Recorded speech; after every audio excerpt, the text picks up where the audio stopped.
またトル様と一緒に踊りたい。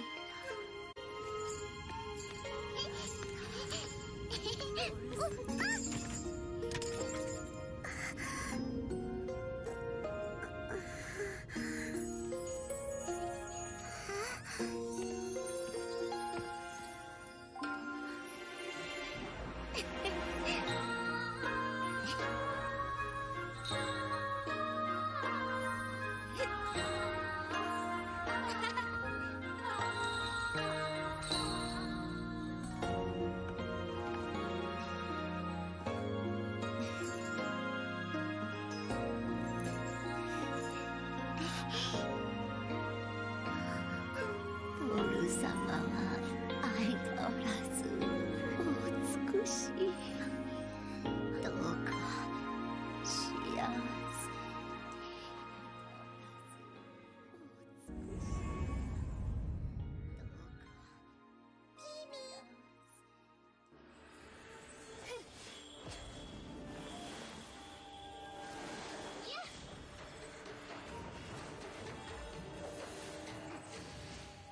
神に愛され、神を愛そう。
ライトニングボールスタースプラッシュ。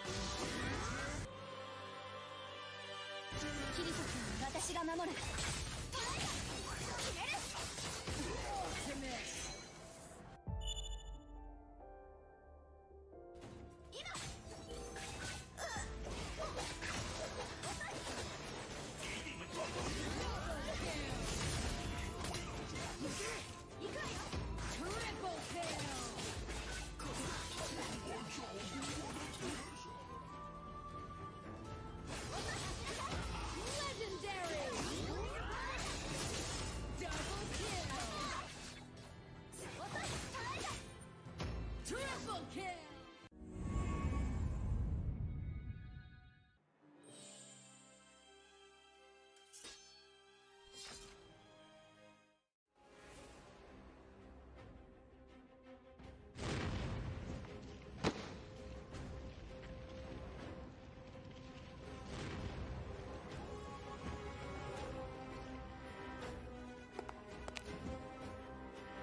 Hi everyone, welcome to the Hero Spotlight for Iggy, Ember's Gaze.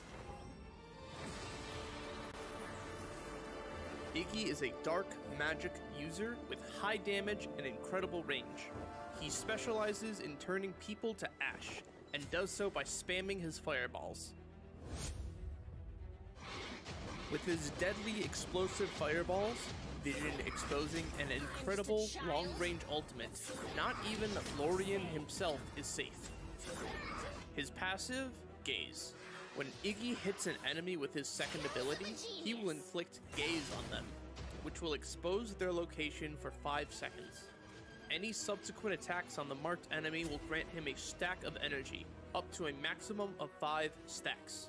Without Gaze, Iggy restores 1 stack of energy every 4 seconds, which can be sped up with cooldown. Only the first ability, Explosive Fireball, requires energy. And speaking of, let's talk about his first ability, Explosive Fireball. With Explosive Fireball, Iggy charges up and bombards the target location once in every 0.75 seconds and deals magic damage. Targets that are hit closer to the center will receive additional magic damage. Keep a close eye on your energy, as this ability will consume 1 stack of energy per attack. Now, his second ability, Fire Shadow. Iggy enters an Ember state and increases his movement speed dramatically. While in the Ember state, Iggy can recast Fire Shadow once, which locks onto an enemy and shoots a small projectile that knocks the target back and deals damage. Sometime after, it will explode once again on the enemy. Fire Shadow is useful in roaming, and when paired with his passive and ability, one can dish out tons of damage to punish out-of-position enemies.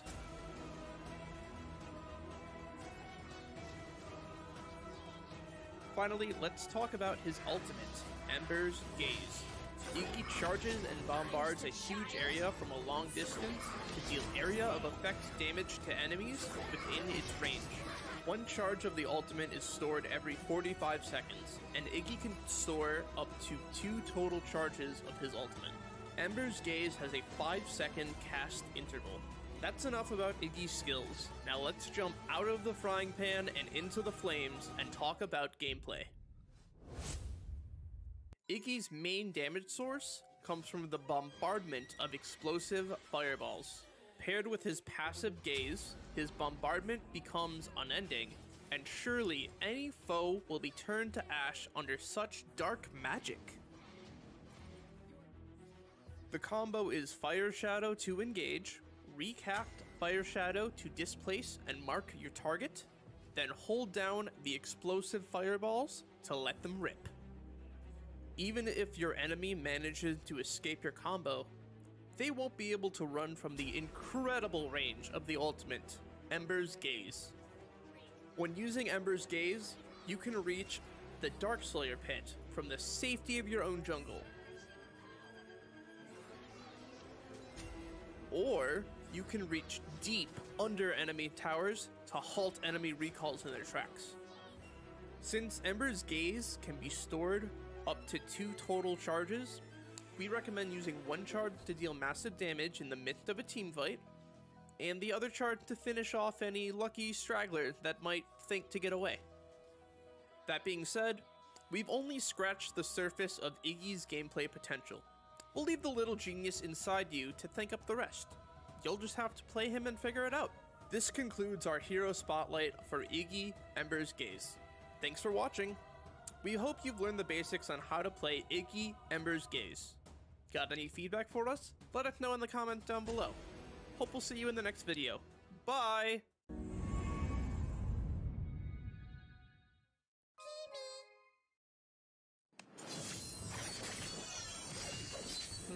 The fragrance of romance is truly intoxicating.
Gardathalo, speaking on behalf of the Arena of Valor development team. Now, I suppose everyone should be familiar with me by now, right? Then at this point, you must know what seeing me signifies. That's right, a new update is coming your way, and I'm bringing you the first-hand news from the Arena of Valor development team. We are so glad that the evolution system, which experienced a major update in the last version, has been well received by everyone, and we personally love Wukong as the delivery man.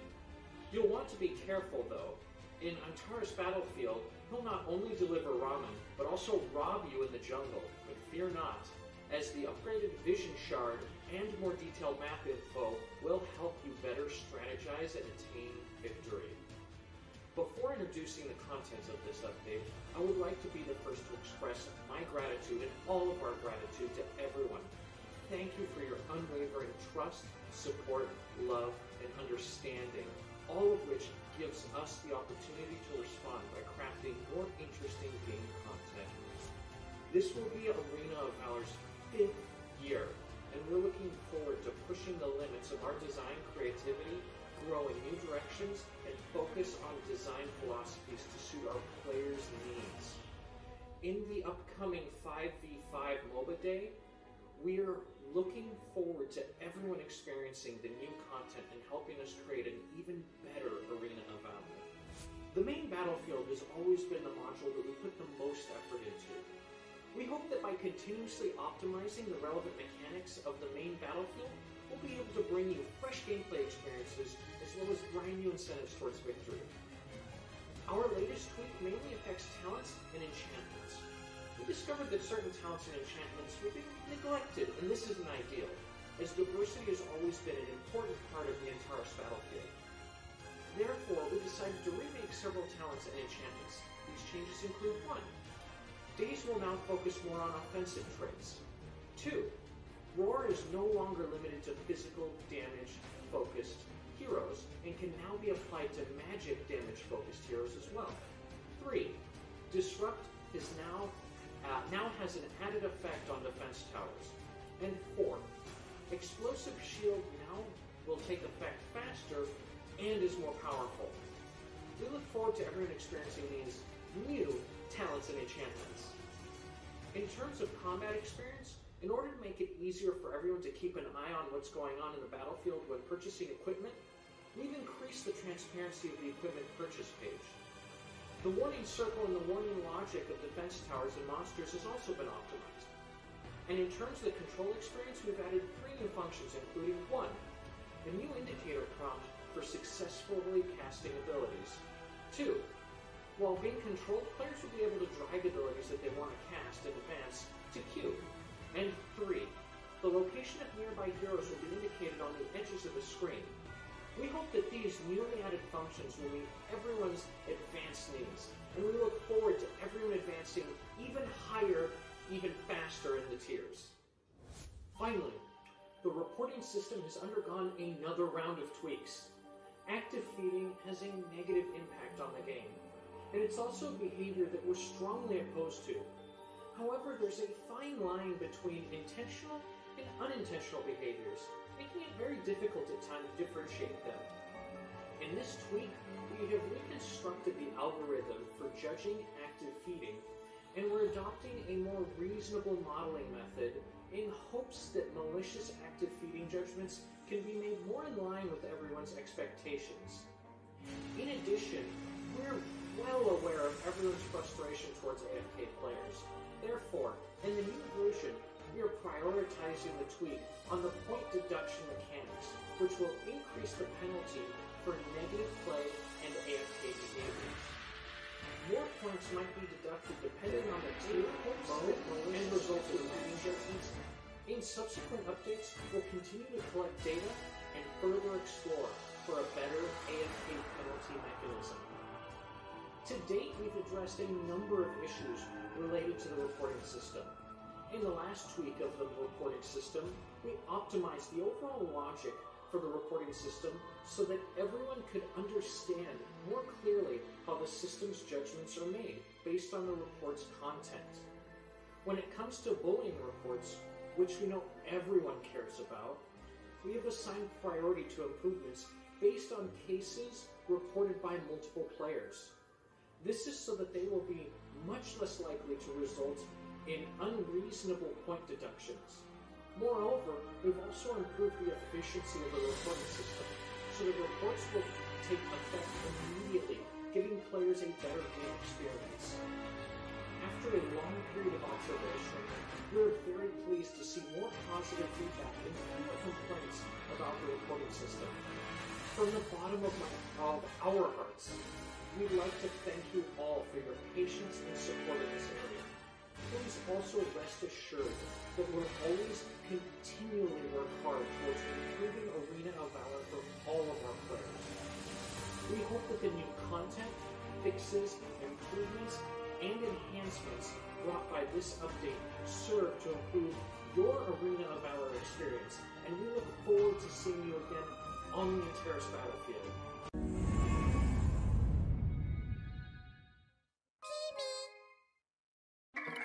Hello, everyone! The Arena of Valor World Cup Tournament is officially back after a year of absence. I'm Dio Chan, and it's my pleasure to be your companion throughout AWC 2021. With the new year comes a couple of changes, but don't worry, I've got you covered. There are 4 stages in total. The group stage will be from the 19th of June to the 27th of June. The quarterfinals will be from the 30th of June to the 4th of July. The semifinals will occur in 2 days, the 10th and the 11th of July. And the 18th of July is the grand final match. Are you still with me? Dio-chan will give you some details about each stage. First is the group stage. In the group stage, the competition is among 16 teams from 9 regions around the world. They are representatives from Vietnam, Chinese Taipei, Thailand, Indonesia, a League of Malaysia, Singapore, Philippines, China, Korea, Japan, and Brazil. 16 teams are divided into 4 groups, A, B, C, and D. Each group has 4 teams. Group A with the participation of Vietnam, Team Flash, Indonesia, Dewa United Esports, Chinese Taipei, Matt Team, and Thailand, Buriram United Esports. Group B includes Vietnam, V Gaming, Japan, Z9 Gaming, Chinese Taipei, One Team Esports, and China Team CIV. Group C consists of Thailand, Bacon Time, Indonesia, Archangel, Vietnam, Saigon Phantom, and MSP Underrank. Finally, Group D contains Brazil, Overla, Korea, Team 3 Stars, Thailand, DTAC Talon, and Chinese Taipei, Most Outstanding Player. All teams will compete in a double round robin, best of 2 format, and the global ban pick. For each 2-0 win, the winning team will get 3 points. For a draw, each team will get 1 point. And for a 0-2 loss, the loser team will have no point. The top 2 teams in the group stage will move on to the quarterfinals. That's all for the group stage. To summarize, the 2 teams with the highest total points will pass through to the quarterfinals. The quarterfinals format is really fierce and intense. Each team is allowed to lose only once. Now, let's come to the format of the quarterfinals, semifinals, and finals. During the quarterfinals, the 8 strongest teams of the group stage will face off against one another with 4 pairs of matches in the best-of-5 format. The top team from Group A will compete with the second team from Group B on the first match. The top team for Group C will meet the second team from Group D. The top team from Group B will face the second one from Group A. And finally, the top team from Group D will play against the second team from Group C. 4 winners will advance to the winners bracket quarterfinals with a best-of-7 format. Loser teams will have to compete in the first stage of the losers bracket quarterfinals with a best-of-5 format. Then 2 winners will go straight to the second stage of the losers bracket quarterfinals. and their opponents are two teams losing in the winner's bracket quarterfinals. With the best-of-7 format, two victors of the winner's bracket will pass directly to the semifinals. They will have to fight for the first slot to the grand final. The last two teams passing the second stage of the loser's bracket quarterfinals will oppose each other in the first stage of the loser's bracket semifinals. The winner will meet the loser of the winner's bracket semifinals to find the last representative for the grand final. A month of intense and amazing competition of AWC 2021 is about to take place. Who will be owner of the championship title with a bonus of $200,000 US? Let's find out with me, DL Chan, starting from the 19th of June. Do not miss.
Victory is every day.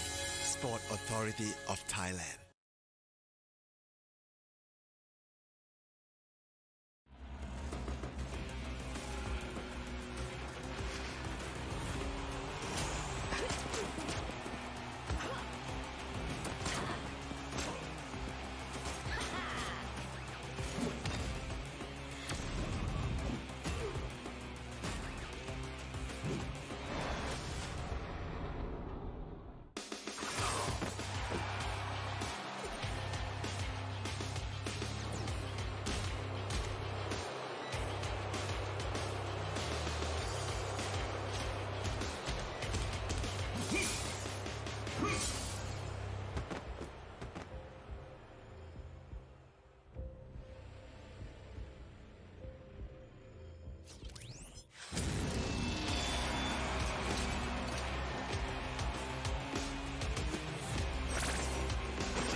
Hello and what's up?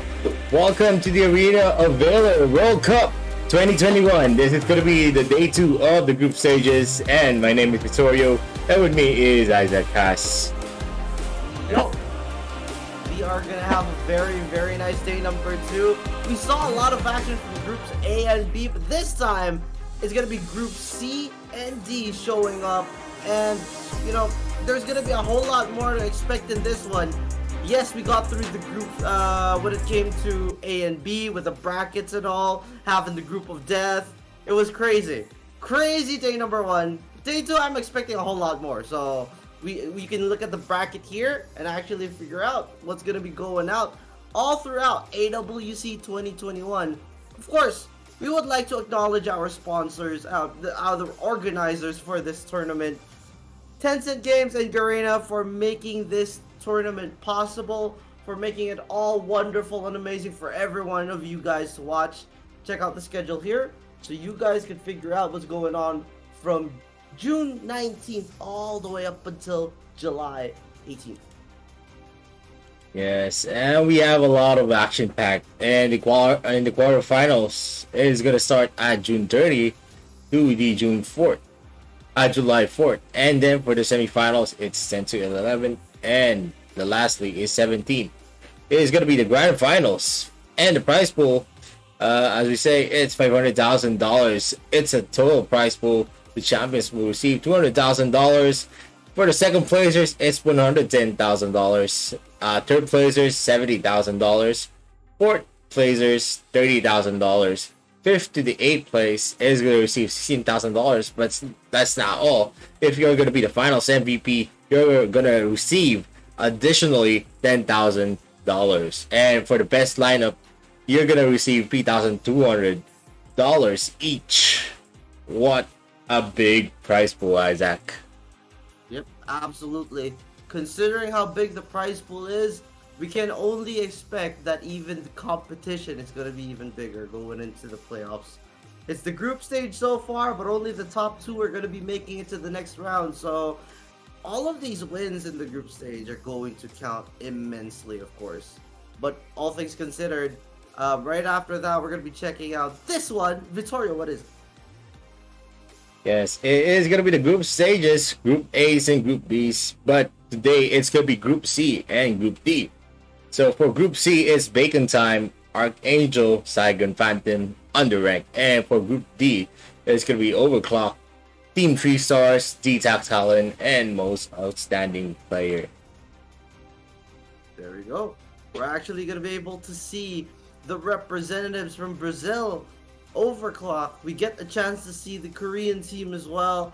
We are going to be seeing number 1, Bacon Time, Saigon Phantom, Archangel. My god, this Group C and Group D, they're all stacked, Vittorio. All of these teams seem to be really, really gearing to go for number 1 in their respective groups. So I can only expect that the first series between Team 3 Stars from Korea going up against Most Outstanding Player from Chinese Taipei would be a hell of a brawl. What about you? What are you expecting for this one? I mean, MOP is kind of very known in Chinese Taipei, and they also have a storied franchise. They've been always in competition with the likes of, the One Team Esports. So we're definitely gonna see a lot of good action from them. They're contenders. If you watch yesterday's live stream where One Team Esports was doing fairly well with big titans coming in from the other regions, definitely we're gonna see that kind of playstyle with MOP. Yep. I was really surprised with how One Team Esports played yesterday. It was calm, it was clean, it was very collected. They wanted to make sure that they got these objectives down. If they played like that, I can only imagine how MOP are going to be playing against Team 3 Stars as well. But as an opener here, we're going to be seeing the picks, the bans, the draft any moment now. Before anything else though, you guys got to check out the players for this game. We are going to be seeing Team 3 Stars. We have Chan, Haru, Boogie, Ward, and Rora for Team 3 Stars. Yeah, these are fairly new faces that we're just gonna witness today in today's AWC. Oh, Yes, another one. And- MOP. And for most outstanding players, they have Kevin, yeah, too, Wei Wei, Kawi, and Zen. Kawaii. Yeah, maybe it's Kawaii. Kawhi. Hey, MOP looking really serious in their group photo. It only means that they're gonna be serious going up against Team 3 Stars.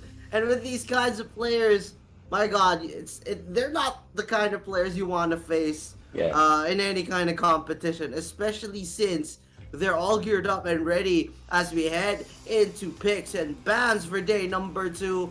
Welcome, ladies and gentlemen, to the Arena of Valor World Cup for 2021 as we kick off the first match of the day.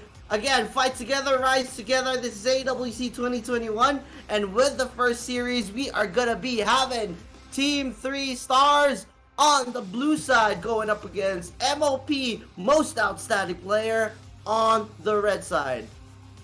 Yes, and by the way, if you guys don't know, MOP is the current champions in their pro league. So definitely, the GCS region is definitely going to be represented mainly by MOP. The second placers was yesterday's Chinese Taipei's team with the One Team Esports, and the third placers was Mad Team. So just looking at that kind of scenario, MOP is going to be definitely a very, very hard opponent to face, especially for a new team, the Team 3 Stars. But I'm still hoping for a lot of upsets. Like I said, we like the dark horses, but at the same time, there's a lot of stability in the lineup that MOP is going to show us. And as we look into the drafting phase, Team 3 Stars is going to be banning Varus and Lu Bu, while in most outstanding player it's going to be the Aoi and Irie. These heroes are the meta fighters and assassins currently in Arena of Valor, and it is very understandable. There's a lot of mobility in all of these heroes, and Florentino is going to be the first pick for Team 3 Stars. What is your thoughts about that, Isaac? I like the bans. They actually made the icons bigger, so it's easier to look at, and now it's immediate. We see Aoi, we see Irie, we see Lu Bu, we see Varez. These were the heroes that were dominant in game number 1, regardless whether they were winning or losing. They were dominating their lane, they were dominating the opposition. But at the end of it all, considering that they're going to be banned out, it's highly expected in this warrior meta that we've been discussing since day number 1. Florentino being locked in by Team 3 Stars, MOP picking up the Superman and the Roxy, making sure that they get all of these beefy heroes ready to protect their carries. The answer to that, though, is going to be a Hayate. What do you think about a Hayate pick going into a Superman? It's going to be very, very hard, especially if the Superman gets a lot of hits with his empowered passive. And definitely, though, if you're gonna pick a Hayate, he's gonna be effective in the likes of Roxy, where he can do a lot of kites. But in terms of Superman, if he's not gonna be able to slow down that hero, he's definitely gonna have a hard time. Yep, absolutely. I mean, timing Kunai Blitz is already a hard thing in itself, especially when there's a Superman around. You can only imagine what Haru's gonna need to do. What Rora is going to need to do in order for that to work. Boogie, on the other hand, is going to be picking up the Raz. We've been having discussions about the Raz in day number 1 being the one hero with a 0% win rate in the AWC so far for 2021. But on the very last game of day 1, Raz was actually able to win. Courtesy of One Team Esports. Is it gonna be a complete change for day number 2, Vittorio? It's so good. I mean, like I said, it's all about the composition. It doesn't really, it doesn't mean that the hero is not has a winning percentage in the games it means that it's a bad hero. It just depends. It just means that the other team has the better composition, and that's it. It doesn't really affect unless you're gonna pick a very out of meta pick, or if you're gonna counter yourself. Like I said, when you're gonna face when the opponent plays a Dirac, and then you're gonna pick a Laville who doesn't really have any go away to go into the back. Maybe Team 3 Stars or MOP are interested in picking up Grak. That is not likely in this kind of games. You can only see Grak in a few games. It's a very high risk. If ever you're not gonna land your hook, you're not gonna contribute a lot of things unless you're really confident about your hook shots. Unless you're a god when it comes to hooks, then it's not gonna be that viable. MOP gonna be picking up the Elandor along with the Crixie this time after banning out the Lindis and the Ryoma. Rowie and Zata are gonna be the bans here for Team 3 Stars. What do you think about the Rowie ban?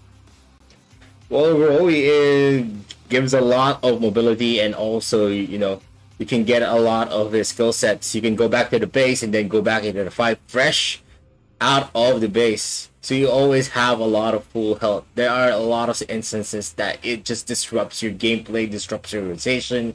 There are times that you can get the kill, but because of the skill sets of a Rowie, it prevents you from getting that easy kill. So yeah, Rowie is kind of understandable, especially with the synergy or with a Superman and an Elander. I'm interested what the final pick is going to be here from MOP, considering that they're going to need to be dealing with, a Zill. That Dust Devil is going to be a very big deal. They have to worry about a Richter as well, along with a Raz Hayata dive on top of that, not to mention a potential split or a lot of attention being gained by the Florentino in a team fight. Last pick is going to be a Caphany. The last time we saw this was with VGM in that 8-minute win, picking up a Caphany that did not need protecting because all the other 4 members were just diving all over the map. Is this gonna be a very favorable situation for the Caphany, considering what she has to go up against Vittorio? I mean, she has a lot more protection because they have a Superman and they have a Roxy in the front. And they have a lot of disruption. If someone even enters into the range of a Crixie, there is going to be a 1-second stun. But still, they have a Richter, they have a Zeal in Team 3 Stars, and they have a Florentino. The only lacking with Team 3 Stars composition is that they don't have anyone that can sustain besides the Richter and Florentino. And we all know if they cannot land their combos, they cannot sustain good. They don't have a lot of lifesteal on the Richter, but in the Florentino they do have. But if he is going to be bursted down, then the sustainability of a Florentino is subject to a lot of factors.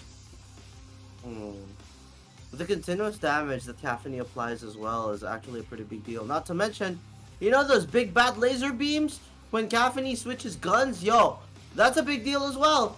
It is fairly squishy, this composition of Team 3 Stars.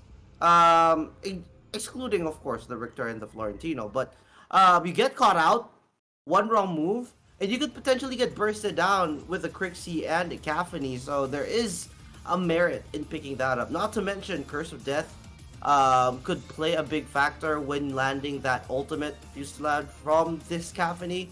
So, hindsight 2020, maybe there's something that we're not seeing here from Team 3 Stars and MOP that can make their compositions work even better. It's looking really even right now, but as we head into game number 1 on the battlefield here, Team 3 Stars are moving in on the mid lane against this 3-man coming in from MOP, Vittorio. Yes, this is the very standard rotation, no invasion whatsoever, because both teams can clear as fast as they can, and that is a key. If you want to invade, you have to have a large a faster clear wave, and also a lot of poking potentials. And Quixie is actually rotating into the top lane on the Florentino. Maybe they're gonna go for and target that Dark Slayer lane.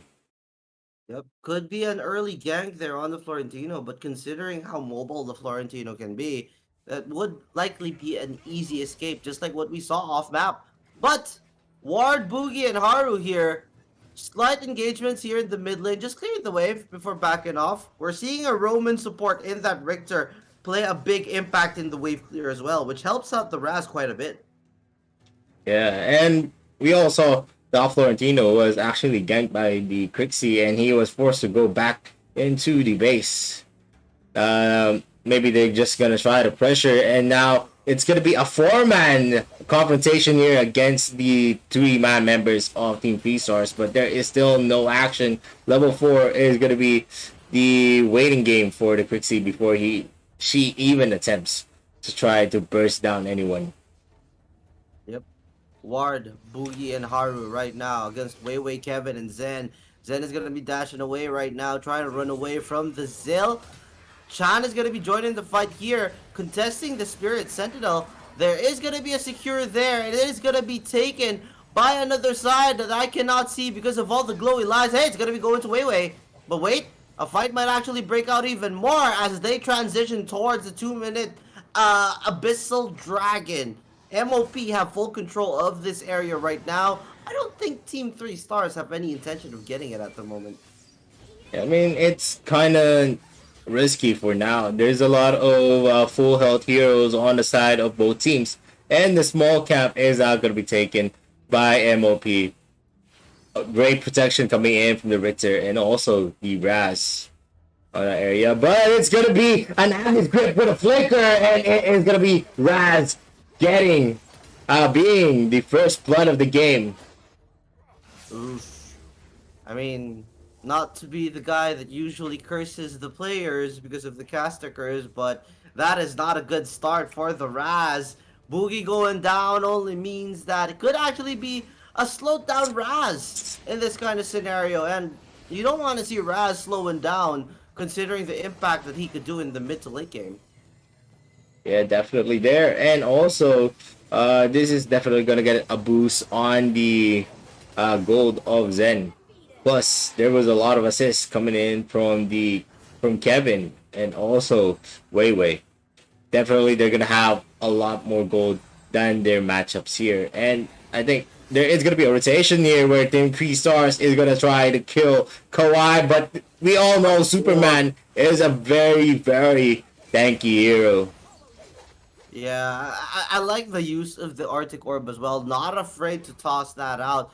Could have been preemptive, could have been a waste for some, but, you know, a Superman with an ultimate is not something you would want to face off against. Fusilade along with the Moonfall, dealing a whole lot of damage there. Now you're seeing a little bit of the combo they're planning to dish out.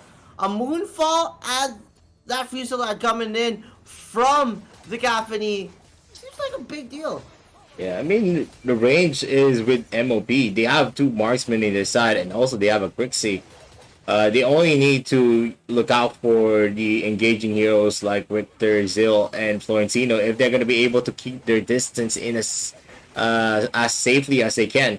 Definitely, they're going to have a lot more damage going into the clashes. And look at the harassment coming in from Weiwei.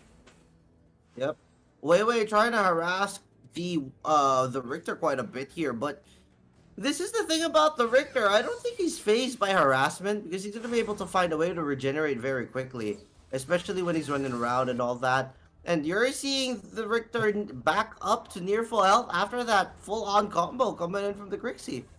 Yes, and this might possibly take in the bottom lane turret, but Fusilade is going to be used to get out most of the creep wave. But in the top lane, we're seeing the Elder and the Superman pushing into the top lane while Chan is going to be taken out of the game. Now in this kind of scenario, you're down 2 kills. Is this a big deal right now, Vittorio? Is it a merit to panic? I mean, the Goldie is just a 2K. It's still doable, and Zen is going to be taken down by Haru with the combo coming in from Raz and the uppercut. And this is going to be parried by Ward, and he is going to be able to outstand the damage coming in from the Kapeni. Yep. 2-2 now, you know? No panic whatsoever. Team 3 Stars doing completely fine right now. We have a 1K, nearly 2K advantage here for MOP. But here's the thing. Boogie already has that Tome of the Reaper ready up just in case he needs it. Arctic Orb is still available for Florentino, for Raz, and for Richter. So no problems there, and there could be a potential outlet. But meanwhile, here at the top side of the map, Kawhi is going to be fighting off against Ward. Ward dropping to the sliver of health, getting outplayed there by Haru. But Haru is going to be paying with his life as Zen follows up with a kill of his own. That is going to be a big play, and now looking at the kills, it's going to be 3-4 as the members of MOP going into the mid lane. They're going to be able to immediately take the tower because of the cacophony, but now they dive in, popping them ultimates, forcing Team 3 Stars to run away, go for the high heels. But all things considered, going to be a big win here for Chinese Taipei's MOP. Yeah, definitely a good win there. They are able to trade a lot of towers there. And also there was a resurrection rune on the Superman. That was a 5-man engagement that made it very hard for the defense. And getting a lot of this pressure is already doing wonders for MOP. They're in a better position right now. A lot of towers here. Once the mid lane towers fall down, it's very easy to invade the jungle. That's why it is a very vital tower. So now Team 3 Stars is definitely gonna feel the pressure coming in from MOP. Yep, absolutely. It's not easy at all with what's happening here for game number 1. But at the end of the day, it's still too soon to say whether Team 3 Stars are just really having a hard time. I mean, they were immediately able to answer with kills of their own, but now Ward's gonna be pushed back here, just dashing away twice to get out of the Superman's range. Kawhi is going to be diving into the Dark Slayer right now while Kevin tries to zone out the rest. Moonfall going to be committed here. Invincibility on Ward is going to be a way for him to get out. But all things considered, MOP going to be able to secure that Dark Slayer with the zoning capabilities of Kevin. Yeah, and also props to Kevin for always using the Agnes Grip and being able to steal the blue buff under the noses of the members of Team 3 Stars. What a good move. I think they practice this a lot. They don't really need to use the skill sets on the heroes, but look at the stuns, that 2-man stun at that and the moonfall, but they're going to be able to safely get away from that. This is the gameplay that we want to see. It's not a really aggressive gameplay, but you can use your skills on getting the resources of the other team, which MOP is clearly doing with Team 3 Stars. They don't really care if they're not going to be able to kill the members from Team 3 Stars, but as long as they can get a blue buff, a red buff, or the small minion camps in the jungle wave, then definitely they're going to have the advantage at the late stages of the game. Yeah, I mean, at the end of the day, those are things that give income, experience to their opponents. Stealing that away would practically delay or just give the opposing team a hard time when it comes to scaling and growing enough to match up in these team fights. And that gives quite the advantage when pushing into waves, because you know that you have the experience, you have the gold as well. You can abuse your advantage by going in for more aggressive plays, taking these towers, and even if they don't get any kills, as long as they whittle down the HP low enough, they will not be in the position to contest any of these objectives that MOP are trying to take. And now, we're looking at a push here in the bottom side of the map. Look at the cacophony just zoning the members out, making sure that there is space for the rest of MOP to just continue pushing. They don't even care about taking any kills. They just want to make sure that they're way too far to even contest any of these objectives being taken. Now the tier 2 mid is going to be going down. Tier 3 mid is looking like it's going to fall as well, but now Team 3 Stars are going to try to dive in. Haru immediately going to be going down. That's 2 members dead for the side of Team 3 Stars already. One is going to be following. Roro tries to get out, but it's not going to be enough. Boogie cutting in from the side, gets one, potentially, but then there is going to be a resurrect right there, and Elandra could join up in just a moment. All things considered, no, Boogie a little too far. The core is the name of the game, and even if you were able to make that outplay, MOP finish it off by taking that core. Yes, most outstanding player is going to be the winner of the Game 1 of the Best of 2 series against Team 3 Stars. It is a very, very dominating match. Most of the time, like I said, going into the draft, the Florentino cannot really sustain if he's not going to be fed. And also, if he's going to be bursted down and targeted by most of the ganks coming in from MOP, he cannot sustain the team for him. Even the Richter has a minimal effectivity. If his skills does not hit, he cannot outlast anyone. It's because the best offense is the best defense for a Richter, and we're going to see the highlights right now.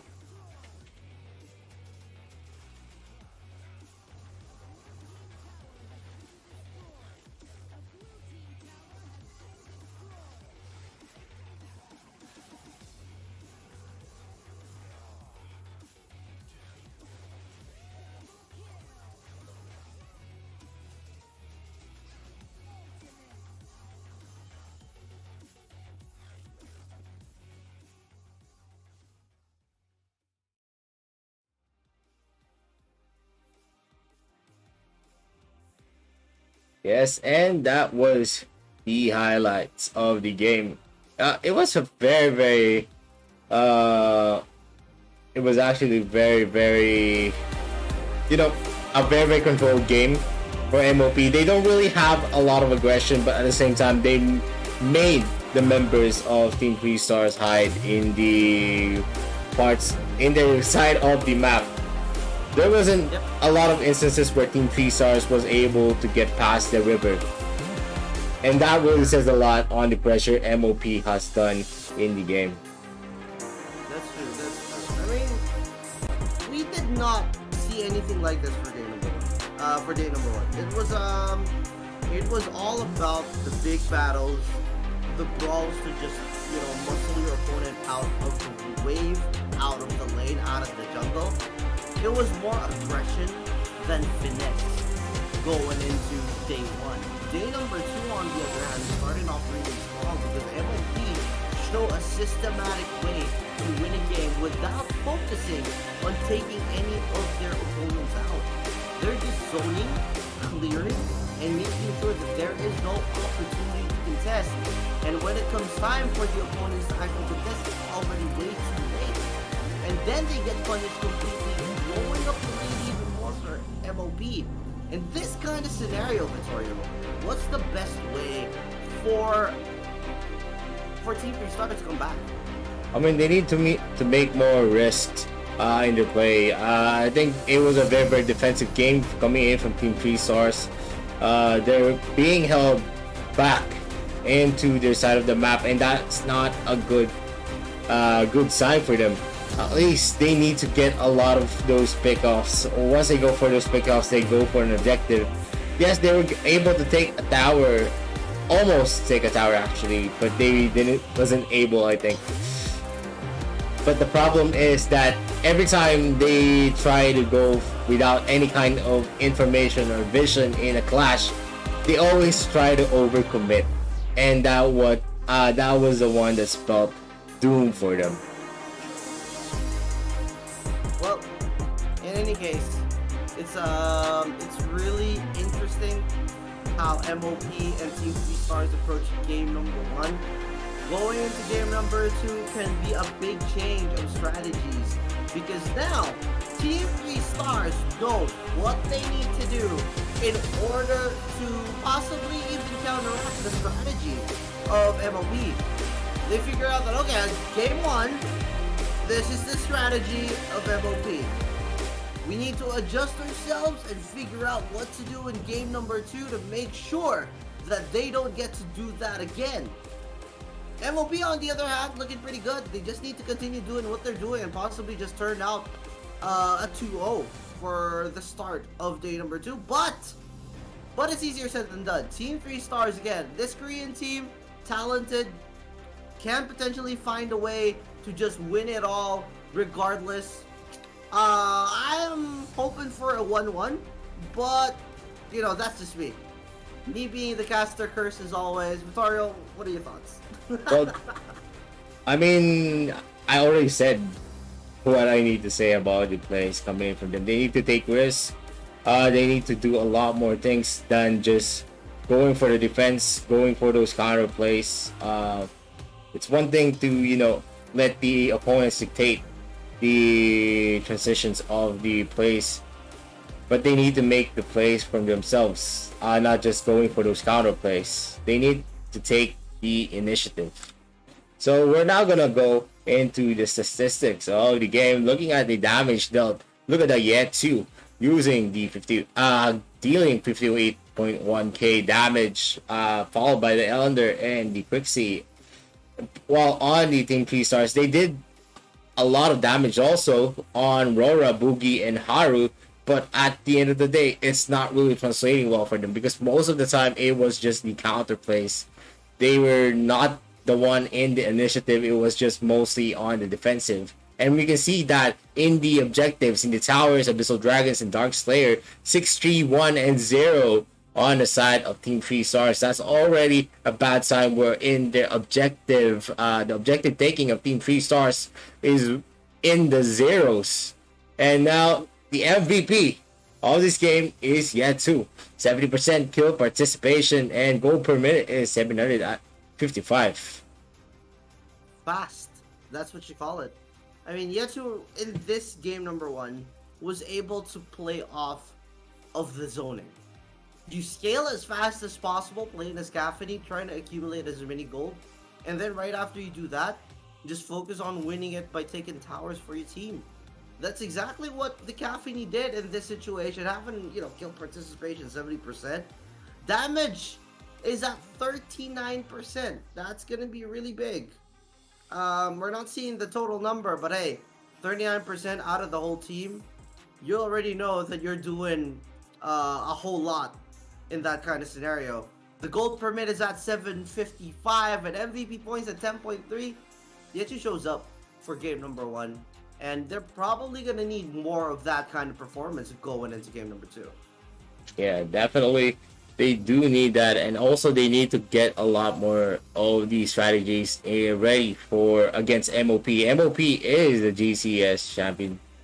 And of course, if you're going to be facing that kind of caliber, definitely it's going to put a lot of pressure into your team. But always think, as an underdog, you should always undertake a lot of risk in your plays. It's very, very hard to win against someone who's very, very seasoned in this game, such as MOP. For sure. I mean, they're champions for a reason. They managed to land a championship because of this kind of performance, and they're showing the other regions how they do it at their own. And if this kind of performance is what stands out in AWC 2021, we're going to be seeing MOP go far all the way into the playoffs. But of course, all things considered, MOP looking great. We're hoping for a comeback coming in from Team 3 stars though. I mean, look at the coach. Coach J-Jack. Yeah, but still, MOP is still going to be going strong, this especially with the momentum that they have dominating game 1. Game 2 might be a harder fight coming in from Team 3 stars, but you know, there's always a lot of things happening in AOV. It doesn't mean that you're going to be on top with the momentum. You're going to be the one winning the game, like we've seen in the last series from day 1. There was always a lot of chance to go for a comeback as long as you hold on and go back into the fight. Yeah, that's true. It didn't matter whether you were losing or winning. What mattered was the comeback potential in that one fight that just wins it all. as long as you stayed closely with your opponents, there is always going to be that comeback factor coming into AOV, which is really interesting in the later stages. It's all a matter of just making sure the gold comes back to even. Yes. So let's just see what is going to be the strategy in store for us. And also in the drafting phase, maybe they should go for those picks that can sustain them, that can tank for them, not those kinds of heroes like Florentino that you really need to get a lot of gold before you can really sustain a clash. It's more of a glass cannon build coming in from Team 3 Stars, so if they really want to win this, they need to outlast some of the heroes coming in from MOP. Yep. And ladies and gentlemen, here we go. MOP this time. We're going to have a side swap with MOP on the blue side. Team 3 Stars is going to be taking up red side for this scenario. And with the picks and bans coming underway, please, by all means, let us know what you think in the chat. Who's going to be winning game number 2? Is it going to be a comeback from Team 3 Stars? Is it going to be hashtag T3YesWin? Or is it going to be MOP landing the 2-0 in this series with hashtag MOPWin? Share your thoughts right now. Wherever you're watching, we would like to know what you think. And of course, you're going to be showing support for the team that you are believing in. Diving into the bans here, we see an Elandor, a Superman, and a Varus being banned out. What do you think about these bans, Vittorio? Yeah, well, I mean, Superman, Elandor, understandable. MOP did use these heroes. Elandor has a very, very fast player on the jungle camps, while Superman really can do a lot of disruption and also can sustain because of his tankiness as a Dark Slayer lane or maybe a support. But Florentino and Varus in Team 3 Stars, yeah, it is also understandable if the Florentino is put into someone's hands that is very, very capable. Definitely, you're gonna have a very, very bad time coming in for the combos. And the dance is coming in from Florentino. But Awoy is gonna be the first pick coming in for the MOP. Kawa, I think it's gonna be the jungler. Zen using the Awoy. Awoy is a very, very mobile hero, can do a lot of damage, especially effective against the heroes that are squishy. So mages and marksmen, beware of Zen coming out from the jungle. And Team 3 Stars finishes off the first two picks with Lubu and Riom.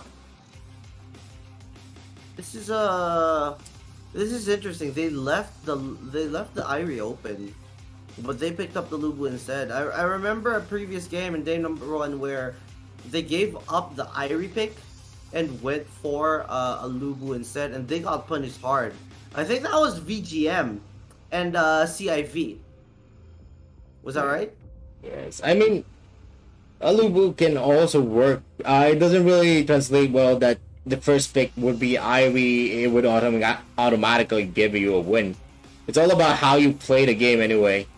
Yeah, but at the end of the day, if you look at how both of these teams have been playing, how everyone's been playing nowadays, the performance level and the impact that the Irie brings to most of the teams has been pretty high. It's been very significant in a lot of manners, and you know, I just find it surprising how you would leave an Irie open. I mean, that's arguable. There was a lot of times that some of the Lubu picks are way better on Irie. It just depends on what you pair those heroes with. If you're gonna pair Irie with someone as sustainable as a Superman, yeah, definitely that is gonna work well for you. But if you're gonna use an Irie and you have a lot of squishy heroes in your team, then that's also subject to debate that you might lose that game. So it just depends on how they pair these heroes, on what kind of synergies are they going to make. And now in Team 3 Stars, they have a D-Rack, so they have a lot of protection coming in from the range, damage coming in from the Elsu and Gilder. But let's see if it is going to work. It is a very, very good counter though against a Gilder and an Elsu. Exactly. I think they were aware of that as well. I mean, considering that Wei and Gilder and Elsu. Let's put it at that, because we don't know which lanes these guys are going to be going to just yet. These two would have that projectile that could be blocked by Genesis Barrier, right? Yes. And to add on top of that, having that kind of protection, being focused down on, would probably be a target for Rora. Rora's Thorn is going to be a big thorn in the backside of MOP, and they do not want at all to get this Thorn up and running. They want to shut it down as fast as possible. Probably not going to be able to when the Dirac going to be able to protect the damage output coming in from Thorn quite considerably. You add a support on top of that, then maybe you've got a big beefy lineup which is going to be playing off really, really well. And there we go. Perfect. Why not add in a Wonder Woman? Have a Dirac with the Genesis Barrier along with the ultimate. It's a Genesis Blast and all that's going to be doing a whole lot. You will have the Thorn for the consistent damage output. This Ryoma can run around, get to the back line if necessary, possibly go for a split push just like the Lubu can. Same impact. The worry here is though, in terms of matchup, isn't a Yena gonna be a hard thing to deal with based on their composition? I mean, if it's Ryoma on the Dark Slayer lane, definitely he's gonna have a hard time with Yetu if he's gonna be ambushed. But if in the one normal situation where they can see each other, definitely Ryoma can, you know, do a lot of kiting.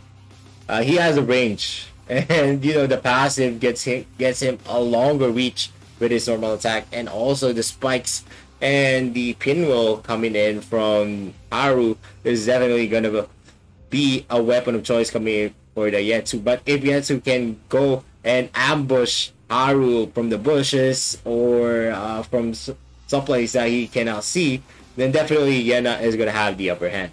But going into the draft, I don't really see anyone going up in the draft right now. There's a lot of sustainable heroes in Team 3 Stars. In contrast to Game 1, they have a Wonder Woman, they have a Lu Bu to sustain them in the front, while there's a lot of free hits and protection coming in from Dirac and Torn. And of course, an assassin like Ryoma. He's more of a warrior assassin instead of a warrior type. But in MOP, they have a lot of diving in their lineup. They have an Irie, they have a Yena, they have a Gilder to poke with the Elsu, and also the disruption coming in from Aoi. Yeah, the Gilder ult is gonna be a very, very big deal in this kind of scenario. I like the Gilder pick a whole lot. Possibly not the range, the range stun can actually get countered pretty frequently in most of the big team fights. But at the end of the day, MOP and Team 3 Stars, ladies and gentlemen, have a very, very even draft going into game number 2. It could go anyone's way based on the scenarios that could happen in the team fights. Victoria and I have tried our best to actually emulate and try to analyze what could potentially go on. But now the best scenario here is to just watch and enjoy the game as we check out what both teams are planning to do. Lots of pokes in going into Boogie right now as Wei Wei and Kevin are trying to control this mid lane. Immediately after the wave clear though, they're going to be running out and going into the side lanes. Yes, and there is going to be info that the red is going to be open. Ryoma is going to start at blue, and that is going to be a signal for an invade. Like I said, Aoi is a very, very fast hero. And, what made it harder for them is an Elsu and a Gilder is in the middle lane, dealing a lot of damage. And the Starfall gets a hit on two of their members, Wei Wei. Dangerously low here. Haru is going to be taken out by the Ryoma, and that is going to be a trade for them, and it might be possible that the red buff is going to be exchanged and they're going to be able to take it. That is a wonderful counter jungle steal coming in from Team 3 Stars. Yeah, not only did you lose your might buff, you also got killed in this mid lane, and I think that's one of the things that Team 3 Stars can capitalize on. While Genesis Barrier still isn't available, let's poke the hell out of them, throwing out all of these golden balls along with the snipes, along with the shields. There's so much projectile that Team 3 Stars can dish out, and it's not often that you're going to be able to use that Genesis Barrier to begin with. Yes, and actually, it's a very, very good strategy for Dirac to go there. But Abyssal Dragon Creators is going to have an information. Team 3 Stars is not going to be able to contest that. MOP takes the first Abyssal Dragon of the game. This is the first one, first objective of the game. Gold is still gonna be the favor of Team 3 Stars at the moment, though. That's not gonna be stealing it away from Haru. But, you know, at the end of the day, it doesn't really mean much with the gold being very even. Ward is just trying to annoy Kevin and Wei Wei right now, getting information at the same time. There's going to be a rotation from Thorn, though, going to the bottom side of the map to try to take out the Yena. But Rora bites off a little more than she could chew. Rora's going to be going down there. Ward might get caught out by 3 members as well, but Boogie's going to come in for the save. Throwing out some skills to keep that support alive. 1-2 now with a 300 gold lead in favor of Team 3 Stars, Vittorio. Yeah, actually this is very, very good for Haru. He's been trying to get some of the creeps that has been taken by MOP. Since, you know, it's very, very hard for an Aoi to actually clear all of the jungle camps and not be mobile, because Aoi is actually a hero that really needs to go in the different parts of the map. It's the essence of that hero. So let's see what is gonna happen here. There is a lot of vision coming in from the side of most outstanding player. They have a vision that Wonder Woman is in the bushes, trying to play here, but it's gonna be a dangerous situation with a 4-man member going for the orb, but with the bracelets of submission. But the Aoi is gonna chase down, and the indulgence coming in from the Gilder is gonna catch the Ryoma. Oh man, that's gotta hurt. You got the Wonder Woman nearly out, but the stutter step. Ward hesitated for a moment whether to come back in, join the fight or what. Because of that hesitation, MOP decided to just continue the onslaught, take one down, and then use the ultimate on Gilder to even catch Haru out. Big play. Yeah, and they already have a lot of vision. Because of the traps coming in for Elsu in the middle and in the river, they already have an information that most of the members of Team 3 Stars wasn't there, and that was the time to commit for a Wonder Woman kill. Yep.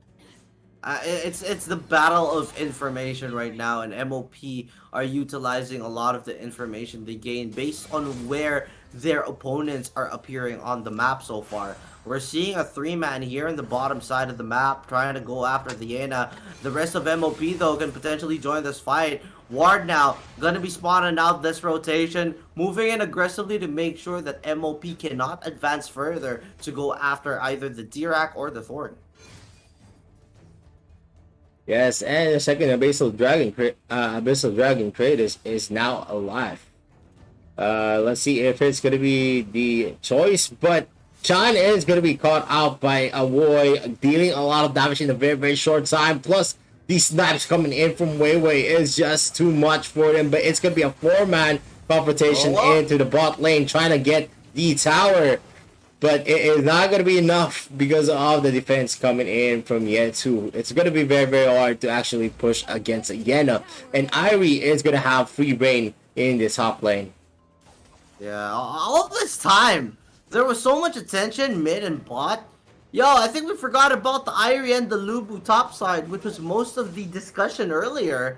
And now that the top lane tower has already been taken out, that is the first tower of the game at 6 minutes in. Well, I mean, it's not because of the Lubu pick. It's because of the fluidity of what MOP is doing. They always have the information, and they were able to, you know, ambush Lubu in the mid lane, which any hero, any DS hero would also not withstand that kind of onslaught coming in from MOP. And it's just very, very hard if they know that 4 of your members is in the bottom lane. It's just very, very easy to go for those objective takes and also ambushes. Yeah, that's true. It's not exactly a great scenario right now, but you know, so far it's still looking pretty dead even. That ultimate though being committed on top of Haru. Haru's gone for 25. This could be an opportunity for MOP to go after these towers, but without a wave, I don't think they're gonna be able to do that. there is going to be a ward there being placed by the Elsu, so he's going to be able to spot out the members moving in and around that area. No one else is going to be there, so instead the target is going to be the top side here. Chan getting hit by a whole lot. Still staying alive at the moment though. Tries to clear out that tank wave to keep that tower alive, but not going to be enough damage in the tank. And that is going to be a tier 2 top lane going to be taken out. Well, if we put it into perspective, it's just very, very hard to counter the poking of Weiwei and Kevin. They've just been wreaking havoc in most of the lanes, making Ward and Boogie stay in the mid lane just because of the harassment, but it is going to be used. Indulgence is going to get a lot of mini stuns, but the Braces of Submission gets for a stun. Haru is going to be taken out by Yetsu, and that is a very, very hard, and Lubu is going to try to go for a kill, but Kevin was there to go for that knockback. This is annoying. Like, regardless what you do or how hard you try it, going up against the double pokes of Weiwei and Kevin is just so painful to deal with. You get hit by a stun, you get hit by a snipe right after that, and then your health is just a little too low to actually go for a kill or anything at all. Kevin, though, might get caught out by the members of Team 3 Stars here. Gonna be stunned out, but it is going to be Kevin staying alive. Yes, and Zen is going to use the Dragon Trap. Braces of Submission is going to be used by Ward, not really doing a lot of effect. No stuns there. Yatsu is also in the place. A 4-man contention, 5-man contention, correct me. MOP is going to be taking the Dark Slayer, and I think it's going to be uncontested just because Haru is down, the main jungler for Team 3 Stars. Without Haru around for another couple of seconds, this is going to be a very big opportunity for them to get control over the lanes even more. I mean, there's a lot that Boogie and Ward are doing as well to make sure that there is not a very significant push happening by the side of MOP. They're actually answering back with a push of their own here in the bottom side. So far, status of the turrets, 2-1 in favor of MOP. But if you look at the objectives, Slayer, along with 2 Abyssal Dragons, is going to the side of MOP compared to what's happening right now to Team 3 Stars, who have yet to take any of the neutral objectives. Yes, and I think we're now seeing the draft differences here. I think Team 3 Stars thought that Weiwei would be in the Abyssal Dragon, but in reality he was in the middle lane using the Elsu. So that was really a bad matchup for Torn facing off a Yena. We all know Yena is one of the most painful assassins once he gets his combos, and you get silence plus the additional damage, and he has an iron body when he uses his ultimate. It's such a pain to deal with. Like, looking at how MOP drafts, it's a certain kind of genius. You know, you want to be annoying to your opponents, but at the same time, you want to be able to just continuously get objectives by making sure that the fight doesn't even happen because of all the pokes going on. Look at that! How many pokes were able to connect in that scenario? They were attempting to push that side of the map, and now you're seeing the advantage of the range. This Dirac is great and all, but Elsu, along with a Gilder, is dealing just way too much for Team 3 Stars to handle. I mean, it's a repetitive range damage, so even if you put a Genesis Barrier in on top of it, it doesn't really make an effect. And we can see only Aroy is the only hero that doesn't have any long range. Correct me. No, he has Dragon's Rat, but most of the members coming in from MOP, they have something to throw in their skill shots. Yena can throw something, control his glaive, while Irie can throw his shuriken, and there is a sniper in the back while Gilder is throwing gold. Exactly. So these projectiles are a big deal, and you only have one Genesis Barrier. At the same time, it's not like Lubu, Ryoma, or, you know, I put in the addition of Wonder Woman, throwing out the shields and all, but, you know, Lubu, Ryoma, they're gonna need to close the gap before they could even worry about what MOP are dealing with right now. At the same time, it's not like Lubu won against the Irie at the top side of the map. A fight's gonna be breaking out here. Boogie's gonna be picked off. Another one is gonna be biting the dust. 3 members immediately getting deleted by MOP. All 5 of them are gone! And what was a very, very slow and methodical game from MOP. They catch out the right heroes at the right moment, and now they're just knocking out the core. They take it out just like that. Game 2 goes to MOP out of nowhere. Wow. MOP takes game 2 against Team 3 Stars, and you know, in the last clash that happened, we can see a lot of things that really. It's very hard to hide in the bushes if there is gonna be an Elsu mid. You always have the information where you're gonna be hiding, and that is what happened in the last flash. They knew that someone was hiding there because they were sitting next to the trap of the Elsu, giving them vision to hit whoever is in that bush. Exactly. And that is the story of the game. It's just the vision control was controlled by MOP, and it was very, very brilliant. And before anything else, before we continue, let's watch the highlights of the best of 2 series of Game 2 of Team 3 Stars and MOP.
They have to poke.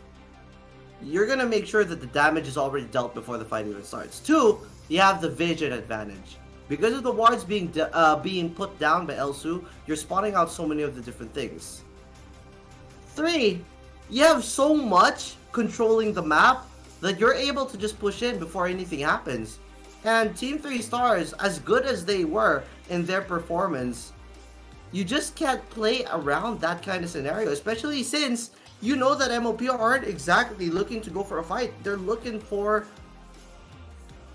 this big play and then ending it immediately. Yeah. Otherwise, they're just going to be going for the objectives. Yes, and I do apologize. The audio is now up. So, to summarize what I said, is that even before MOP starts a fight, they already did a lot of damage preventing the clash, but still they won every type of confrontation, because every time they go to a clash, it's always Wonder Woman left, or it's either Dirac who's left, just because all of the harassment that they're doing to the other members coming into the clashes. It's just that it's very, very hard to counter a also and also a Gilder, especially in the Vision Wars, if you're gonna be in the middle lane. One, if you're gonna try to go into the bushes, Gilder can stun you and then you're just gonna be sniped. So there is not a lot of time that you can get the traps out of the way. Yep. And that is just, phenomenal for MOP. The GCS champions showing us that they are a champion for a reason. Exactly. It's a strategy that you have got to admire, ladies and gentlemen. You don't look for fights, you look for objectives. Kills are not gonna win you the game. It's taking those towers and taking that core. And that's exactly the mindset that MOP brought to the table in the opening match. The opening series of day number 2. Moving forward though, we're gonna be seeing a whole lot more of MOP facing off against a completely different team. We are potentially seeing more as well from the side of Team 3 Stars. So, ladies and gentlemen, do not worry about this one. It's only the opening. The day for these teams is still pretty long and drawn out. We're not going to be seeing anyone eliminated just yet. But of course, these wins were for sure a factor. As we actually look into the statistics here, again, story of the game. All of the objectives are going to the side of MOP. Team 3 Stars cannot find a way to convert into objectives because they're looking for fights. They're looking to take someone out before they even attempt to get objectives. Otherwise, they're just way too busy trading. I think that's one of the big factors that make Team 3 Stars have a hard time. It's because they're not willing to get any objectives unless they get someone or catch someone out. Yeah, and we can see here the MOP doing a lot of damage. IRE 68.6k. Actually, all of them is hovering at 40k up. And really translate well because the damage coming in from Team 3 Stars doesn't really translate well. 32k from the Lubu, 43.3k for the D-Rack. It's just under almost 30k for every one of them. But let's see here, the MVP is going to be Yetu with a kill participation of 58.3%. And that is because he was matched up with a Thorn. And that was a really, really bad matchup. Wonder Woman cannot support Thorn in that situation just because of the harassments coming in from the mid laner, Wei in with the Elsu. And also the stuns coming in from the support Gilder. So it was just a really, really hard fight for the Thorn facing off against the Yena. Gold per minute is 677 gold. So that is very, very substantial for a fighter dragon laner against a range hero. That's two times now that this guy's been MVP.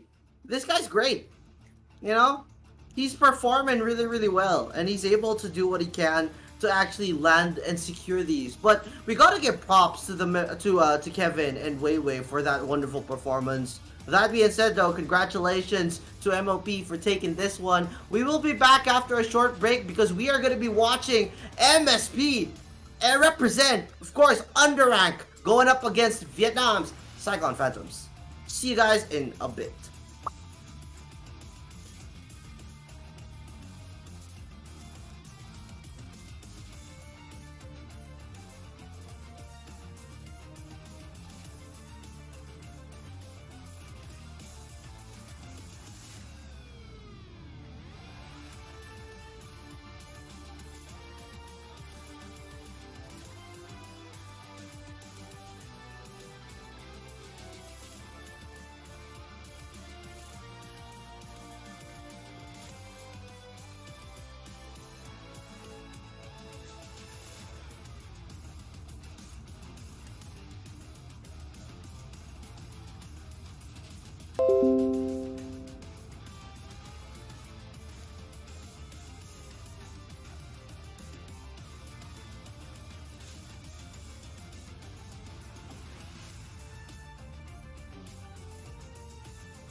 see the end of war.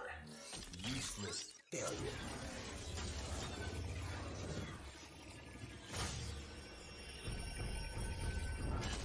Sword ring.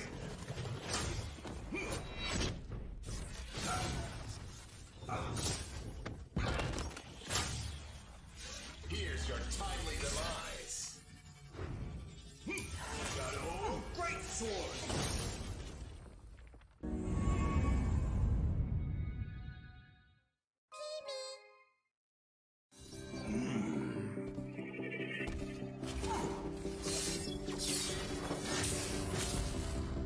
Developing prosthetics is the direction of human progress.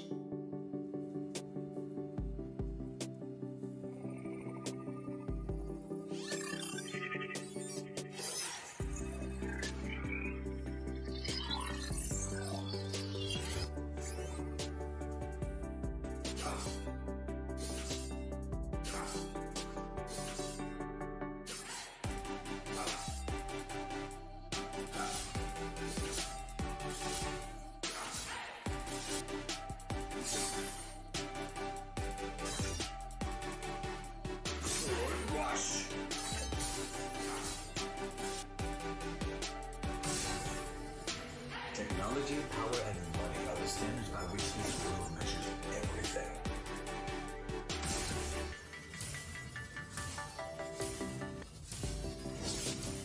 Technology. This is the power of technology.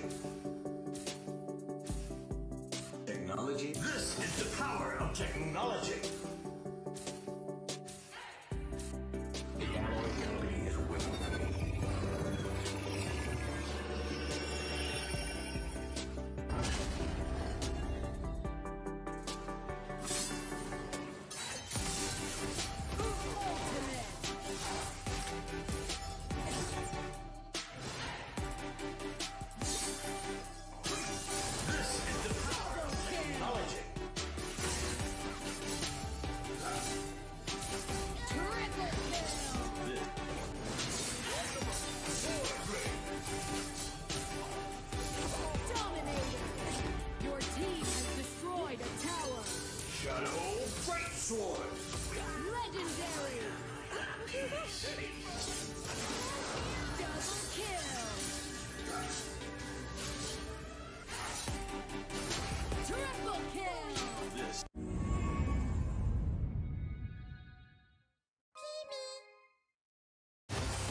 Hello and welcome back to the Arena of Valor World Cup 2021 Day 2.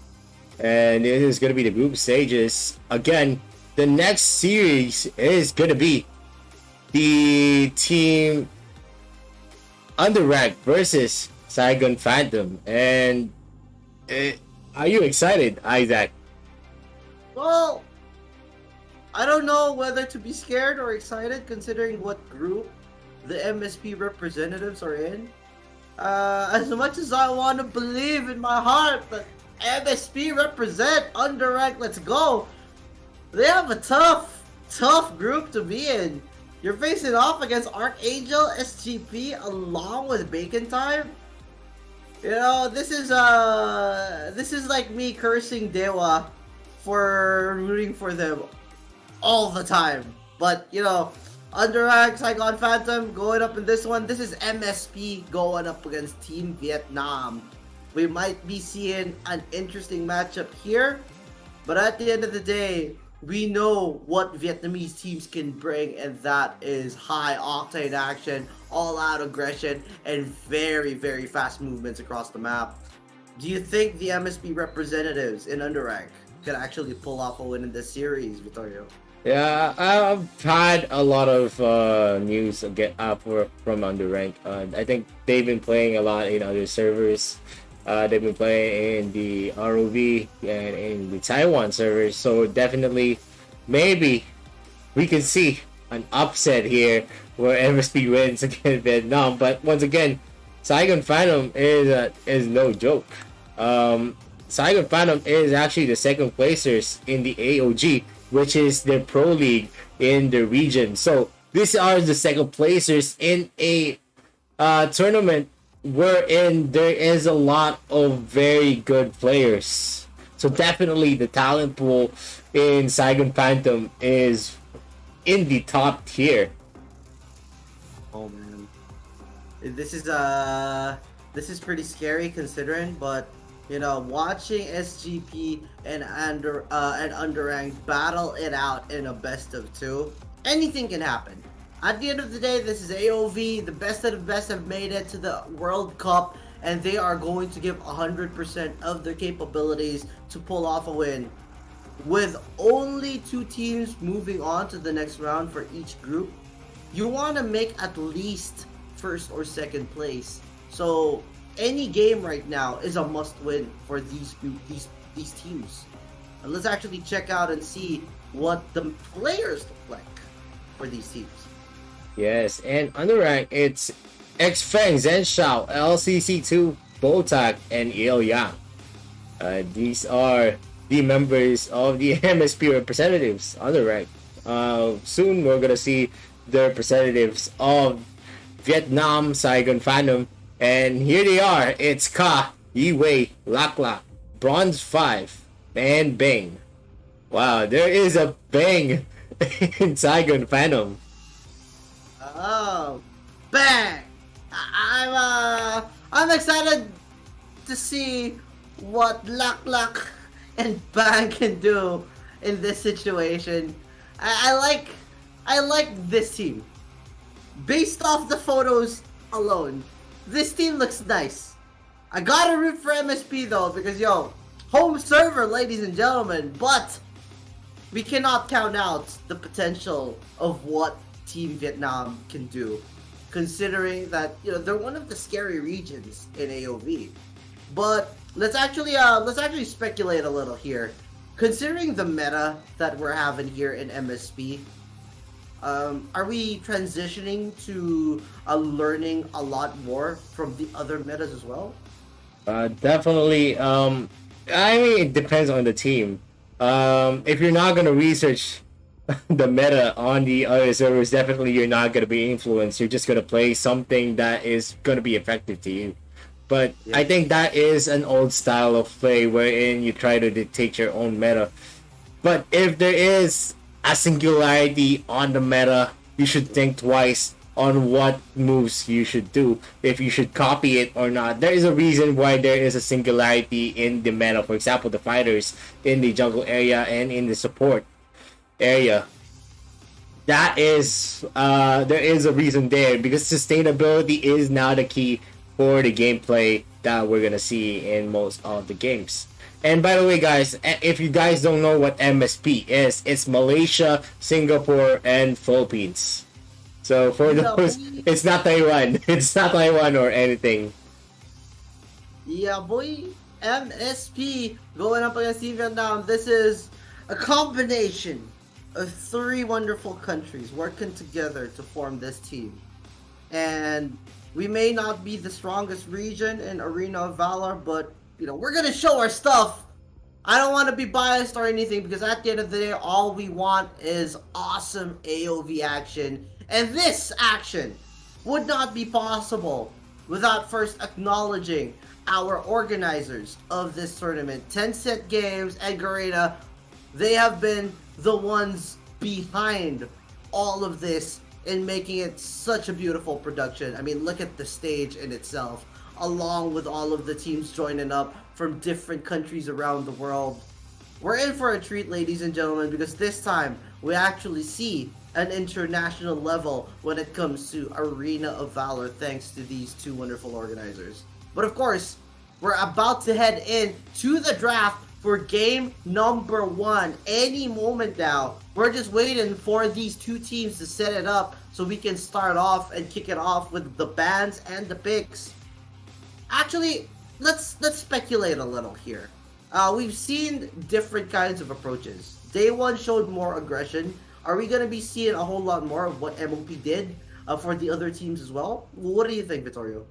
Well, I mean, I've personally had some matches with Underrank, and they're actually keeping up with the meta.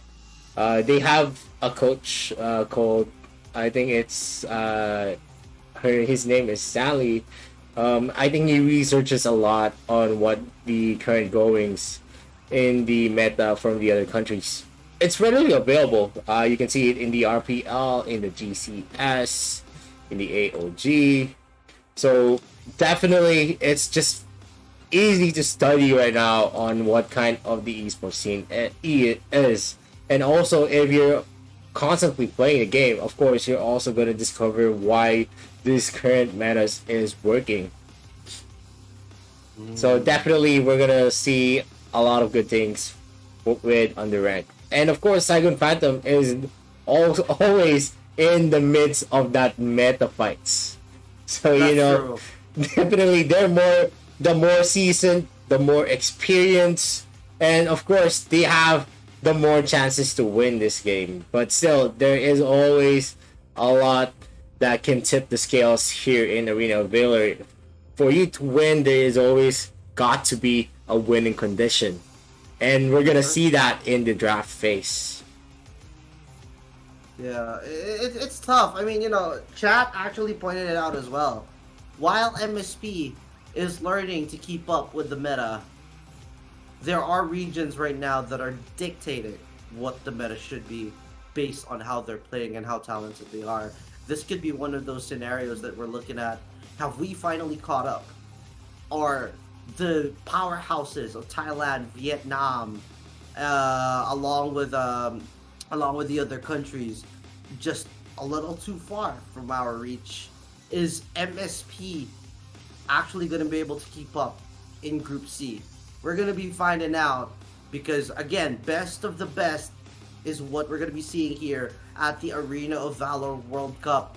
It's tough to say right now, considering we have yet to see any kind of performance from both these teams, but we're only basing it on what they have done and accomplished in the past. Yes, and I do agree. Of course, they're going to be facing off the giants in the regions, but still, you know, you can always have the capability to learn, capability to be there at the moment. It's always different for every player. They will always have those brilliant moments that they can always adapt to situations, and this might be what Underrank will do in this best of 2 series. I'm pretty worried right now for MSP. I don't want to doubt them. I really want to believe in them and their capabilities. I'm a really solid supporter of the MSP region, of course, coming from the MSP servers and region itself. But at the end of the day, we have seen powerhouses coming out from the countries of China, from Chinese Taipei, from Thailand, from Vietnam. Indonesia has been a very scary region as well. So many teams from so many countries are all putting it on the line here, and it's not exactly easy to catch up and study up in other servers without having to play there. And at the same time, you know, playing specifically in other servers, especially when you're coming from a completely different server, isn't exactly easy because of the disparity when it comes to the ping, right? So your competitiveness in another server is not going to be at 100% compared to your own home server. Well, I don't know. I've been playing ROV for a while, and I think my connection is really, really good. That's you. Your internet's great, Vittorio. Yeah, I've been playing with a lot of in the other servers. I've been playing in Taiwan. I've been playing in ROV. The only server I haven't really touched upon is maybe the Vietnam server. I just don't have the patience to just make a new account and grind from that. That's true. That's another thing, you know, having to grind all the way up and getting the meta picks in order to actually learn and study the other meta is another thing you're going to need to worry about. At the same time, you know, maybe we could ask the viewers what they think about the current situation here. Do you really think that SGP are going to be dominating this best of 2? Does MSP underrank have a chance in coming back and showing people that we have finally caught up all the way from MSP? Share your thoughts in the chat. Let us know what you think and who is going to be winning this series. Is it going to be hashtag URWin, or is it going to be hashtag SGPWin? Of course, please, by all means, we want to listen and read through all of your analysis as well. So maybe if you have something to share or break down, share your opinions, by all means, let us know. We could possibly read it in chat while we wait for game number 1 to get underway. Yes, and you know, for me, if I'm gonna put on my opinion about it, it's still too early maybe for MSP because we don't have a lot of competitive scenes here in the MSP region. There's not much tournaments, only community tournaments. There's not much that you can go and practice with, especially in the region. But it is a good thing that we are merged with the Indonesian server, so we can also scout out and, you know, put our talents into use against these Indonesian teams. Yep. Even the Indonesian teams are showing a lot of promise as well, and you know, that kind of performance has not been actually as dominant as the powerhouses, but it's still really, really good. So, given all of this, I think that we could finally think of maybe, let's actually discuss some items while we wait. Do you think that armor penetration, you know, be it rank breaker, be it Muramasa, is it that significant in this warrior meta?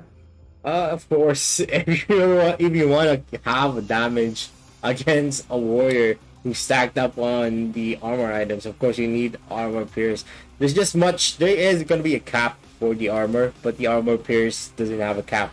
You have a 40%, you have numbers plus 110 from the rack breaker, and then the passive effect coming in from the rack breaker times 80 times the level. So definitely it will work against those very, very tanky heroes. Yep, we're going to be finding out in a moment.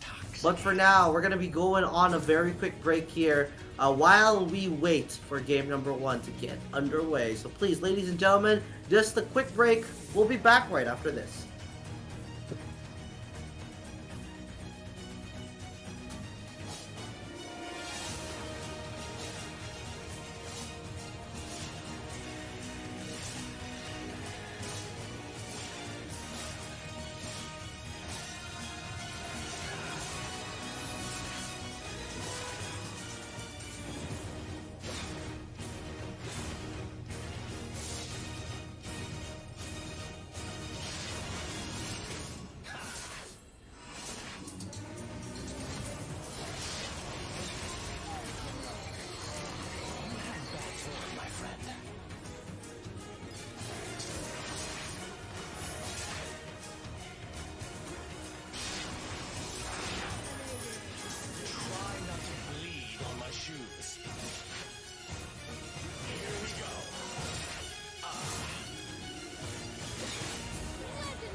Hi everyone, welcome to the Hero Spotlight for Iggy, Ember's Gaze.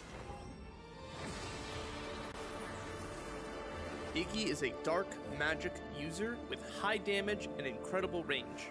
He specializes in turning people to ash, and does so by spamming his fireballs. With his deadly explosive fireballs, vision exposing an incredible long-range ultimate, not even Lorien himself is safe. His passive, Gaze. When Iggy hits an enemy with his second ability, he will inflict Gaze on them, which will expose their location for 5 seconds. Any subsequent attacks on the marked enemy will grant him a stack of energy, up to a maximum of 5 stacks. Without Gaze, Iggy restores 1 stack of energy every 4 seconds, which can be sped up with cooldown. Only the first ability, Explosive Fireball, requires energy. And speaking of, let's talk about his first ability, Explosive Fireball. With Explosive Fireball, Iggy charges up and bombards the target location once in every 0.75 seconds and deals magic damage. Targets that are hit closer to the center will receive additional magic damage. Keep a close eye on your energy, as this ability will consume 1 stack of energy per attack. Now, his second ability, Fire Shadow. Iggy enters an Ember state and increases his movement speed dramatically. While in the Ember state, Iggy can recast Fire Shadow once, which locks onto an enemy and shoots a small projectile that knocks the target back and deals damage. Sometime after, it will explode once again on the enemy. Fire Shadow is useful in roaming, and when paired with his passive and ability, one can dish out tons of damage to punish out-of-position enemies.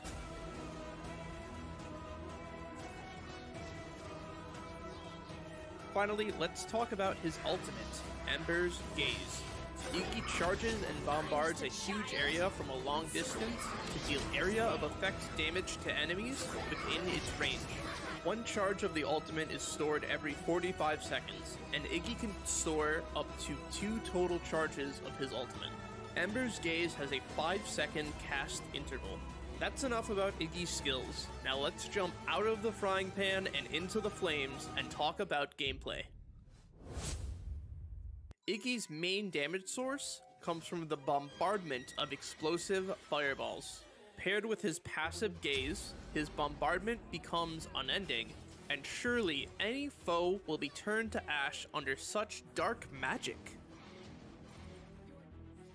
The combo is Fire Shadow to engage, recast Fire Shadow to displace and mark your target, then hold down the explosive fireballs to let them rip. Even if your enemy manages to escape your combo, they won't be able to run from the incredible range of the ultimate, Ember's Gaze. When using Ember's Gaze, you can reach the Darkslayer pit from the safety of your own jungle. Or you can reach deep under enemy towers to halt enemy recalls in their tracks. Since Ember's Gaze can be stored up to 2 total charges, we recommend using 1 charge to deal massive damage in the midst of a team fight, and the other charge to finish off any lucky stragglers that might think to get away. That being said, we've only scratched the surface of Iggy's gameplay potential. We'll leave the little genius inside you to think up the rest. You'll just have to play him and figure it out. This concludes our hero spotlight for Iggy, Ember's Gaze. Thanks for watching. We hope you've learned the basics on how to play Iggy, Ember's Gaze.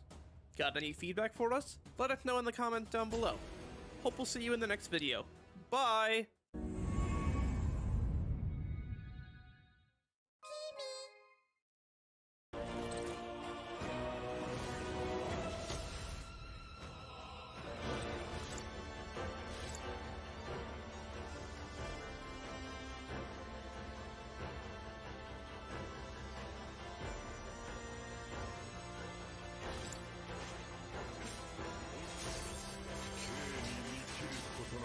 Crannies.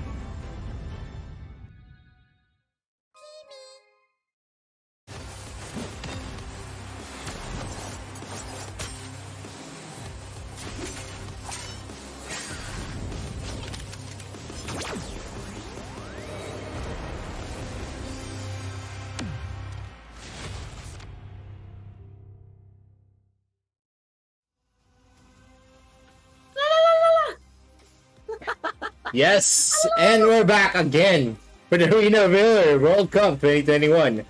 And once again, my name is Victoria. With me is Isaac, and we would like to thank the event organizers, Tencent Games and Garena, for making the Arena Valor World Cup 2021 a reality. Yes, big word. Welcome back, ladies and gentlemen. We are gonna be here and joining you guys for some more fun stuff. We're waiting for Underrank and SGP to start. We got into some technical hiccups here before game number 1 could start, so we are about to start any second now. So please don't worry. We're gonna be seeing blue side and red side pop up at any moment, so we can actually have some more fun. But before that, let's go ahead and speculate some more. We're still waiting for some fun stuff here. Yeah. We're actually, it's just gonna be under, I think we're just still waiting for the teams to be ready. Underrank and Sagan Phantom is getting ready right now, so I hope you guys just stay and look at our faces. Yep. Bask in Vittorio's good looks, ladies and gentlemen. No. Since we've practically run out of things to say while we wait for game number 1 to start, how was everyone's day? Please let us know in the chat. Maybe you guys have been having a good lunch, having a good time so far. We're still waiting for game 1 to start, but hey, Vittorio, how about you? How's Father's Day been? First I didn't celebrate it just because I'm not a father yet. But Happy Father's Day to Isaac. Isaac is a father. Happy Father's Day to everyone's father here in this stream, right? Oh my god. Yeah, ladies and gentlemen, people thought that I would be the least likely to actually have kids. But, come the age of 25, reaching my 30s sometime soon. Oh my god, I'm so old. But hey, not old enough to actually stop enjoying AOV. We're gonna be seeing more fun, more action. Maybe we get to see Batman support Grak being picked up, another Sephira, possibly even Valheim time. Who knows? We might actually check out a Wukong. There are so many things to actually have fun with right now, and I'm really excited to see if Underrank can pull off one of the metas that we actually throw out in MSP. But at the end of the day, we still need to wait for them to actually get in. So that's one of the reasons why you're watching us here at the caster desk while we wait for the game to start. Because quite honestly, we want to watch some AOV action right now, but we can't show you anything when it hasn't even started, ladies and gentlemen. So we're gonna keep you guys company and talk to you guys for now. What do you guys want to talk about in the chat? Please let us know. Yes, and I'm pretty excited right now on what am I gonna see going into the game. Like I said, I'm just very, very curious. I'm not sure what kind of gameplay are they gonna show us, but still, it is gonna be there. But for the collaboration of skins, what are the skins that you want to have an anime collaboration, or what heroes do you want to have an anime collaboration with? Because I've read in some of the chat that Attack on Titan on Aoi is kind of cool, right? Yep, actually. I would personally want to see something like, I don't know, Hajime no Ippo on Raz. Would be nice, boxing. I don't think I like the art style from Hajime no. That's so old, Isaac. Well, speaking of age, Vittorio, I'm sorry I'm an old guy, but, my life is already complete. I have seen Summer Bash Grak. Alright, that already takes the cake. The only thing I'm waiting for right now is to see Summer Bash Ardwin or something, but hey, forgive me for asking, there's so many fun skins we can actually look at. How about you? What anime collaboration would you like to see happen in AOV? Naruto? Naruto and Hayate? two, four. No, man, I don't want to see Naruto in AoE. I'm sorry to the Naruto fans, but you know, I cannot imagine Liliana being Naruto.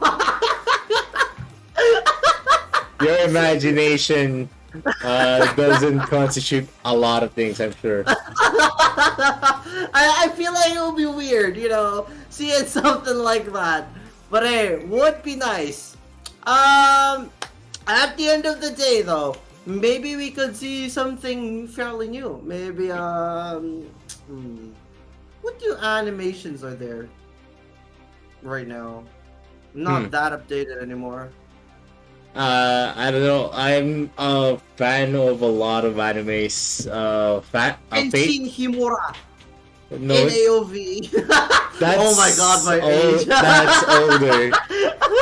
That's way older. I'm reading chat right now. They're talking about Tokyo Ghoul. Good idea. They're talking about more of the Sword Art Online stuff. Possibly, maybe Ignis Sasuke. Oh, who knows? You know, Sailor Moon, Liliana, Gandalf, Ignis, Lord of the Rings. But there are certain animations being mentioned here by some of our viewers that we cannot collaborate with. Yeah, Pat. Shout out to you, Pat, for saying that. There are some animations that the people in the chat are recommending, but I am really sorry. But let's keep the chat wholesome, ladies and gentlemen. Oh my god. Yeah, Kimetsu no Yaiba, there we go. That's a name that I've been looking for. No, no. I don't think there is a character fit for Kimetsu no Yaiba. No one's dying soon in AoE. Richter, man. Richter, maybe. You know, with all of the Demon Slayer Richter. Yo. That would be nice, right? Maybe we could see something more interesting. I've heard about Axel World, for example. That's another thing that could be really interesting that we could bring up when it comes to collaborations with AOV. Yeah, I mean, there's a lot of things though. Someone said Demon Slayer Richter. Yeah, it does sound cool. One Piece Zora skin. What hero? What hero though? What hero? Let's make it fun, guys. If we're gonna have a character from the animation, then put a hero in it so that we can judge if it's cool or not. Yep. Yeah. Please let us know. Right now, we are sitting at the time. It is 2:49 p.m. all the way from MSP, ladies and gentlemen. While you guys discuss what skins that we could collaborate on and actually figure out possibly in the near future of AOV, maybe we could find out some fun stuff like that. We will be throwing you guys to another short break. Please don't worry. We're really just waiting for the game to start, but we would love it if we could see the game get on anytime soon. For now, though, we're going to be leaving you guys and thinking of more things to discuss with you all while we wait for Underranked and SGP to kick off. Don't go anywhere, guys. We will be back right after this.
speaking on behalf of the Arena of Valor development team.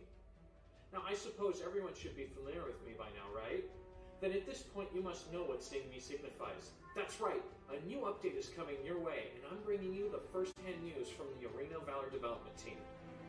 We are so glad that the evolution system, which experienced a major update in the last version, has been well received by everyone, and we personally love Wukong as the delivery man. You'll want to be careful, though.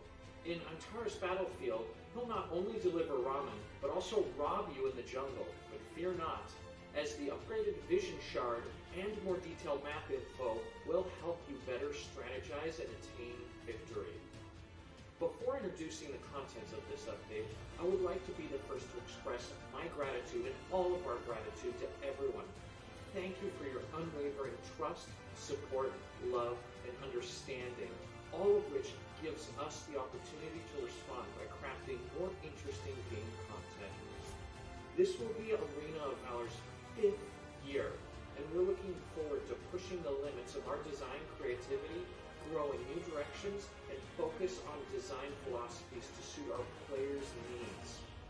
In the upcoming 5v5 MOBA Day, we're looking forward to everyone experiencing the new content and helping us create an even better Arena of Valor.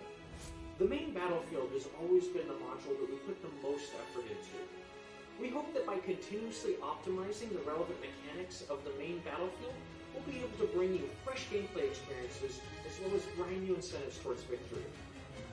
Our latest tweak mainly affects talents and enchantments.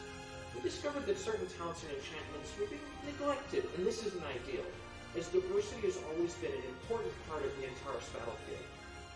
Therefore, we decided to remake several talents and enchantments. These changes include 1. Days will now focus more on offensive traits. 2. Roar is no longer limited to physical damage-focused heroes, and can now be applied to magic damage-focused heroes as well. 3. Disrupt is now has an added effect on defense towers. And 4. Explosive Shield now will take effect faster and is more powerful. We look forward to everyone experiencing these new talents and enchantments. In terms of combat experience, in order to make it easier for everyone to keep an eye on what's going on in the battlefield when purchasing equipment, we've increased the transparency of the equipment purchase page. The warning circle and the warning logic of defense towers and monsters has also been optimized. And in terms of the control experience, we've added 3 new functions, including 1. A new indicator prompt for successfully casting abilities. 2. While being controlled, players will be able to drag abilities that they want to cast in advance to queue. And 3. The location of nearby heroes will be indicated on the edges of the screen. We hope that these newly added functions will meet everyone's advanced needs, and we look forward to everyone advancing even higher, even faster in the tiers. Finally, the reporting system has undergone another round of tweaks. Active feeding has a negative impact on the game, and it's also a behavior that we're strongly opposed to. However, there's a fine line between intentional and unintentional behaviors, making it very difficult at times to differentiate them. In this tweak, we have reconstructed the algorithm for judging active feeding, and we're adopting a more reasonable modeling method in hopes that malicious active feeding judgments can be made more in line with everyone's expectations. In addition, we're well aware of everyone's frustration towards AFK players. Therefore, in the new version, we are prioritizing the tweak on the point deduction mechanics, which will increase the penalty for negative play and AFK behaviors. More points might be deducted depending on the tier, mode, and result of the match. In subsequent updates, we'll continue to collect data and further explore for a better AFK penalty mechanism. To date, we've addressed a number of issues related to the reporting system. In the last tweak of the reporting system, we optimized the overall logic for the reporting system so that everyone could understand more clearly how the system's judgments are made based on the report's content.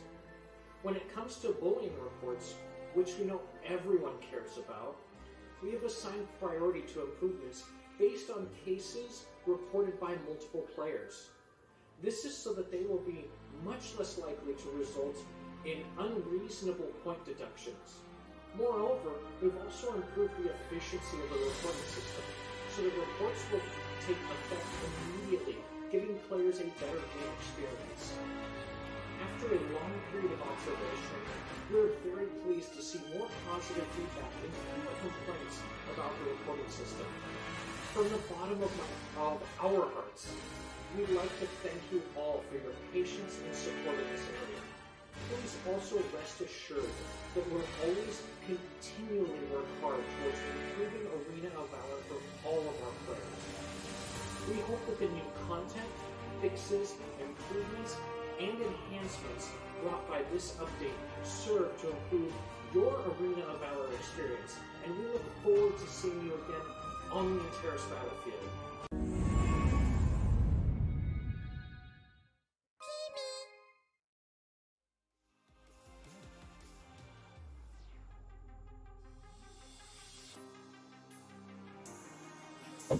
Yes, and we're back again. Hopefully, this is gonna be the fight for the Underrag and Cyclone Phantom is gonna start as soon. But let's thank the organizers that made this possible. Of course, Tencent Games and Garena. So, how was your break, Isaac? I'm going to shout so loud once the game starts. My god, I have been waiting so long for this to actually start. But hey, you know, shout out to the viewers watching right now. I've been reading your suggestion. Yeah, Axel World was great. I got some ideas here as well. I saw some of the viewers mentioning Fate. You know, maybe if they say a Saber? Yeah. Saber Aspen? Yo, I'm actually a fan of Fate. Yeah, I'm actually a fan of Fate. Not just a Fate Stay Night. I've watched a lot. Yeah, before I've even played the game, the Grand Order. They also had an anime for that. No. Yep. I mean, I don't know if we're gonna be seeing something like Sailor Moon, maybe Pokemon, maybe Doraemon, Ultraman. Yo, Ultraman, dude. We need to see some Ultraman skins. We already have an Ultraman skin. Exactly, but we need more of that. I mean, who is the other Ultramans you have in mind? I don't know. What other versions are there?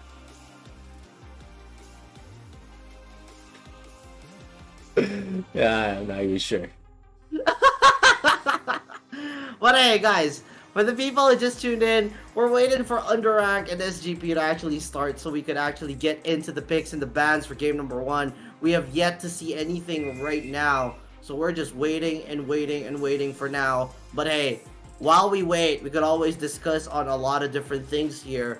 Possibly even more DC heroes in the future. I mean, we've yet to complete the Justice League. Who's interested in actually seeing Cyborg or Aquaman get into AOV? Yeah, maybe Green Lantern, Martian the Manhunter.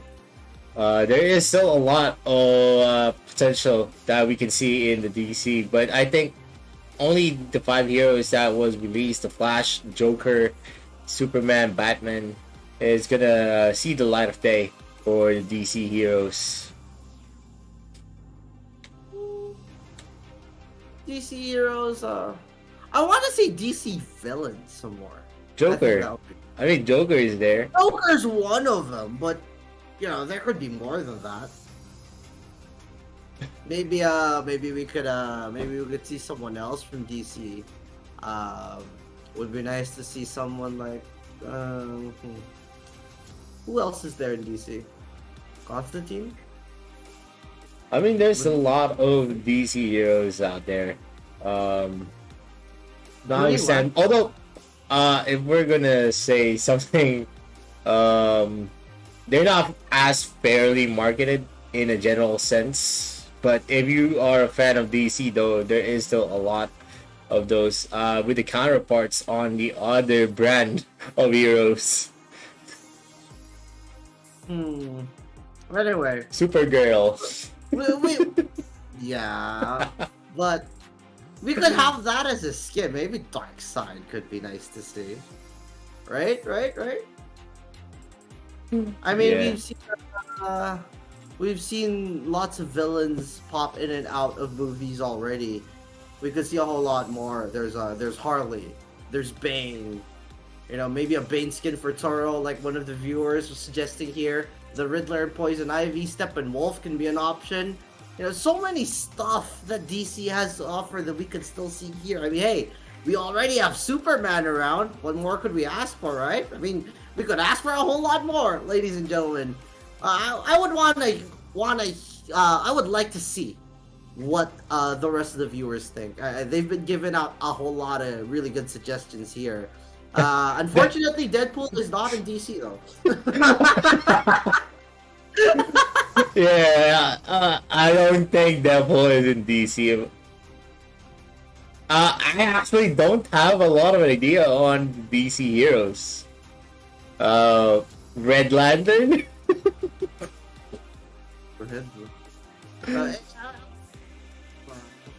I don't know. I mean, would be nice to see a lot of them, but at the end of the day, it's the villains I just really want to see. You know, the Joker's awesome. Yeah. Yeah, I saw someone say there should have been a bad Superman skin, like Injustice 2 Superman. Yeah, I do agree. Yeah, I think the DC hero skins are very, very limited. I think Batman is the only one who has a plethora of skin. Next is gonna be the Joker. Or, yeah, Joker? And the Injustice stuff is great, right? Yeah. It's some really cool stuff that we could see possibly. Maybe, I mean, who knows? I don't think Arena of Valor is limited to just DC. Maybe we could see some Marvel and DC going. Would anyone be interested in something like that showing up in AOV? I mean, you know, Superman and Batman facing off against the likes of Captain America and Iron Man, for example. That's a bad matchup. Yeah, but you know what you got to do. Hulk against Superman. Yeah, Green Arrow is the equivalent of Hawkeye for Marvel. So I mean, there's a lot of almost clear comparisons from DC and Marvel heroes, though. Well, quite possibly.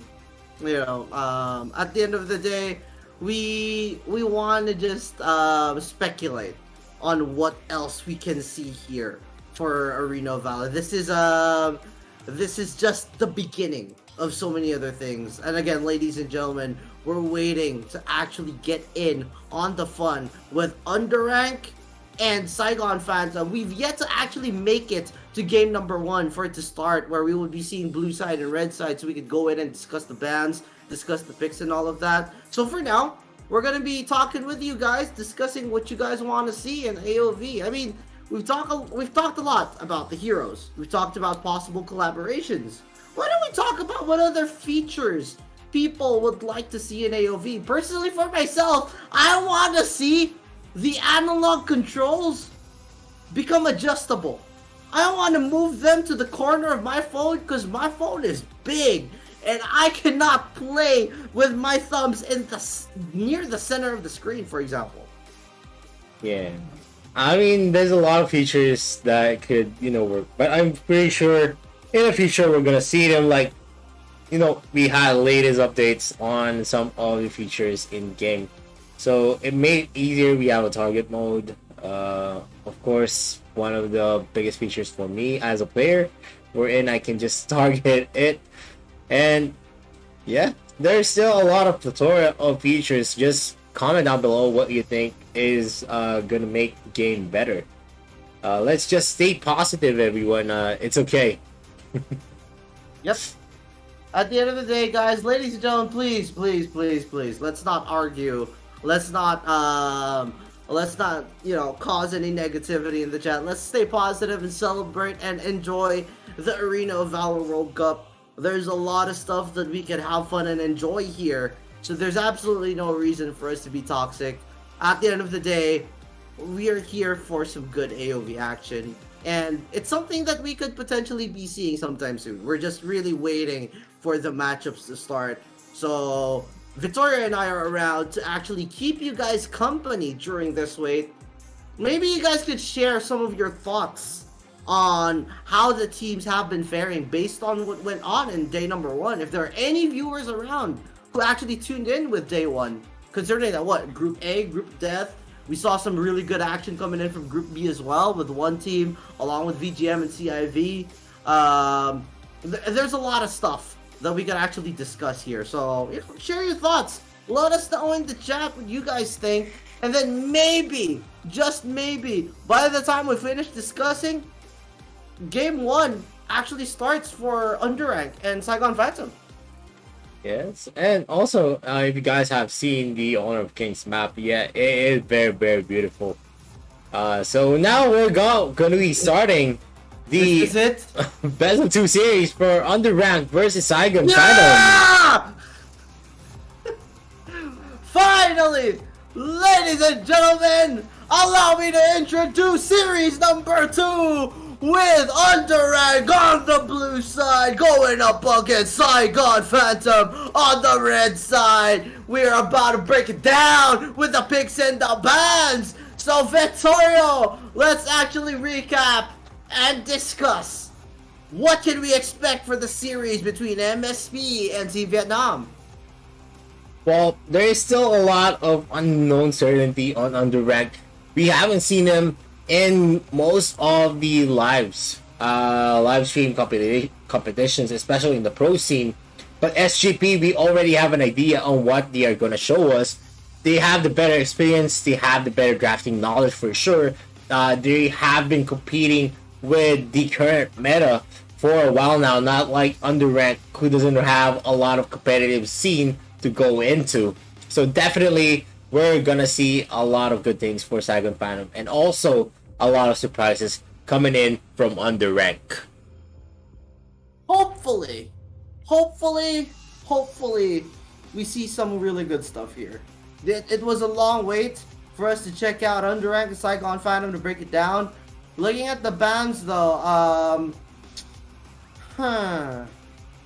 Zip, Florentino. What are your thoughts on that? I mean, Zip is, like I said, is a very understandable hero to ban. It is going to be a very, very hard to counter, especially if we have a very, very skillful Zip user. He can avert clashes, control the clashes, and also get out safe, save his allies, get out safely, or he can do a lot of engagements, surprise engagements using his ultimate skill. But Florentino, understandable, maybe they think someone from Underrank is going to be very, very skillful on that hero, since they are going to be the first pick. I can't see the rest of it, Vittorio. There we go! Alright, now that I get to see it, we are seeing a hover right now onto the Joker, along with a possible Iggy pick. A Joker being answered to the Elandor is something pretty common that we have seen even way back day 1. Why? Because of the mid to late game scaling that the Joker can pull off. Yes, the Elandor is great and all, but once it gets rolling, you could just get one combo by a Joker and you would be practically irrelevant in the team fights before he even starts off. They are going to be picking up a potential combo with a Roy though. We saw something like this that Team CIV attempted to pull off. It was fairly close and they looked really good, but it came down to the point where it was just really, really uber late game, and one mistake cost them that game. Can Underrank do even better in that sense with Roy and Landor as one of the combos in addition to the Veres? I mean, we saw how, how you can use Elner with the Rowie. He just uses his first skill and then goes into the portal from Rowie, going back into the game and going back into the field. That is just a phenomenal combo. You can practically say it's an instant heal coming in from Rowie, and Ellender's combo is definitely gonna make him sustainable and stay longer in those clashes, especially with the ultimate coming in from the Roe, he can summon a lot of allies, so it's gonna make it a more fast-paced game for underranked. But what makes it hard for the lineup of having an Ellender in your team is that Ellender is only effective in the early stages of the game, up to the middle part. Once we hit late game where everyone can burst him out, he's practically useless. Even with the protection, he doesn't have exceptional range, he doesn't have exceptional damage going to the late game, and that is going to cost underranked if they're not going to be able to close it out as early as the 15-minute mark. Yeah, they're going to be on a timer here, considering how Joker will potentially outscale this Elandor in the later stages of the game. They want to make sure they end this very quickly based on what the Roe can actually pull off. One of the things that we actually need to point out, though, is the Roe does not necessarily have the best capabilities when it comes to a team fight. So Underrack are likely to just avoid all of these team fights and focus on the objectives. If SGP would actually allow them to do that. SGP, on the other hand, they're pulling off Iggy. They have an Aoi as well. They add in the Mina and the Joker on top of that. They want to go for these fights. They want to get those kills immediately and then snowball into immediate objectives right after that. Convert and convert is what they would be playing based on what they're picking. And then, Underrack are going to be going for a Valheim. Valheim time, ladies and gentlemen, on top of the Omen pick.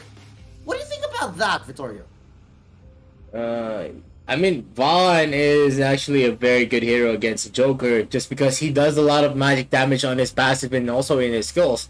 So definitely it's a good counter for a Joker, but I don't think it's gonna be sustainable for them because the range is definitely, and plus the magic damage coming in from the Iggy is definitely gonna make them pay in some of the instances wherein most of the members of SGP just needs to focus on their armor builds instead of the magic builds. Yes, armor, there is some magic damage coming in from Valheim, but it's not that substantial to be, to be felt going into the late game. Not like having a burst type mage, having the Iggy. And also, they have a lot of assassins in SGP. They have Avoid, you have sustainable fighters on Ka. That is just going to be hard for Underranked having a double marksman in their lineup. It's tough to think about it because, yeah, you may have the double marksman composition, but there's a lot of ways for SGP to just suddenly burst you down. The survivability of these marksmen is going to rely heavily on what the Varus and the Roe can do. On top of the Omen potentially just split pushing one lane. If they're going to be playing 4-1 with a double marksman composition, it might actually be possible. But given that the Mina is a very good front line that deals a whole lot of damage as well, it actually works very, very well in conjunction with these assassins that SGP have brought into the table. Yeah, and definitely we're now going to start. We're going to see what Underrank has in store for us. But SGP, we all know they have the better experience, they have the better strategy for sure, just because of their storied franchise. But we're gonna have a quick pause as the game starts. So, well, ladies and gentlemen, we're back. Hello, welcome. You're looking at us again. It is what it is. There's gonna be a quick pause while we wait for game number 1 to really start. We've seen the picks already. There's a lot of things that we could speculate on. I like one of the viewers here commenting and saying that, Mina diving with an Amelie and Aoi into possibly a Valheim or a Landor can mean a lot of trouble. Valheim can only stun one hero. Unless you possibly just combo it up, get the cooldowns running, and then, get a stun later. But you get one stun at most. So you're not exactly going to have like, oh hey, this is wonderful, we're gonna pull it off really, really well. It's still gonna be tough based on how they're gonna need to approach the game. Yeah, definitely. It's gonna be very harder for them. Having a double marksman is a double-edged sword. Yes, you get a lot of free hits, free damage once you protect those marksmen. But at the same time, they're very, very easy to pick off, and you need to protect 2 people. That is gonna be hard. Especially they have an assassin, they have sustainable fighters, they have a Mina, and they have an Amelie on the side of SGP. So protection, it's very, very hard for Underrank at this point of time. They only have a Rowie, who doesn't really have a lot of protection in his skill set. I don't know how they're gonna make the Valheim work, to be honest. It's not like the Valheim has the best range. You have to get somewhat up close and personal, especially with your ultimate. And at the same time, your opponents are not the kind of heroes you want to be up and close and personal with. It's gonna be really painful for this Valheim game to actually work out, and we possibly may just see Valheim get stomped hard in this one, compared to the likes of the others where, you know, there is going to be protection. There is going to be a way for them to get out as well. Iggy, as well as the Aoi, they have means to get out at the same time. And, you know, going back underway here, one of the things to actually consider is, number one, this Amelie pick. This Amelie pick is great in conjunction with the Mina. You have the Joker's range at the same time. What can LCC2 do to actually pull off a very, very good Varese in this game number 1, Vittorio? I don't think it's going to be about the Varese in this game. It's all about the Valheim and also the Elender. Both teams, both of these heroes is actually very early game oriented. You don't really see a very good Valheim going into the late game just because of the range. Both of the marksmen actually lacks range. They have a Valheim and they have Elender. That really doesn't work well once they get caught out by the Mina or the Amelie or the Avoid. Exactly. And I think that's one of the things, that's one of the issues they're going to need to address in this kind of scenario. You're seeing a lot of the movement coming in from SGP already, where they're going to be clearing these waves, they're going to be backing off and running around, and then right after they do that, they're going to be going back to just clear the wave yet again. At the moment though, we're seeing a little bit aggression coming in from Underrank. They might actually catch out the Mina here at the side bush. Not going to be attempting for more though. Yes, and Awoy is slowly stacking some of his basic attacks on the passive, and bam goes in there. There is going to be some kind of exchanges there. Varese is going to do some damage here, while Iggy and Joker just tries to harass that Valheim on the ball lane. But LCC2 is going to be in the center of that damage. The members of Underrank is going to teleport back with Rowi's skill. And it might be a contest going into the Abyssal Dragon Kratos. Yep, Valheim's already in position there. The other members of SGP are slowly moving into the Abyssal Dragon. It's just going to be pulled out by the Valheim though. So I think that's going to be completely fine. But now that SGP have surrounded this Abyssal Dragon pit, you already know that they could potentially just take this uncontested. Unless it possibly gets last hit. But again, you're not going to look at the Underrank composition thinking, oh, they're going to have so much damage, they're going to destroy. No. You're in the situation where you have a double marksman composition that is not exactly going to be the best when it comes to contesting, but you can get away using the Rowie. Yes, and there is going to be a confrontation here. YL is going to be taken out by Joker with a rocket in the back. There we go. That's the issue with the Valheim.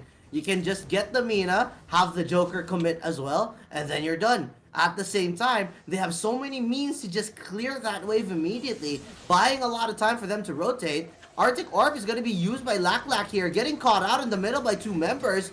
That's Iggy going down. So Underrank finding a way to answer back. Very, very good play there. But I feel like that's a lot of the over-aggression coming in from Lack.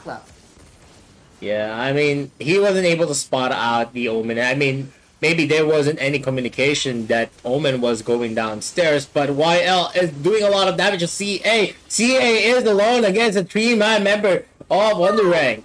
And LCC2 is going to go back. And this is the weakness of having a Rowie. If you're going to rely much on the teleportation capability, you're going to be in a lot of bad spots, like the earlier Rowie from the series from yesterday. Exactly. You want to get in at the very last minute, and you want to use the Rowie to bait out that channel, making them think that they're actually going to go in for that recall. They're not going to be doing anything like that just yet. So far, most of the lanes are looking pretty even, considering the gold is at a 500 advantage for SGP. No one's been able to take any clear objectives aside from that Abyssal Dragon. Yes, and this is what I tell you. SGP just outranges most of the members coming in from Underrag. You have a Joker and you have an AD who really excels well against a Valheim who doesn't have a lot of it. Bronze Fee is going to be in a very dangerous position, and Underrag is going to take his life in a 2v1 fashion. This is interesting. SGP are getting picked off at very unfortunate times.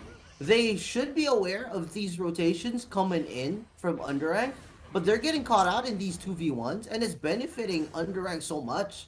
This kind of approach from Underrank, where they're just going to be clearing the waves, and then all of a sudden rotate after getting that Roe recall into another lane, is a very big deal. Ultimately, going to be popped up there, and a lot of members from the side of Underrank are going to be going to the top side of the map. Amelie is not going to be able to defend that. Right after that, instant recall from the Roe brings back the members in order for them to get in time and go back to the lanes. So it looks like the strategy here is to just control where SGP are going, get a teleport from the Roe into another lane as a 5-man, rush that tower, and then recall to get back into the respective lanes to defend it. While this is happening though, we might actually see a pick-off from Yi-Wei here. Yi-Wei dropping pretty low. X-Feng is trying to fight off the rest of the members of SGP as well, but no kills are going to result from that incursion.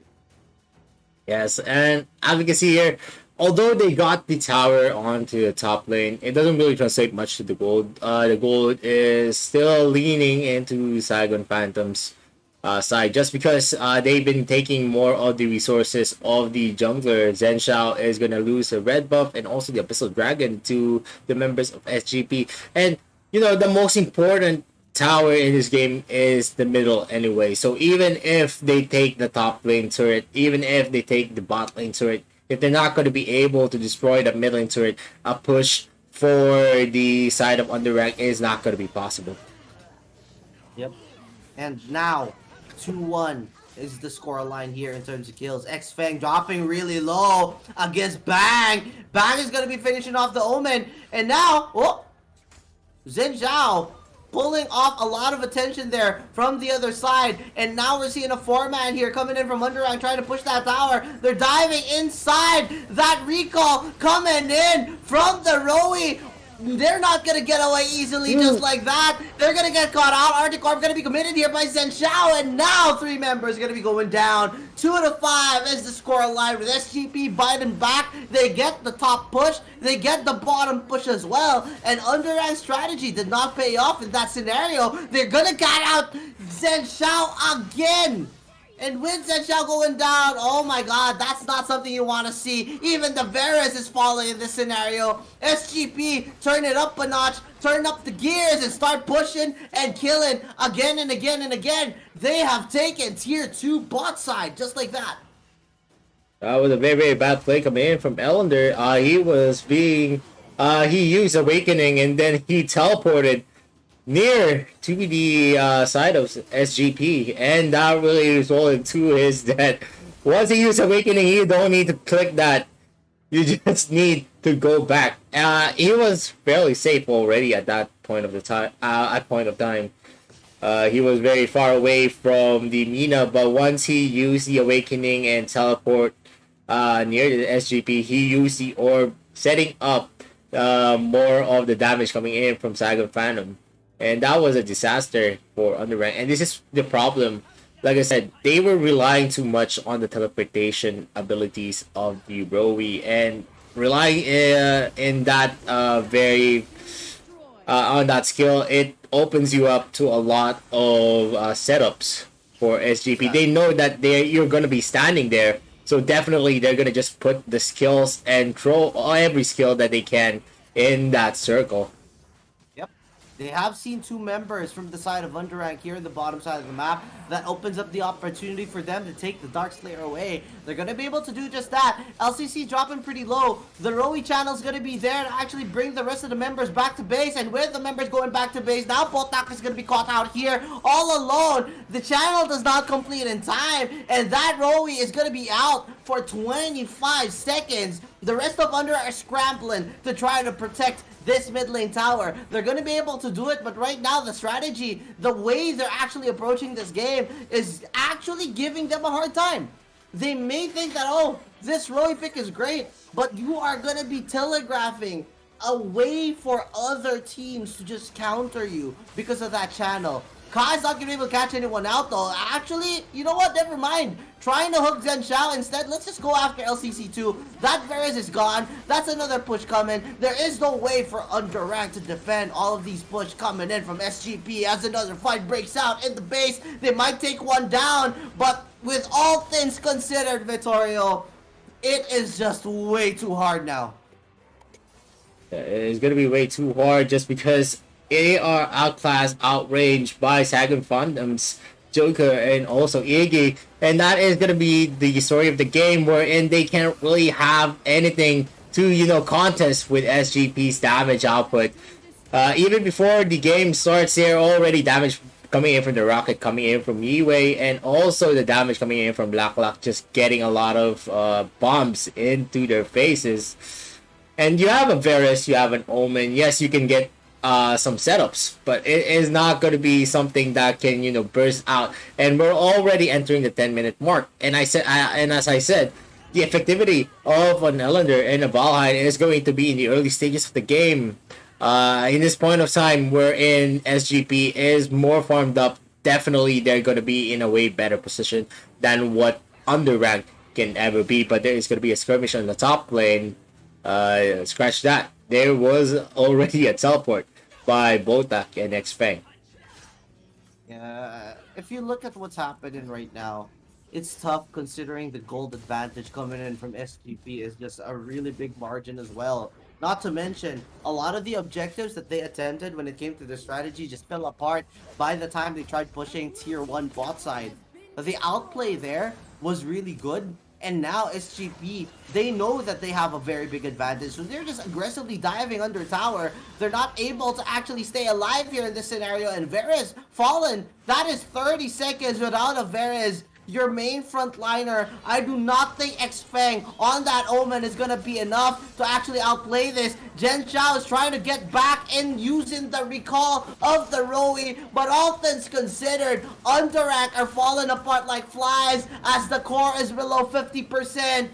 X-Feng using everything he could, but again, the channel from the Rowie costs his life. He goes down 30 seconds in, and now the towers are down. Now the members of SGP are going. They smell it all, and they're going to be taking game number 1.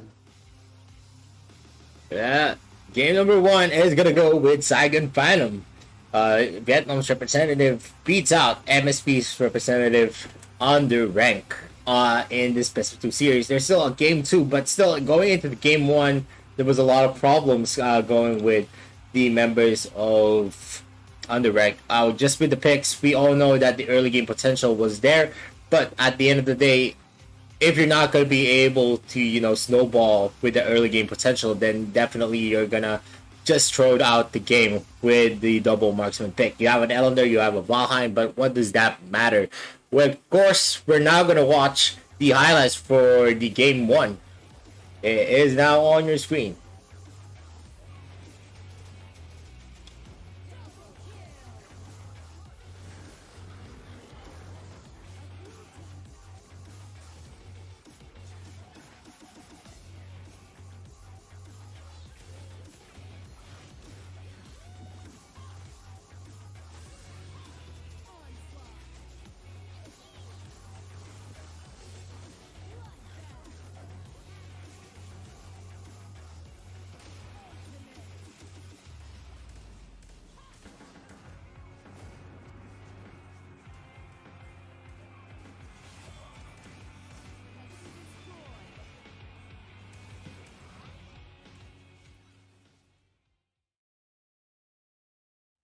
All right, that was the highlights of game one.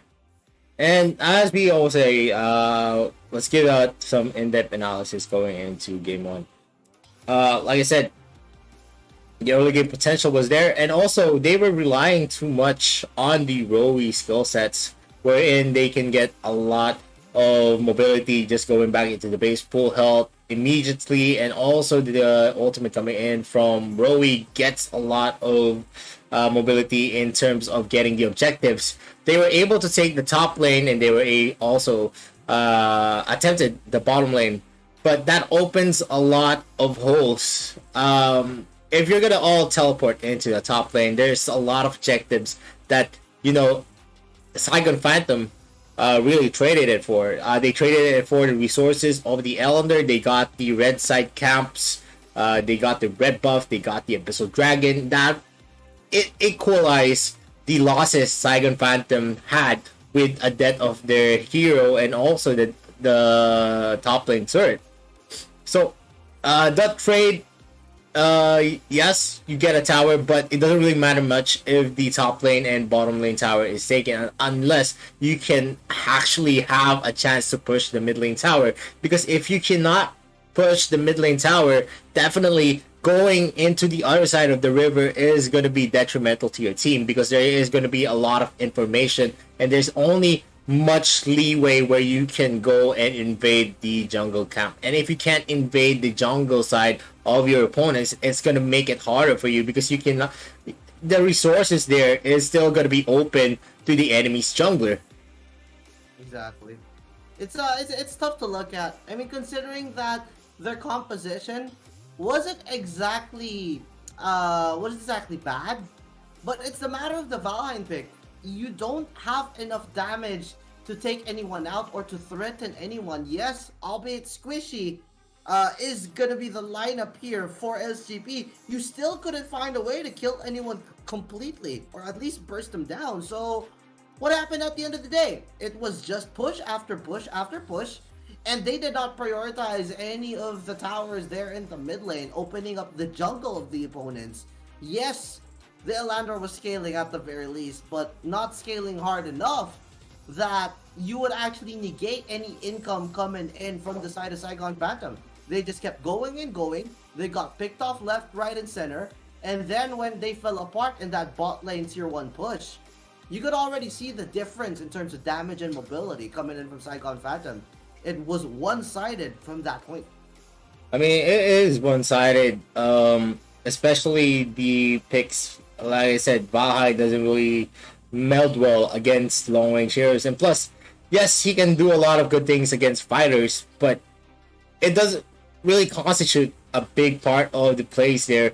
There was a lot of pokes coming in from Iggy and Joker, and what you needed in the marksman position, if ever you're going to be in the marksman position, is to have an outtrade for the Joker's rocket, and also the skills coming in from Iggy. Maybe a Violet would have worked. Maybe an Elsu is a better pick than a Valheim pick, or maybe a Thorn who can, scale to the late game when the Elender is basically more of a support role in the damage section. It was hard for them to just try to begin with. There are so many other picks better aside from the Valheim. I mean, you already have Elandor. Why not pick up someone early as well, like Ryoma, for example?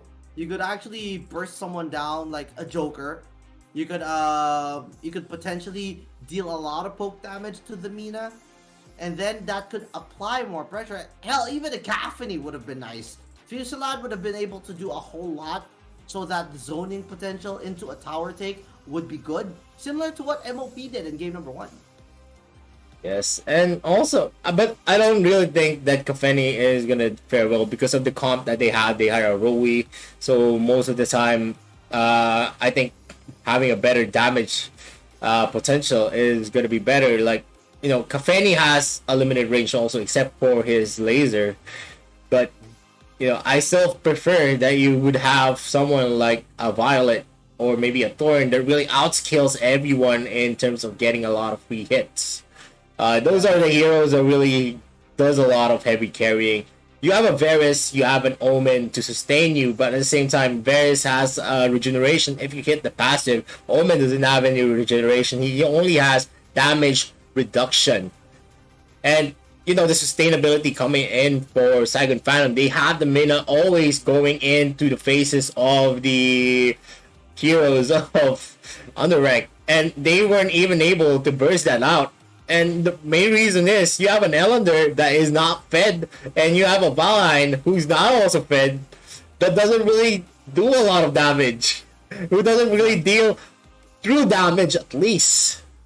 Exactly. It just makes it so tough for them to approach that scenario. And now, as we look into the scoreboards, you're seeing a big drop in terms of the graph. You're seeing a fairly even matchup where, okay, Saigon Phantom were up by just a very small margin. And then all of a sudden, the graph drops all the way down. And drops even further. And you're seeing the damage output here. It's all around Lak Lak. You were able to catch out Lak Lak in the very early stages of the game. But right after that, it was just so hard for you to lock anyone down, from the Aoi to the Iggy, possibly even the Joker. All because, you know, hey, Amelie did his job, Mina did their job, and all things considered, you got 2 towers, but where was all the other objectives? You couldn't get any Abyssal Dragons, you couldn't get any Dark Slayers, and then at the very end, once SGP started to snowball, they just kept taking towers because there was no way for Underrank's composition to defend any of the lanes. Yes, and looking at the damage done, Lak Lak has 104.7k. And as we can see here, the MVP is going to be Yiwei on that Joker just because it outclasses every marksman picked by Underrank. It outclasses Elander, it outclasses the Valheim in terms of range. The only saving grace for a Valheim versus Joker is if Valheim is going to be near enough to that Joker, but as we saw in the game, Joker was always at a distance just firing the rocket, and if someone goes near, he's going to use the killing joke to get a scope out and try to burst out that hero. And the kill participation on that Joker is 73.3%. Almost all of the kill participation was with Yiwei, and with the gold per minute at 712, you'd really understand why he was the MVP with a damage percentage of 38% against Underrank. Exactly. And now, as we break it down even further, you know, hey, we've been nitpicking on the Valheim for quite a bit. Let's actually check out that Varus pick. The Varus damage output was significantly bad. You know, some of the viewers actually mentioned that maybe the Varus pick wasn't good. Could have been a Dirac instead, possibly.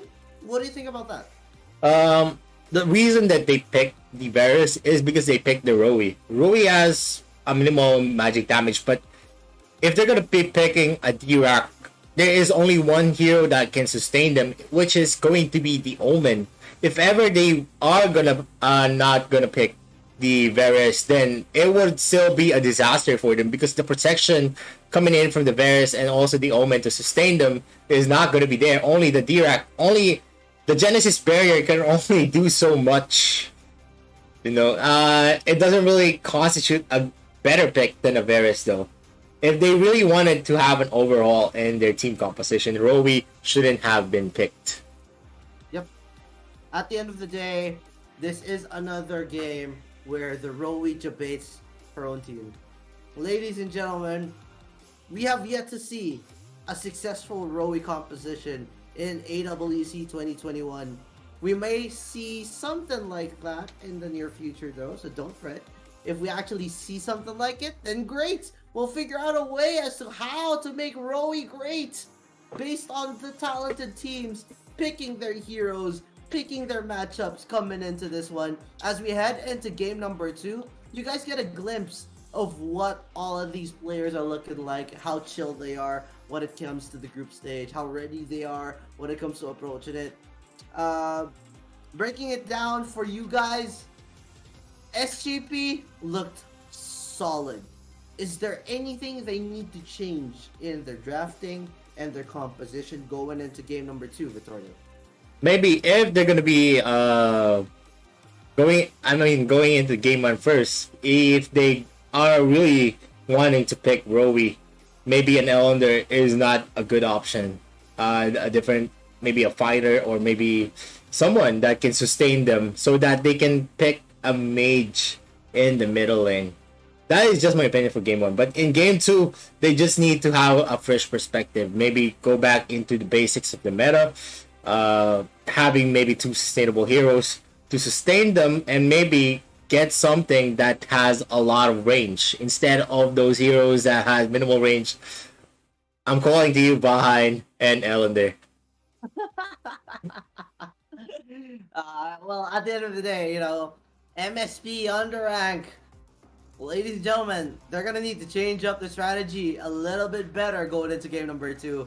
The Roe strat did not work out for them, but now they are gonna be on the red side with SGP on the blue side. If they want to come back and make this a 1-1, they need to change it up a little bit more. As SGP bans out the Florentino and the Irie, underrank are gonna be banning out Zip, possibly even, you know, a Lubu. Yes, and SGP just doesn't want any risk factors.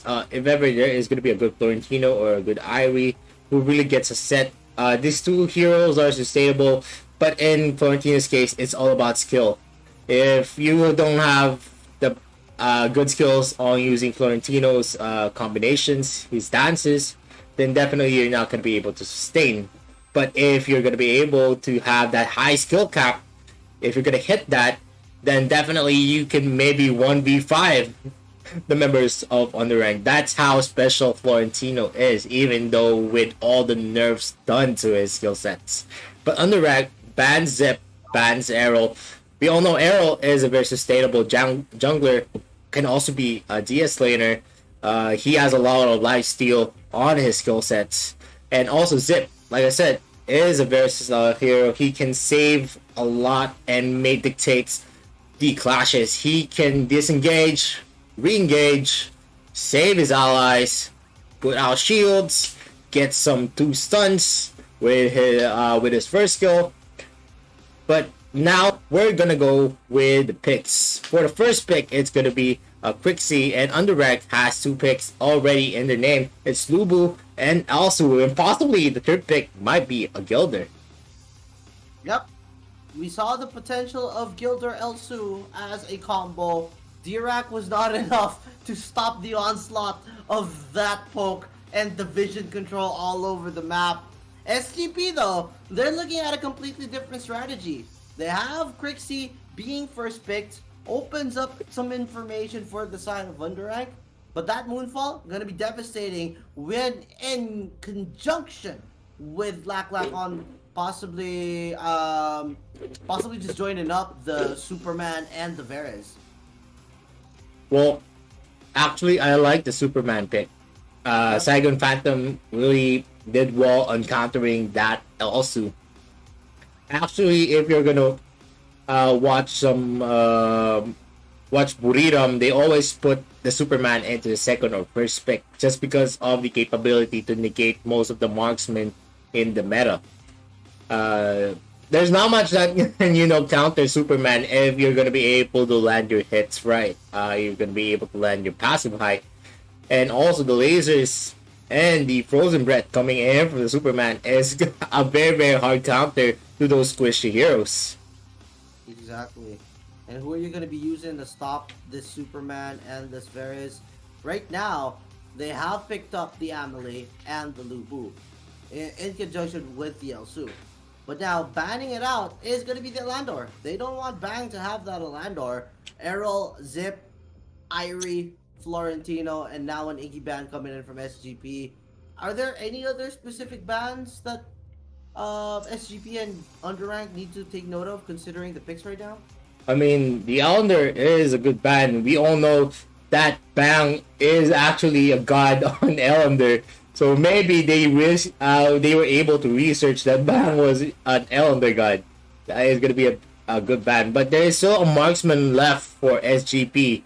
Maybe ban Thorn. Laville is going to be banned by Underrack. I don't think the Laville is going to have a better time against an Elsu. But if it's going to be a Thorn pick for SGP, definitely it's a counter to that Elsu.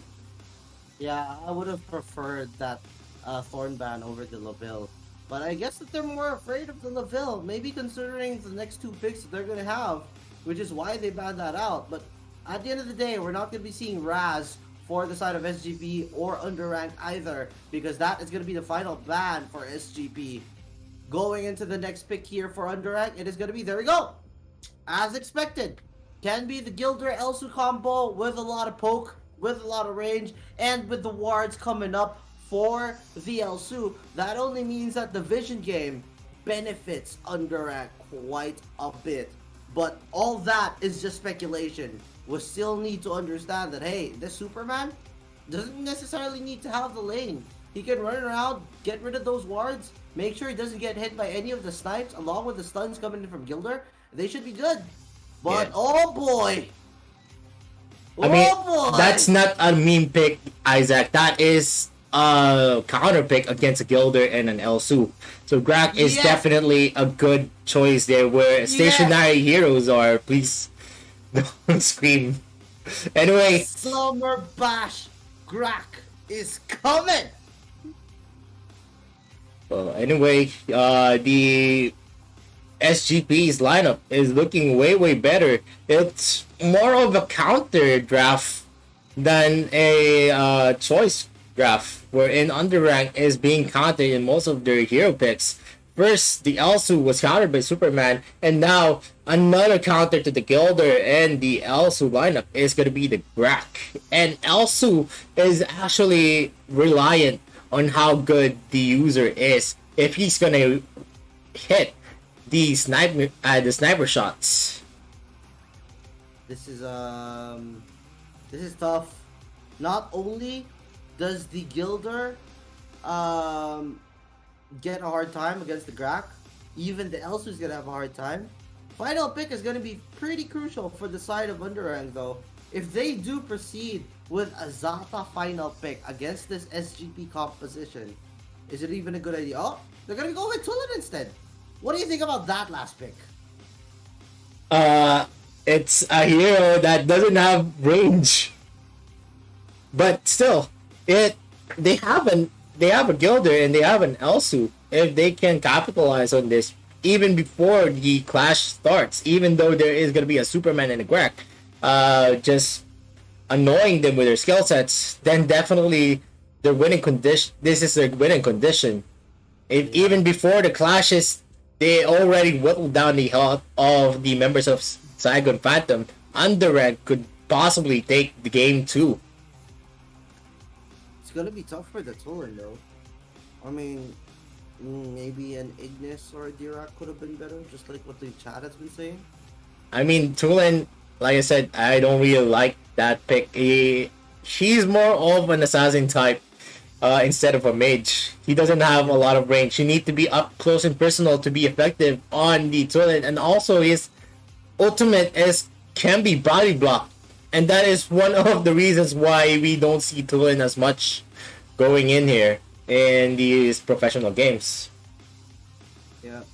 It's all gonna come down to whether the Elsu Gilder connection works out for the side of Underrank in game number 2. SGP on the other hand, looking dominant in game 1, just has to continue their winning ways as they pull off a Grak and a Superman in one composition. What do you ladies and gentlemen think about this game number 2 draft? Is it gonna be SGP winning this 2-0, or is Underrank gonna be able to even this series at 1 apiece? Let us know in the chat. Put in hashtag #YouAreWin or hashtag SGPWin and share what you think is gonna be the result of game number 2 as we head into the battlefield here. SGP on the blue side going up against Underrank on the red side. Yes, and we're now going to be starting here. SGP is gearing up to see where is going to be the first jungle camp taken by the members of Underrank. And maybe there is going to be an invasion here. Bang is currently with Yi-Wei to harass the members of Underrank. And Botak is now slowly joining them in the fray. Yep, there is the smite coming up. They are going to be able to secure that at the very least. But Bang, not afraid at the very least. Bronze 5 though! dropping to pretty low. Could actually get caught out by the Elsu sniper here. Elsu looking pretty good against the Superman bot side so far. But while this is happening, Botak, we also have 2 more members here in the mid lane just pressuring and clearing waves before they transition to the bottom side of the map. Yes, and of course there is going to be a skirmish here. The small cap is going to be taken by the members of Underrank, and it really works well for them that this is the only saving grace for a Tulen in the mid. You can really deal a lot of damage and easily take down those small minion caps if you're going with your teammates, but it's not very safe to have the Tulen near the Grak or the Crixie just because all the range, all the skills. As you can see here, Crixie outtrades a Tulen. Yep, exactly. And right now, you know, this outtrade going on along with a hook in from the Grak, I think that's one of the reasons why they picked up a Tulen. Given that that blink away is gonna pay off really well for Tulen to get out of those hooks, might be a choice. But right now, you know, possible skirmish happening here. It's the Tulen getting caught out by the Grak's hook, but that is gonna be a safe back away there. YL just hitting most of his snipes against the Superman. The Superman is actually being pressured by the Elsu, and the Abyssal Dragon is not gonna be contested, but at the same time the red buff is gonna be, might be in the hands of Saigon Phantom. Let's see. Yes, SGP is going to be able to secure that with the hook coming in from the Grak, and the Moonfall is going to finish off that. It's going to finish off the X-Fang. Aside from the fact that they got that buff, they got the Spirit Sentinel from that as well, and now UA having a good time here in the top side. There is going to be a pickoff though, as the Tulen answers back, taking out Blacklock. Meanwhile, bot side, Bronze 5 looking like it's gonna be a really tough time for him. Pretty low, and the rest of Underrack are joining in on the fight here. LCC2 coming in clutch. Can you actually clutch it out and fight against the members of SGP? They're diving on top of the members of SGP right now, but the Articorp gonna be committed by Zhenshao, and now it's gonna be caught out in no man's land. Underrank are nowhere near the vicinity for a follow-up. The rest of them back off right after that. Possibly some miscommunication. Yes, and they left Lubu out in the open just because of Ka being able to hook Zhenshao in that precarious position. It's gonna be very hard now for Underrank. They lost the carries in their side. It's already 2-1 with SGP winning most of those exchanges. And pickup wise, SGP has the better mobility in their team. They are way faster. They have a Quixie and they have a Superman. In comparison, we have YL always only staying into the bot lane. Exactly. And now YL gonna need to perform really well there on the bot side while the rest of Underrank move around, try to get the space and the objectives going. He's actually neutralizing the Superman a bit because Superman's not going to be able to run around as often as possible with the threat of Elsu going on for the push on that Look at the hook! Meanwhile, that hook though, yo, if you want to make a Grak work, you have to connect the hooks just like Vittorio says, and right now, Ka is showing up hard. Yeah, that is really a game-changing hook, you can say. Zhenshao is being hit 100% by Grak's hooks. My God, you know this is a 180 from what we saw in the last Grak pick, and right now this Grak is working out so well.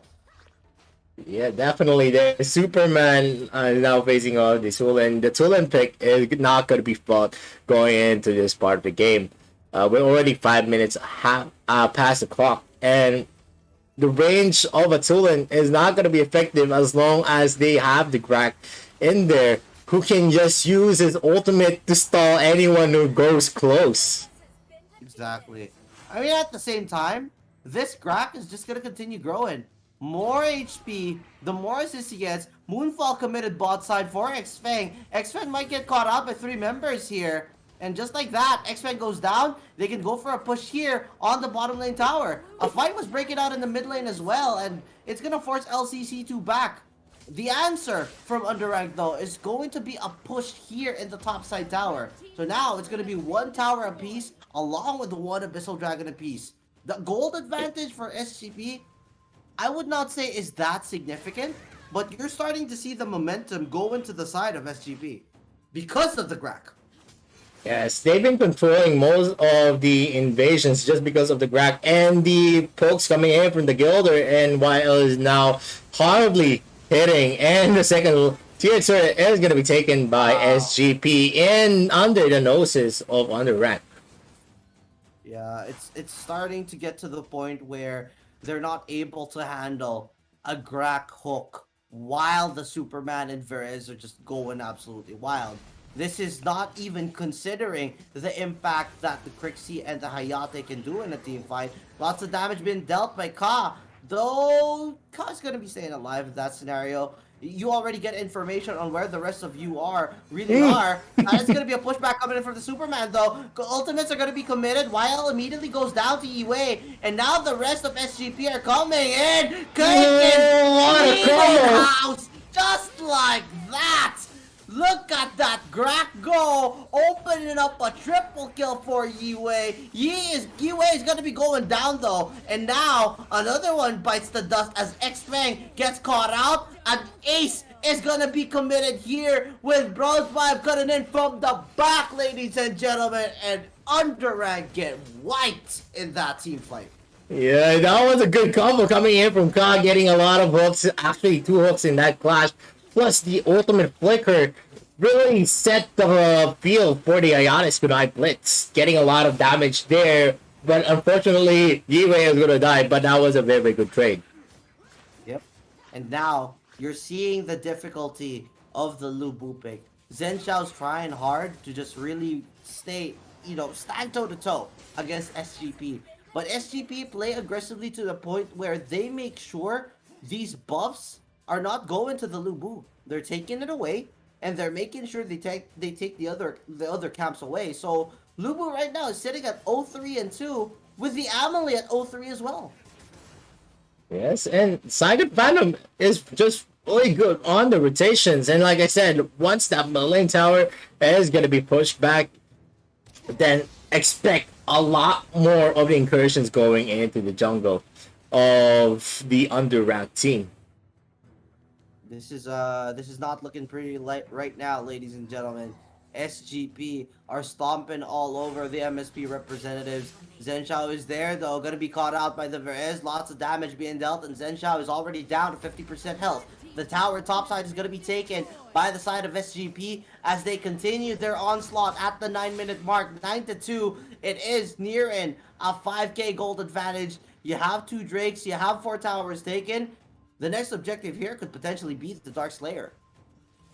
Yes, and also I applaud on how they use the little cleanse on the Saigon Phantom side. When Ayate is going to use the Kunai Blitz, yeah, as you can see here, the ultimate coming in from the Grak, getting 2 of the people of Underrank, and now LCC2 is going to be in the mercy of SGP. Skyshot Zhen Xiao is also going to be taken down, and X-Fang has been pushed. It's a very, very good play coming in from Saigon Phantom. He throws out the hook, channels the ult, and then uses the flicker to get into the fight, catching 2 out. Ka right now is just working so well with his team to enable them and get even further, and now they pick off 1 in that kind of scenario. This Grak is just getting even bigger as the game goes on. Yes, and I do agree there. And most of the engagements has now been in the side of SGP. The initiative is with them, and UR doesn't have any kind of answer, even trying to go for those counter plays. But it doesn't really matter, just because the gold lead is already spiraling out of control. We have 8k over Underrank. SGP just showing a very dominating game again in game 2. Let's see if Underrank can still hunker down and, prolong the fight and maybe get a chance to fight against SGP in an equal ground in the late game. It's tough, as we say it right now, ladies and gentlemen, 14-2 in terms of kills. We are looking at a near 10,000 gold deficit with 0-4 on the score here for both the Amelie and the Lubu. They have not been able to perform because of the MVP performance coming in from SGP. All working as one right now, and all things considered, you may think that, hey, maybe Underrag have a way back into this. It's tough. There seems to be no way for you to come back, considering that you have so much to deal with, and that's not even considering all of the catches the Grak is doing. Like, look at that! 4 members are backing off against a Grak who is all alone, with the rest of SGP just slowly coming in to join him. The threat and the fear that they have of getting hooked by Ka is just so immense right now that they're not even attempting to get out of their base. Yes, and Lubu is going to be taken again with the Roll Devour combo with a flicker by Ka, but it's not going to connect to anyone because of the cleanse coming in from the support. Botak was able to use the cleanse in time to save Zhenshao, but still it's not going to save them because the Nexus might be next with the Moonfall and also the combos coming in from Lock. And look at the damage. Same Indulgence is going to be used by Gilder, but it's not going to be enough because the Nexus is going to be in the paws of Saigon Fandom, winning Game 2 of this Best of 2 series. Just like that, ladies and gentlemen, we saw Saigon Phantom show their stuff, show an MVP performance as a full-on team. They have performed above and beyond, especially with that Grak pick. You gotta give props to the Grak for making it work in the AWC, but let's check out the highlights and see some more juicy Grak plays.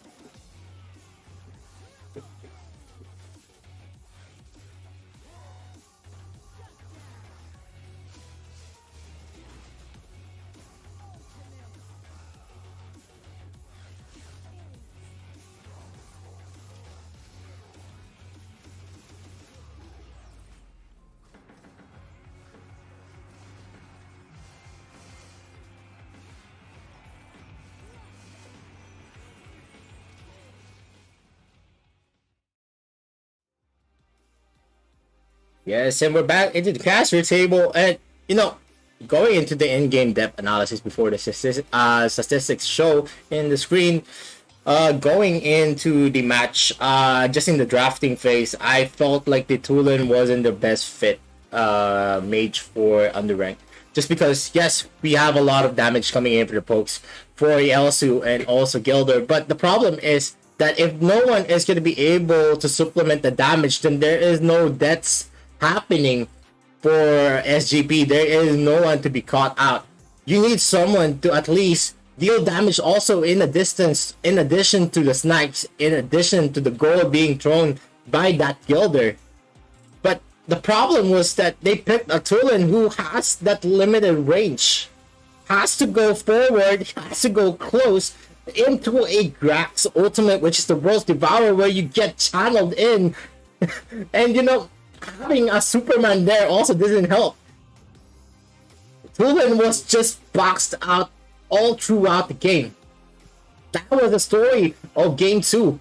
Elsu was doing a very, very good job on sniping some of the targets. Superman was even, being harassed repeatedly on his tower. But only the brilliant plays coming in from Elsu is not going to be enough to carry the whole underrank team in this game. There were so many options, ladies and gentlemen. They tried really hard there, but again, that last pick practically cost them. There were so many other options that they could have utilized in the mid lane. I mean, were they that worried about the hook that they had to go for a Tulin? I feel like the pick just cost them really, really big there. And while the Elsu actually stood toe-to-toe against the Superman in the early phases, that just fell apart completely towards the later stages because they could not address the issue of Grak along with the follow-up that SGP brings. After that follow-up, SGP immediately continuously just go convert into objectives. But, you know, before that even started, it all came down to the invades. They wanted to make sure the Lubu had a hard time, and my god, did they make sure that happened. Everything came down to the Grak, along with the rotations, with the Crixie, the Verez. It was just crazy to the point that, you know, Lubu couldn't do a thing, even the Amelie couldn't do a thing. They were wrecked beyond belief, and they had to rely heavily on Gilder, Elsu, and of course the Tollin to make things work. But that in itself was already a difficult thing because, you know, Gilder and Elsu as a combination would have been great. We did not see that kind of combination because they left Elsu to the bottom side of the map while the rotations was coming in as Tollin and Gilder. Yes, and also in the rotation phases, I don't see a lot of aggression for them because of the, you know, Tollin underperforming. There was no real good ganks coming in from underground. Like we see, they have a Lubu, they have an Amelie to sustain them, and they can do a lot of tower dives. But at the same time, they're not going to be able to do that just because of the limited range of Tollin has. He needs to go in, but once Varys sniffs out Tollin, and once Superman sees Tollin go inside, they're just gonna push him into the side of SGP, and that really made it hard for Underrank to make a good rotation, or at least make an aggressive tower dives. So we're gonna see here the damage statistics that the heroes did. In SGP, they have Bang always in the rotation. Once he uses his ultimate, he gets a hook and a stun. Plus, we can see here a lot of damage coming in from Miwei and Laklak at 42.8k and 40.4k. We see a lot of damage from LCC too, 57.2k, but it doesn't really matter much because it didn't really have any effect in the game. Yes, you can do a lot of damage, but if you cannot finish the damage, then it doesn't really count. And Yi Liang is 38.3k with the brilliant sniping, and also the Gildo at 34.6k. Very surprising support having the same damage as the marksman. So SGP, the MVP is gonna be Bang with a kill participation of 75%. And look at that, goal per minute at 875, just because of the very, very fluid rotation that he showed us in Game 2. Wherein every time there is going to be a counterplay from UR, from the Gilder and the Elsu, Bang will always go out of the bushes and ambush them. Yep. Here's the thing, ladies and gentlemen.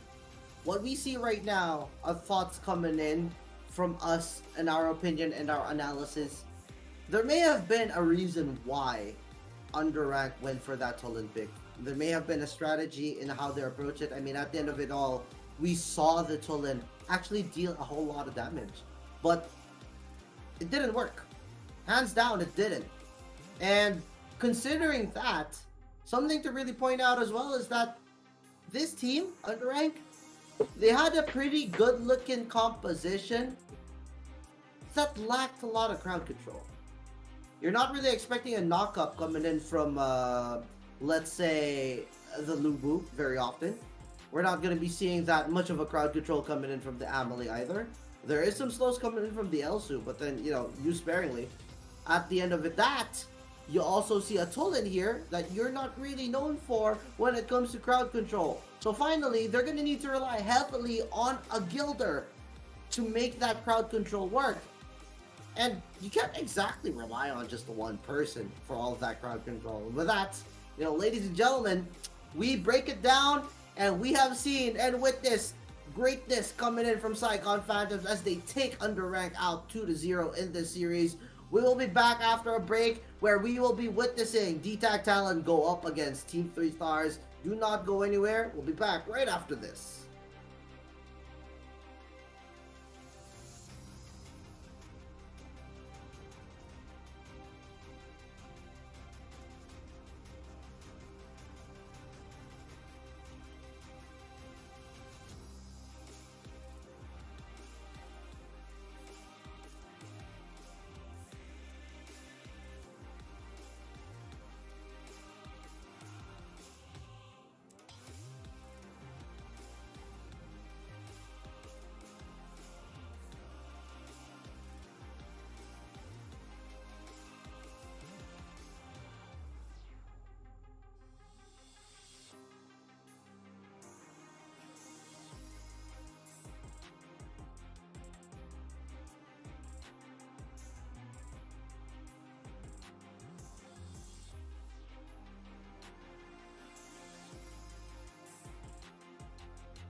こ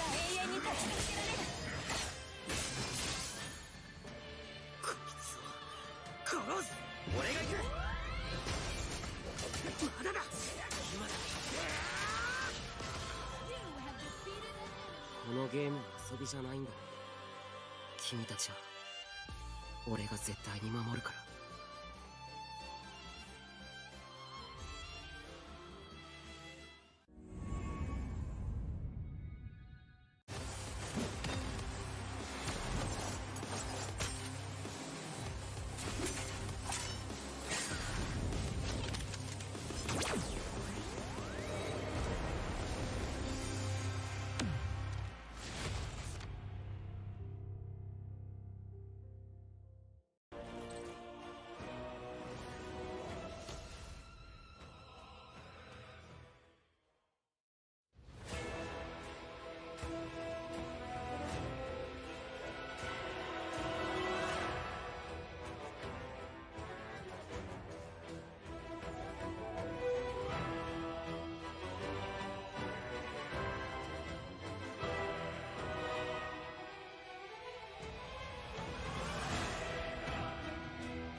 Hey guys, and we're back again for the Arena of Valor World Cup 2021. And this is again a day 2, and we're now in the third series of the day. It's gonna be DTAC Talon versus 3 Stars. Yes, ladies and gentlemen, of course, the Arena of Valor World Cup 2021 was made possible by Tencent Games and Garena. I'd like to acknowledge the awesome organizers in making this tournament possible. And of course, making sure that we get to see the action between Team Thailand, DTAC Talon going up against Team Korea, Team 3 Stars. This is going to be fairly interesting because we already saw Korea go up against Vietnam.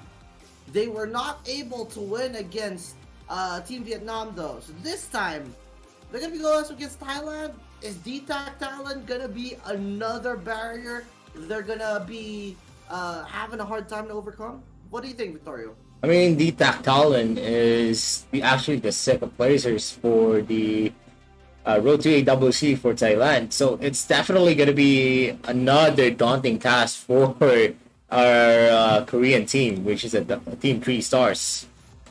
Exactly. DTAC Talon is, also a storied franchise in the ROV Pro League. They're one of the biggest contenders there, and they've been around for a lot of seasons. Yep, they've been around for such a long time. They've been doing so many things around the AOV scene, and going up against Team 3 Stars, they will have, at the very least, the experience advantage when it comes to the matchups. But that's not something we can discount on when it comes to Team Korea. Team Korea has been phenomenal when it comes to esports. And if there is a way for them to find a way out of the group stage, maybe, just maybe, Team 3 Stars has what it takes to take down the likes of DTAC Talon. Let's check out and see what these players look like right now as we see NTNZ, Happy, iPod Pro, we've got Tony, and of course, Erez here for the side of DTAC Talon, looking pretty good. While we wait and see who the players of Team 3 Stars are going to be. Yeah, and also as we see here, iPad Pro is a free advertisement to the product. Let's go. But anyway, DTAC Talon, I've seen Happy before. I'm not actually very familiar with some of the members coming in from Detox Talon. I know some of the members, but not all of them. But still, being able to, get on the top of the other teams coming in from the RPL. So we're really going to see how big of a challenge for Team 3 Stars to also match up with these Titans. So Ward, Rora, Buki, Chan, and Chick we saw earlier in the first series. Let's see if they're going to be able to get a comeback. Yep. This is actually pretty scary, considering that Team 3 Stars started off pretty rocky against their matchup. This time though, I feel like we got the warm up ready. We've got our performances down. This time we're gonna come in to win, and of course, Ward, Rora, Boogie, Chan, and Chick are not gonna let that stop them. A rough start can only mean that there's no way but up going into the next series, and I'm pretty sure that with the coach behind them, they are gonna be able to perform really good. It's just a matter of how they're gonna be executing against Team Thailand. And now, here, have a look. Witness the greatness of Team 3 Stars in their own cameras here, setting up for the AOV World Cup. We actually see the one of the living legends in the AOV scene right now as their coach. And also, we're gonna see definitely a kind of strategy, especially for Team 3 Stars, since, like we said, we saw a lot of different picks coming in from them. I think it was a kind of an old meta where you have a Richter as a support and you don't really have a lot of sustainability on their team. But still, it might work if they're going to be able to pull off the kind of strategy that they want to pull off. Because that kind of strategy is all about pickups, not about the macro plays. Exactly. I mean, day one, we questioned VGM and their composition, considering how squishy they drafted, putting up Iggy, Aoi, and then they even had an Irie going up against the Lubu. They added so many squishy heroes on top of that composition, but went on to win in 8 minutes. In that kind of situation, the meta really depends on your execution, and even if you're using something old, if you execute it right and you pull it off based on what your win conditions are, maybe, just maybe, the strategies that Coach J-Jack is thinking of going in with Team 3 Stars actually pays off. And we're gonna see in this match what kind of creativity that they've thought out on their strategy table while they were waiting from the best of 2 series from the last game. I mean, if you think about it, especially for you viewers, ladies and gentlemen, this matchup is gonna prove a whole lot when it comes to how the difference in strategy works out. The experience level of D-Tag Talon when it comes to the current meta is great.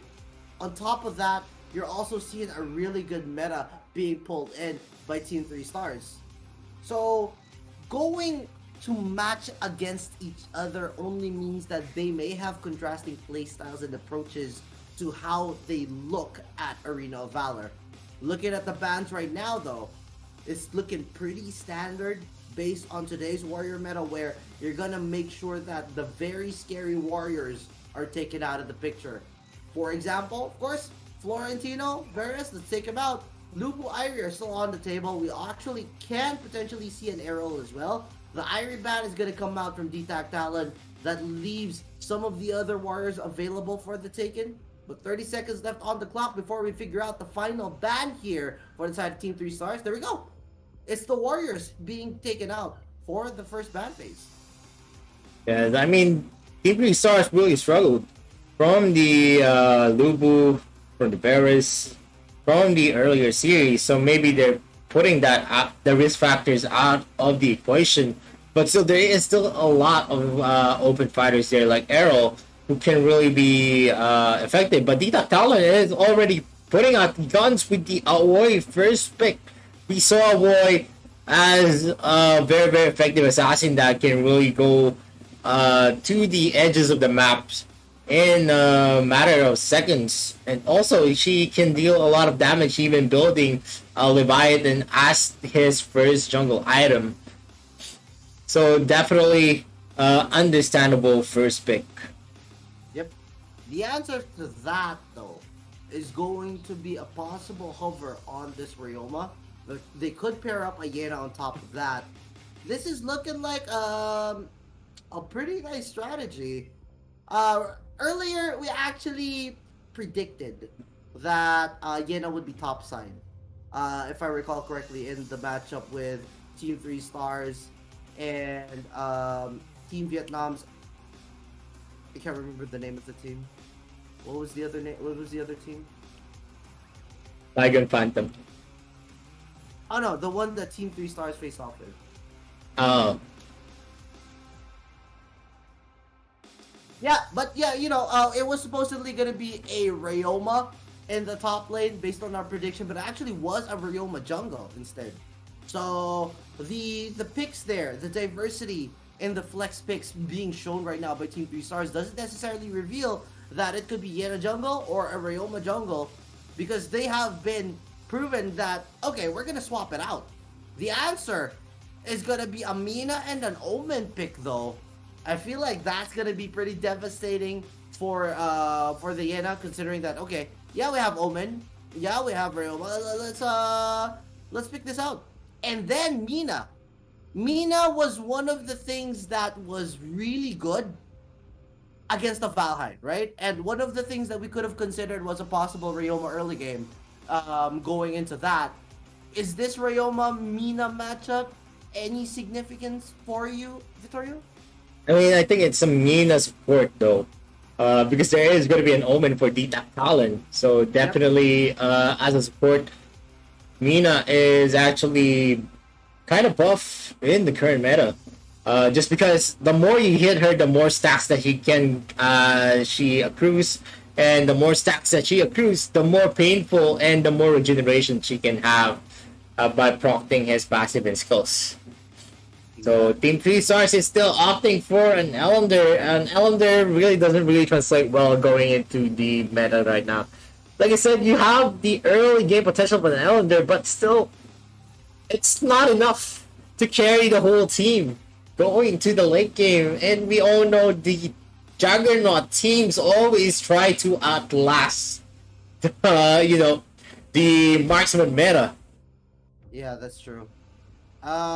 In this kind of scenario, if you want to go full-on late game against D-Tac Talon, the first three are one of the things that you want to see in your composition. Elender, on the other hand, you know for a fact that Elender falls off. So if D-Tac Talon just buy enough time, then more than likely Team 3 Stars may have a hard time.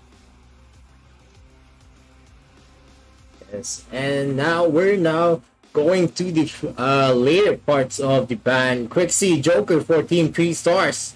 They're now eliminating heroes that can do a lot of burst potential against an Elder. They know Joker is one of the best counters for the Elder right now, just because when you enter the middle parts of the game and to the late game, you can just one-shot or use the killing joke to kill an Elder.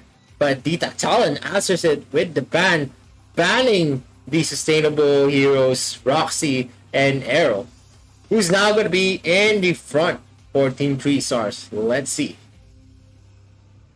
What other options are there right now, considering that these were already taken out? They need someone pretty tanky, possibly a Wonder Woman. If a Wonder Woman gets paired, or an Ibnith? What do you think about that? I mean, the Ibnith is kind of good as a counter to Amina, but once they really get a lot of damage on the side of D-Tac Talon, where they get maybe a Tomo Reaper, or maybe they get another anti-region against that Ibnith is not going to really last long. But in the early parts of the game to the middle parts of the game, he's definitely going to be able to tank most of the damage coming in from the lineup of D-Tac Talon, because, Omen can really do a lot of damage. He needs a lot of hits before you feel him, but Thorn really needs to snowball first just to get the right damage into Rora. this is a scenario where DTAC Talon are not putting all of their eggs in one basket. They want to make sure they have enough for the early, mid, and late game, considering their composition. On the side of Team 3 Stars, they have a very, very heavy early to mid composition where they need to win, and the timer is on them. Because if things fall apart and they don't get control by the later stages of this game, they're gonna fall apart hard and they're just gonna lose outright because DTAC have the better late game comp. Yes, and I think Ward is now opening on that Raz, getting something to have a burst on the members of DTAC Talon. I think Raz is a good matchup for a Zata as long as he gets the first hit. But if Zata is able to use his ultimate, the Ascend, definitely Raz is gonna lose out on the trades. That Zata pick. That Zata pick might actually be devastating for them. But what I'm thinking of right now is that, okay, Zata ultimate, great and all. Elandor might actually get out of that. Yena at the same time, Ryoma can do the exact same thing. Zata will try to go for the chase, of course. But they have means on Team 3 Stars to actually get out of it. The only question is, though, if the Omen or the Mina are not around. And most of the time, of course, you're not going to fight in with just the Zata ult coming all the way out and all alone. You're going to work as a team for that. And there is no getting out of that Mina and Omen if you get caught out completely with all of the chain follow-ups that DTAC Talon can throw out. So let's see what is going to be on store for here. But looking at a better graph, I think, DTAC Talon has still the better one. They have two sustainable heroes. They have an assassin. Actually, two assassins. Zata can be considered as an assassin who can burst out and deal out a lot of damage in the right time, while Torn is going to be their late game safeguard. Yep.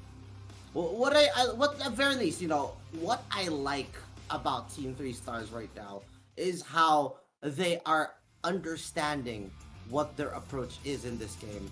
They may have put all of their eggs in one basket, but it's already showing that, okay, we have a clear agreement that we are going to be doing this from the early to mid game, and we need to end this as fast as possible, not give DTAC Talon any time to breathe.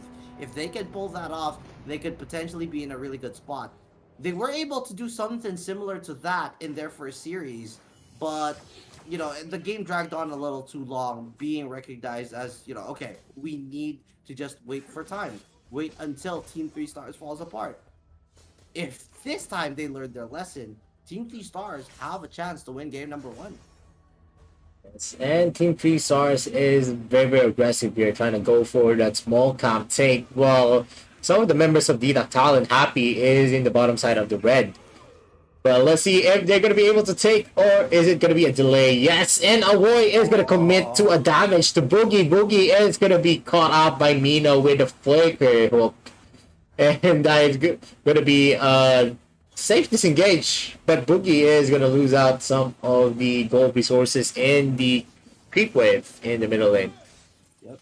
Good attempt, though, coming in from Team 3 Stars. They tried to go for that steal. It forced out, at the very least, a flicker from that Mina. So now they know that Mina does not have flicker for the coming engagements. They could press on more aggressively, and they could go for a bigger advantage in the next coming team fights.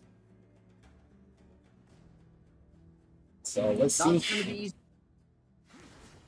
Yeah, it's not really going to be easy here, as long as the bot lane is also being harassed by the members of the DTAC Talon. They have a pretty decent, understanding on who to pressure, because Ryoma is going to have a hard time, especially with the Torn getting a lot of damage, and the first blood is already going to be in the pockets of that Torn, possibly allowing more resources to snowball for their team. Ares is going to be getting poked down by Boogie, but still he cannot commit for an engage here since there is a Mina acting as a wall. They don't even have the Ryoma in that situation as well, so they're gonna need to be given that Abyssal Dragon away. Now that they've given that away, Team 3 Stars are moving towards the other side of the map, but they're gonna be spotted out here by Tony. iPod Pro gonna be coming in to try to go after Ward. Ultimate from the Thorn is not gonna connect, but iPod Pro is already gonna be able to finish off the Ibnet. They were not able to secure a kill onto Tony here as well. So now that they know the Mina and the other members of DTAC Talon are going to be coming back for a recall instead, they're going to re-engage, catch out Ares here. Not going to be enough to go for a finish as well. And, yo, Vittorio, in that scenario, it would have been nice, but they were not able to get anything out of it. Yes, they shoved a lot of the members back low, but the recall is just enough for the earlier members to come back there to late. And also, you know, the rotation coming in from DTAC Talon is more of getting the objective instead of, you know, committing for kills. We can see that they're saving their flicker spells, and only the support is being very, very aggressive for DTAC Talon because of the idea that he is very, very tanky, so he's not really afraid to be getting he's really not afraid of being taken out by the members of Team 3 Stars. And Elander and Yena is now positioning themselves here for an engagement. It's a 4-man against a 3-man, but the Dragon's Brat is going to be used by Happy to get out of that sticky situation. Yep, and right now there is going to be another engagement here. They might actually catch out a lot of the members of Team 3 Stars. 2 are going to be going down there, and DTAC Talon push their advantage even further. On top of that, double kill coming in from iPod Pro. They're not going to be stopping just yet though, because they spot out Chick here at the side in the jungle trying to farm. It's going to force out the Elandor by quite a bit, but this is the window where Team 3 Stars should be dominating, but DTAC Talon are just bringing the fight to them. Yes, it's going to be signaling a bad start for Team 3 Stars, and definitely it's now the path to victory is getting narrower for them, since most of the gold is already coming into the Aloy, and Ares is just, you know, poking downward, and Rhoda has no answer. The range of his spear is just not reaching Ares. Exactly. Ward is going to be spotted out as well though. That hook is not going to be connecting, so Ibnet may just live to see the light of another day, another fight. While this is happening, Ryoma is trying to pressure that bottom side tower. Omen and Yena have been on an island there in the top side as well, but with the Aoi coming in to join the fight, they might actually be able to push in, because even the Zara is rotating towards the top side of the map. The rest of Team 3 Stars are going to be intercepting the other members of DTAC Talon though. They may have enough in the tank to actually take out Tony, and that is Tony going down, with Chan going down on the other side. There's going to be some backdoor wave clear coming in from the Omen as well, off map. But that situation did not benefit Team 3 Stars at all, because the waves top side are going to crash, could potentially go for a push. They can try to defend it here with Chick on that Elandor, but Omen is ready for a fight with the Aoi coming back in. Arctic Orb already committed. That is Errol, Elandor trying to run away. Not going to be enough in the tank. Zara finishes off the marksman coming up there. And what is the answer for Team 3 Stars? They're going to attempt to at least push the bottom side, but with Amina and the Thorn blocking the way, they are not going to get anything out of all of these engagements.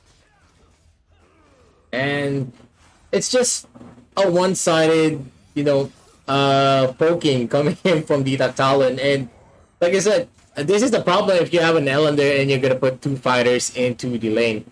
It would have been better if Yena was, you know, matched up with Ares like the other game, wherein he is going to be ambushed in the bush at least, instead of a Ryoma. But at this point of the game, it's not nominal for a Yena to really fight for them. But SN is going to be used on Ward, and he is going to be bursted down there. Fatal attack coming in from Torn, dealing a lot of damage to Boogie. And, you know, the thing about the ultimate skill of Ibnet, if it's not going to hit anyone, it's not going to regenerate his health. And once the Ascent comes from the Zada, he's going to be invulnerable to anything, and Yena is going to be taken down with the Dragon's Wrath, plus the Ascent combo coming in from the Zada, and Rhoda is dangerously low, and one normal attack. Ares is going to take that kill. That's kill after kill after kill coming up right now for DTAC Talon. Only the second kill so far for Team 3 Stars. What's going on the map? Well, it's all DTAC right now as they continue pushing in and pressuring. They're not in any pressure whatsoever to try to end this as soon as possible because they have the better scale when it comes to their composition. The tower bot side is going to be pushing down. Ward is trying to run away from the members, and again, that region is not kicking off because you cannot target the Zata when he's flying in the air. With all things considered right now, this legendary streak on Zata is way too much to handle for Team 3 Stars. You're even seeing the Aoi just spinning around just in case there is a preemptive team fight breaking out.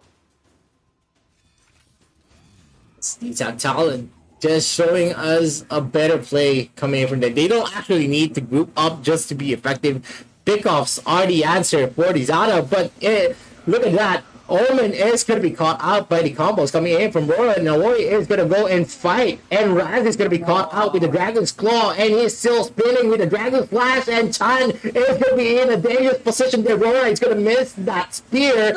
And Rora is still going to be trying to be taken down by Happy. But he's going to be able to safely back away. But no, he's still staying in that bush. Yep, Ryoma's not going to be able to rotate. They know that the Aoi's there. Aoi's going to be taken out by Ryoma while the rest of DTAC were not even in the vicinity. They're going to be using the Mnet ult to just zone away the members of DTAC from taking away that third tower topside. But my god, this has been an absolute disaster. They're trying so hard to pull off their composition, but DTAC have their number. They're going and taking it slow. They're taking in objectives left, right, and center. And it does not seem like the Elandor is scaling as hard as possible. Even the Raz has not been very impactful in this game. Yeah, it just goes to show on how good the picks of DTAC Talon has. They already had a snowball on Ares, so even if you leave him with 2 or 3 members, he's still going to be effective and go and winning those 4v3s, 4v2s. I mean, this is a head scratcher right now. Aoi is 5-0-5. The Zata, okay, iPod Pro, he is 7-0-1. Who's gone down so far? It's an Omen and Amina. But the critical core members here of DTAC Talon have had a very smooth time in scaling. And now that they've fully scaled and come online, look at them just stomp all over Team 3 Stars right now. Is there going to be a comeback potential, Vittorio? Because right now, DTAC Talon, they're already pushing here in the bottom side of the map. They've taken out the tier 2. They're slowly converging and moving towards the 3rd tier tower. A fight might break out here as the cut comes in from Happy. Happy's not going to be able to catch anyone out, but now Ward is trying to tank it up as much as possible. But all of a sudden, they just get demolished, destroyed, and wiped off the face of the earth. 30 seconds on the clock, only 1 member left, but they're just diving all the way in, even at the core itself. It does not matter. It's an ace, it's a cleanup, and DTAC Talon just wiped the floor with Team 3 Stars. My god. DTAC Talon is going to take that game 1 in a very convincing win. And, you know, Team 3 Stars, man oh man, I think their meta is not really matching up with the current meta that we're seeing in most of the regions. And that is already a testament. DTAC Talon winning game 1 without breaking a sweat. Yep, they just cleaned that up completely there like it was absolutely nothing. That full-on wipe at the very end. Very good catch coming in from Tony. And then follow-up was iPod Pro. And they just melted really, really fast. After all of that, there was nothing left in the tank. Even the Yena couldn't even come out of base to even try to defend that core. Because all 5 members just dove into the fountain like it was absolutely nothing. Right after that, it was the end of it all. And now, DTAC Talon are sitting 1 game ahead of Team 3 Stars. If they continue this kind of performance, Team 3 Stars are going to continue falling apart. They need to change up their strategy a little bit here to try to go on forward and figure out their next approach, because right now their meta is not working against Team Thailand. Yes, and definitely that is going to be harder for them. And we're now going to be watching the highlights of the game.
And we're back again before the game starts for the game 2 of the best of 2 series.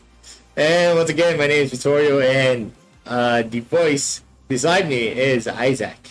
What can you say about what happened in game 1? Oh my god. The early to mid strategy did not work out for Team 3 Stars. They tried really hard to pull it off.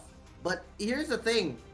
Right now, the meta's gone to the point where everyone just wants to outlast the other all the way until the later stages of the game. It's come to a point where everyone is focused on all of the heals, all of the anti-heals, making sure that the objectives are key. Early to mid pickoffs into a possible tower has not worked out, especially when a team knows that is going to be your approach. They back off, they play for space, they play for time, and then once they come online, they're just going to devastate you with an instant push, tower after tower after tower. You're not going to see a lot of tower attempts coming in from the side of DTAC Talent in game number 1, but once they commit to actually taking a tower, they would not just take one tower, but a full-on lane right after that, because they know when their full peak is going to be. Check out the graph here as we break it down for you even further. As we can see, DTAC Talon dealing a lot of damage on the Zata.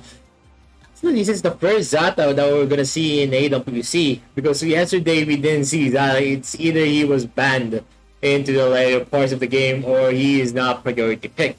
But here he was very, very effective against the Ibnet, who really relies on hitting his ultimate. So iPad Pro, 64.6k, and next Ares, who was able to snowball into the early game, 69.5k, and 51.9k on Happy getting those rotations in. And as you can see, there's a lot of objectives on the side of DTAC Talon. 7 towers, 3 Abyssal Dragons, and 1 Dark Slayer, while 1 Abyssal Dragon was on the side of Team 3 Stars. It didn't really matter objective-wise, rotation-wise, it was DTAC Talon over Team 3 Stars. And as we can see here, the MVP of the game is iPad Pro with a kill participation of 66.7% and a goal per minute of 725, I think. Not 720. That's 72.56. If we're gonna count the minutes, right? 7k a minute. Oh my god. What an absolute beast. I can get 7,000 gold in 1 minute, ladies and gentlemen. I'm iPad Pro on my Zata. I am an absolute God. But that's probably just 725, ladies and gentlemen. Also, just a quick typo there. Do not worry about it. MVP points at 12.3. This guy has been absolutely crazy in game number 1. No one could stop that Zata from coming in. And you just negate all of that tankiness coming in from the internet because of the Zata pick. It was really smart coming in from D-Tac Talent to recognize how to approach the fights. And they pulled it off perfectly. Because of that, Team 3 Stars are gonna need to scratch their heads and actually think of a completely different approach going into game number 2. With all things considered, something you guys need to think about is that this meta right now is not working for Team 3 Stars because their strategy relies heavily on them dominating their lane. But considering that Arena of Valor right now doesn't necessarily have a lane with all members just rotating in and around the map, you can't exactly dominate a person who's not around the lane very often. So by the time they actually try to go for the push, 3 members are going to come in to go for the defense, and all of that advantage that the Team 3 Stars tried to build up just disappear. Yes, and I do agree there that there is going to be a lot of problems that we're going to be able to see. Dita Talon is a really solid team wherein you can see the rotation. They don't really need to group up just to be effective. They got a lot of pickoffs. Not like Team 3 Stars where they need 3 or 4 people to at least overpower one side. And that is the beauty of it. Just because of the lineup that they have a lot of stability on the Mina, and they have a lot of damage coming in for the Awoy. And Zata, who always was just really good on the rotations, always having the on-point ascent, getting a lot of damage into the heroes of Team 3 Stars. It's a tough call right now for Team 3 Stars because they have lost 3 of their games so far. They are going to need to come back and get this 4th game at the very least if they do not want to go down 0-4 in their respective group. Again, ladies and gentlemen, we are only taking the top 2 teams in each group to move on to the playoff stage where all of these teams will be facing each other. As we check out and see the members right now of Team 3 Stars along with the members of D-Tac Talent in a moment, guys, this kind of scenario has to change for Team 3 Stars. Their tournament lives are on the line right now because they do not want to go down even further. It's going to get tougher from here on out, and they are going to need to play like absolute madmen if they want to take down D-Tac Talent. Yes, and definitely Team 3 Stars at least need to, get some sustainability in their lineup. See, they're relying too much on the glass cannon and the damage of their heroes. But the problem is, if you're going to build a glass cannon team, you're not going to be geared up for the later parts of the game. Or maybe in the later parts of the middle stages. You're just going to keep on losing. We're gearing up. Every team is gearing up to outclass each other, and then you're just gonna gear up for the early parts of the game. It's crazy tough to be able to do something like that.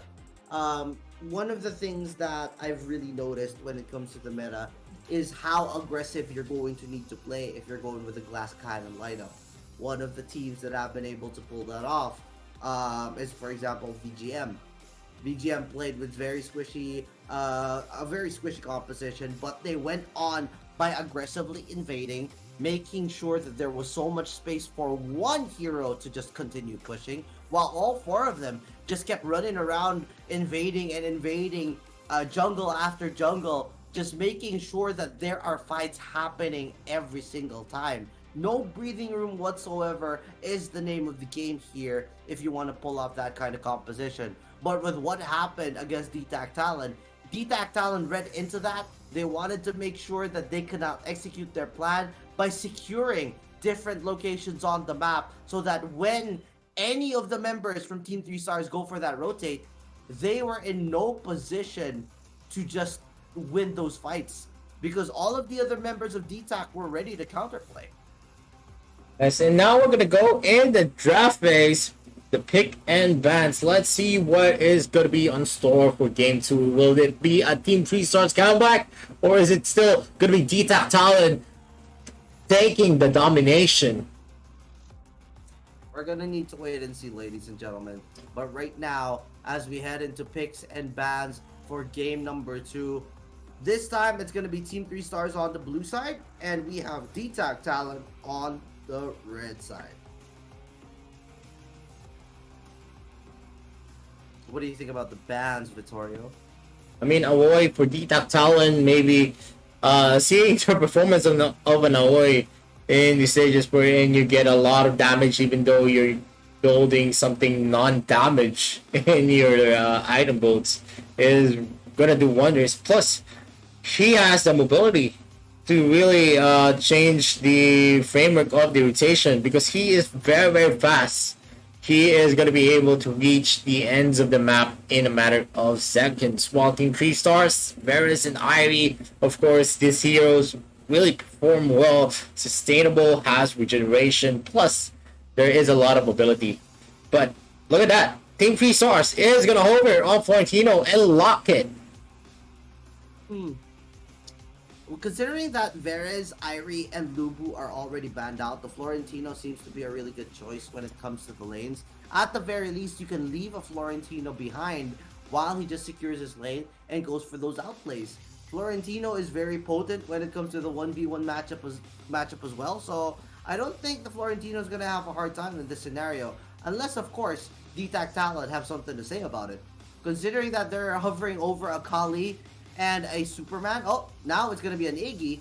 This kind of composition as a first 2 only means that they're not staying in lane again. They're just going to keep running around. And this is it. Superman and Iggy for DTAC Talon. And once again, Superman is going to be picked. And like I said, Superman is a very good hero, especially when you really want to go for those disruption in the back lane with the second skill with knockbacks. His ultimate spin bullet just makes his passive a little more faster, and that really just gives a lot more space for any team having a Superman. Plus, we have the range coming in from Iggy, throwing out bombs left and right. Yep. This is a violet hover right now. If you're gonna be hovering a violet over this, I'm thinking about the potential of a violet right now. You have the late game. You can potentially one hit the likes of an Iggy. You follow that up with a Crixie pick, which is actually pretty good with a Moonfall. This time they're looking like a more stable composition going into this, compared to the kind of draft they had in game number 1. What do you think about the first 3 for Team 3 Stars here, Vittorio? I mean, having the Violet, having the Quixie, they have the burst type in their composition. They don't really have sustainability of Florentino. It's still, and a Florentino is still 50%.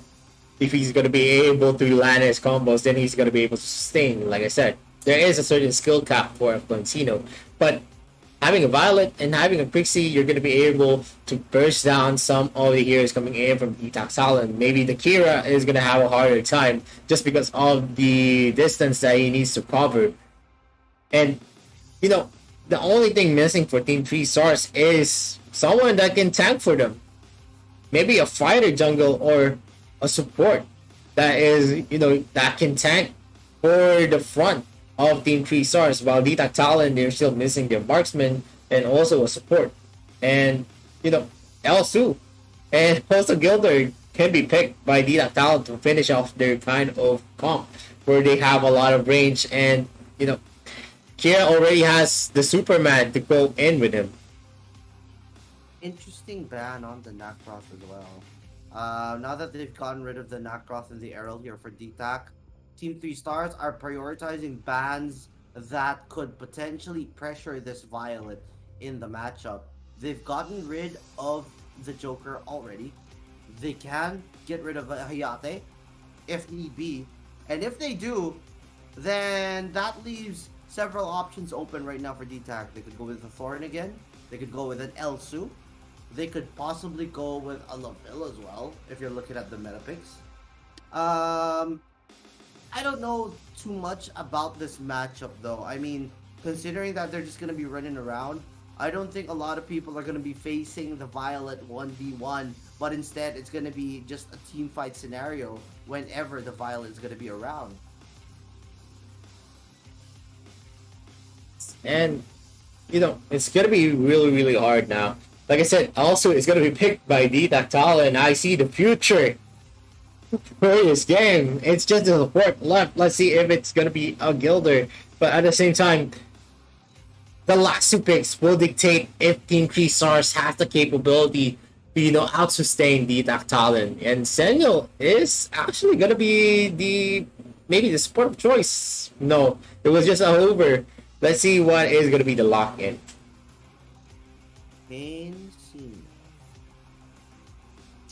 I don't know about that, ladies and gentlemen. As nice as it may seem, you know, a global ultimate along with the ultimate coming in from Pain, it's nice. But is this gonna be enough to stop D-Tactile? Yeah, it's gonna be hard. If I'm gonna be honest, just because of it's just very one directional. Once Pain goes in with his ultimate, there's no going back. Yep. It's the same case for the Sentinel as well, because I do not see a Sentinel escaping this kind of composition. So add on top of that, you know, why not pick up a Baldoon? If they actually do that, you know, maybe they could time in the ultimates coming in from a Sentinel, coming in from a Pain. That's really scary if you think about it. There is gonna be that engaged potential coming in from Team 3 Stars, but if the reset comes up and they cancel any of the early engagements from Team 3 Stars, how's the follow-up gonna be in a prolonged fight? D-Tac is gonna be able to perform even better. Definitely. Let's see how they're gonna be able to, you know, utilize this kind of lineup. Maybe they're going to be proving us wrong in what type of gameplay they're going to doing. But this is more of how a glass cannon build again for Team 3 Stars. I just don't think that they're going to be able to out-sustain D-Tactile with this kind of lineup. Yes, they have a lot of damage here, but if they're not, again, able to snowball, they're going to be losing the game too. They're gonna need to try hard. That's for sure. Chick, Boogie, Chan, Rora, Ward, their tournament lives are on the line right now. Going down 0-4 against their other opponents in their respective group is gonna be very difficult to come back from. They're gonna need to try to win at least one here against D-Tactile, as D-Tac have pulled out a Baldoon last pick to go up against the Team 3 Stars composition. Who do you guys think are going to be winning game number 2 in this scenario? AOV World Cup group stages, and we have D-Tac and Team 3 Stars battling it out right now. Is it going to be hashtag T3S win, or is it hashtag DTN win? Let us know what you think in the chat. Share your thoughts and analysis as well. We would love to read it and actually let the other people know our thoughts about it while they break out into a fight here in the mid lane. It's going to be hard for them, and we're going to have a cut post. Maybe there is going to be some technical issues, but for now, we're going to see. You guys are going to see our face.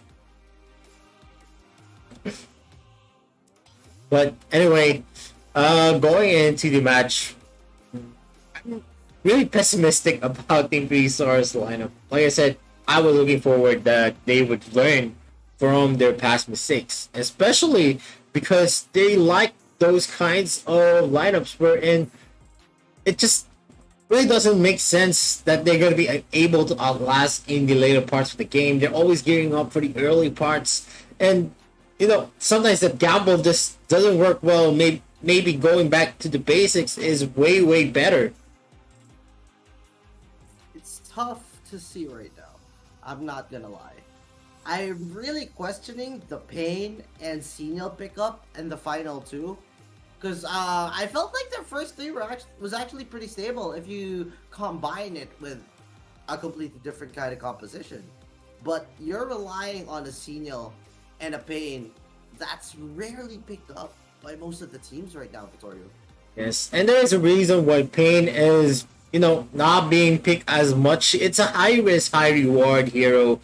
If you get to burst down the enemy team, then that's all good and great. But if you're not going to be able to burst down anyone, then Pain is just a sitting duck once he goes in. Exactly. You want to make sure you get the burst in. You have the damage for it at the very least, but that's wishful thinking. You want to be positive and hey, when Pain comes in, it's gonna be a big disaster, explosion, death, chaos. No, there's a counter to that in the Baldoom. They can stop the opposition from coming in and doing the cuts and all of that. Yes, you may have the follow-up with a Senior joining you in the fight, but you can only do so much. The very least, the global presence is going to be able to help out in the lanes here. But as we go back into the game, ladies and gentlemen, here we go. Checking it out is Ward and Boogie fighting off against Tony and iPod Pro here in the mid lane. Yes, and you can see here, Ward doesn't really have the capability to, fast clear anything here. And iPod Pro is just harassing the Prixie Eras, although is going to be outweighted by the guns from Chan. Oh, what a good try on that snipe. Oh, good dodge as well. Another dodge here coming in from Chan. But, right now, this is going to be something pretty standard. We're not expecting a whole lot of aggression coming in from DTAC, but they are going to be trying to go for those pickoffs before they come online where they actually start taking towers. It's more of a slow pace from DTAC when they come to play, but at this kind of scenario, you want to make sure that Team 3 Stars are playing a whole lot more aggressive. Chan is going to be whittled down by those really big snipes. And now, ladies and gentlemen, look at the tower. Free from any kind of wave. That's 2 waves being denied from Chan while a fight breaks out here in the mid lane. Yes, it's actually very difficult to fight a LSU who really knows how to snipe well. Just because you don't know when the bullets hit you and you're just gonna die. Sometimes people overestimate their health and they're underestimating the damage that comes from an LSU. And Chick is gonna be hit down with a flicker from Tony, and that is gonna be a first blood in Era's bag. Ladies and gentlemen, that is a prelude to what can happen if a Pain dives into a Baldoon composition. You try to come in with your Ghosty, you're gonna get bursted down, you try to flicker away, but then a Baldoon is just gonna dash and toss you over, and you're gonna fall just like that. And with that kill on the Pain, that opens up the Abyssal Dragon being secured now by DTAC Talon. Yes, and this is definitely gonna put a damper again. Like I said, it's an early game composition, and they geared up for it, but they're still losing the early parts of the game. It's just because it's just an off-meta pick wherein you get that Pain. It's very, you can actually guess where the Pain is going to end up, and that's why they picked up the Baldo. Exactly. And once you catch out Pain right after that, it's not like the Pain has any other escape other than using the ult to get out, but that's not something you want to do because you want to use the ult for the engagement. And now, looks like Pain might get caught out yet again. You may have the Iron Body and all of that to try to stop any of the crowd control, but you're still going to be going down to all of that damage being dealt by the Superman and that Kira. And now it's going to be the problem. One of the baddest draft that I saw, there is already a Superman and you're going to pick a Pain. Yep. It's tough as it is, and NTNZ knows that as he presses his advantage here in the bottom side of the map. Moonfall going to be committed here by Boogie to just zone away and make sure that any further engagements done by DTAC will not continue. They will be able to secure the Might Golem away from Chick though. So now, that is another kind of advantage being secured by DTAC as they continue clearing the camps away. So what's Pain going to be doing when he cannot fire on all of his jungle camps completely? He's gonna need to continue ganking to actually come back into this. But as this lead balloons, we're slowly seeing a growth of income and experience on DTAC Talon, sitting at a 2k gold advantage along with that Abyssal Dragon and a tower already taken on the bot side. Yes, there is no answer for this. You have a Senyo, yes, but once he uses Angelic Splendor, his ultimate, to go to his ally, is that ally still alive when he lands? That is the question, and for me, I don't think so. Yeah. It's already tough as it is to engage and go in. It's hard for you to dive into this kind of composition where there's a Superman and a Baldoon protecting the Kira, the Iggy, and the Elsu. And at the same time, you know what? The Elsu can just snipe you away, then deal damage on top of you just like the Iggy before the fight even starts. Chan could not even continue, and now they might actually catch out Boogie here. Boogie's gonna be popping in the Moonfall and try to take out the members of DTAC Talon. They will answer back with a kill onto Boogie after he takes out iPod Pro, but the fight is not over just yet. Rora's gonna be coming in to go for a roar and try to take out even more here from DTAC Talon, but the members of DTAC are a little too tanky. They will only answer with another kill onto Moop there. So with Moop coming down 2-4, the kill advantage is still on the side of DTAC with a 3k gold advantage. Team 3 Stars though actually fighting back in that scenario, although it did not pay off that well. Yes, I mean, even if they won those kinds of incursions where there is no prime engagements for both team, there's just so much Rora can do. She can't carry the whole team on his back. That's just not sustainable. You need everyone to contribute, and we all know the Pain is not really the best pick that you can think of in this kind of game. This is starting to look really, really tough. As much as they would try to go for the engagements here, DTAC Talon know exactly what to do to counter the engagements that Team 3 Stars are attempting. They are going to be catching out Ward here, and look at that. While this is happening, they're catching out Boogie as well. That is going to be a huge kill, and now, with Boogie going down, the Resurrect already being popped here by Ward, what can you get out of that Resurrect? Can you actually pull off an advantage after it? I don't think so, because snipe after damage coming in from Elsu and Iggy, it's too much. Chan is gonna be forced back. There's no way for them to defend it because they have way too much damage being dealt right now. And all things considered, when you're way too low, you're either gonna give up a kill or you're gonna run away and leave your tower unattended. That's exactly what DTAC Talon want, because now they're slowly but surely taking all of these towers away from Team 3 Stars. Yes, I mean, their engagements are just phenomenal. There's a lot of crowd controls on the side of the Talon. They have a lot of pushing power with the Superman, and also a lot of burst damage coming in from the Iggy, Elsu, and Kira. This is what you call supplemental damage. What I was telling you, that Elsu can do a lot of damage, but still, there still needs someone to be the one finishing off the enemy heroes, and this is what the Talon is showing us. Yep. If you wanted to finish, you got it in the Iggy. If you can't finish it off with the Iggy, well, maybe the Kira could dive in. Superman can do the exact same thing. Baldoom is busy protecting you. So you're not going to have much of a hard time as an Elsu or an Iggy in this kind of scenario. With Dark Slayer being secured here by DTAC, there is no room for the side of Team 3 Stars to go for the contest because they are not even aware if the Dark Slayer was being taken in that scenario.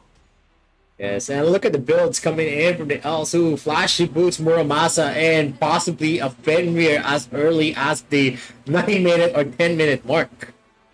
That's just too much damage on one hero. Yep. And the damage is only going to get even worse. With all of that already built up on the Elsu, it may seem like a low kill game, but you're seeing the attempts right now from Team 3 Stars as they try to go for a fight here. Rora is just going to be demolished by the members of DTAC. Ward is going to be all alone here. A snipe even connects. And when you're surrounded by the members of DTAC, They already smell blood, and they are just gonna continue going for this. They're pushing the second tier tower bot side already. They're slowly pressuring the mid lane tower mid as well. And while they continue doing this, Team 3 Stars cannot find a way to defend these towers because of all the long range damage. Yes, and that's the story of the game. Look at just the damage being done by Ares. Half health already. Boogie with just one snipe, two snipe, 1/8 of his health is left. That is just how much damage Ares is doing without even going close. And you can see here, there's a lot of people that can dive. You have a Baldum, you have someone like Akira, and you have someone like a Superman. Not even giving Team 3 Stars a chance to go for those engages, and the ultimate coming in from there, and the Gentleman's Duel is going to be done by Roar. Angelic Splendor is going to be there for the additional mat defense and armor, but it's still not going to be enough. Rora is going to die for sure. Tony is almost going to fall out there, but the orb in time is going to save Tony from that predicament, and Boogie is going to go for the flicker, and Ares click. He flashed into the front of Team 3 Stars. That is going to be a misclick on their side. They may have taken one kill there, but they lost Rora in that engagement. Rora has been trying so hard to try to just dive into these 5-mans. Superman got into the backlines as well, which cut off the full 5-man team into just 2 separate groups. Because of this, the damage output coming in from Team 3 Stars got a little late in that scenario, and when they finally came in to try to go for the counterplay, DTAC were already running away and getting ready to just take what they came for. Now that they finished up that kind of team fight, they immediately back off, take that Abyssal Dragon, go for their 4th one, and this Darkslayer, it's spawning in 5 seconds. When they take that as well, it's gonna get even tougher for Team 3 Stars to protect this base. Yes, and definitely Aurora is again gonna be on the sides of DTAC Talon's member. It's just no one who's gonna win in a 4v1. Yeah, even if you're a Florentino, you need to have a lot of gold before you even do that. And Chick is going to use his ultimate to get out of the sticky situation, or else Tony is going to be able to look out there and try and look at the damage coming in from Ares, just sniping one member after another, and Moop is going to be able to uncontestedly get the Dark Slayer. Yep. While the Dark Slayer is being taken by Moop solo, by the way, the other members of DTAC are pressuring Team 3 Stars, and they are not even allowed to get out of the base. This means all of the resources here in the jungle and all across the map are going to be going towards DTAC. Team 3 Stars are trying really hard to come back into this right now. Chan is slowly but surely growing and coming online. But is it too little too late? Because this Elsu has come online even faster and is even scarier in the damage. Moonfall gonna be committed. Full on 5v5 gonna be breaking out here. Chick is already out down for the count. But now Ward gonna be broken down by Ares here on the other side. Chick and Ward going down means that Boogie, Chan, and Rora are all that's left here for the Protect. Can they actually go for the Protect when Rora's chasing after the Superman? Superman's gonna be running away. Tony, on the other hand, is chasing after Rora, just so there is no frontliner for Boogie and Chan. While this is happening as well, Ares is just slowly poking down Chan. The Moonfall already committed. Moop comes in for the cut. Chan tries to go for the outplay, but it's just not enough. The core is already done. Team 3 Stars will fall, and DTAC Talon rise to get this 2-0 victory. DTAC Talon again proving themselves, dominating in the group stages, getting the 2-0 sweep in this best of 2 against Team 3 Stars. What a great game coming in from DTAC Talon. And if, like I said, going into the in-depth analysis, you don't really need to, overthink it. It's just that it's very, very complicated on the side of Team 3 Stars. They don't really have anyone to tank for them. They don't really have anyone to poke for them. And that is going to be a problem. Only Crixie maybe does a lot of damage. Violet does a little damage, but he is not always in a position to get those free hits. just because there is a Nelsu, there are someone like Superman, there is also someone like Kira who is always in front of his face that really makes it hard for him to get even a position to get a shot in. And the Angelic Splendor plus the Florentino combo doesn't really work for them because it's a 5v2 most of the time. So now, we're now going to be moving in to the highlights of the game soon.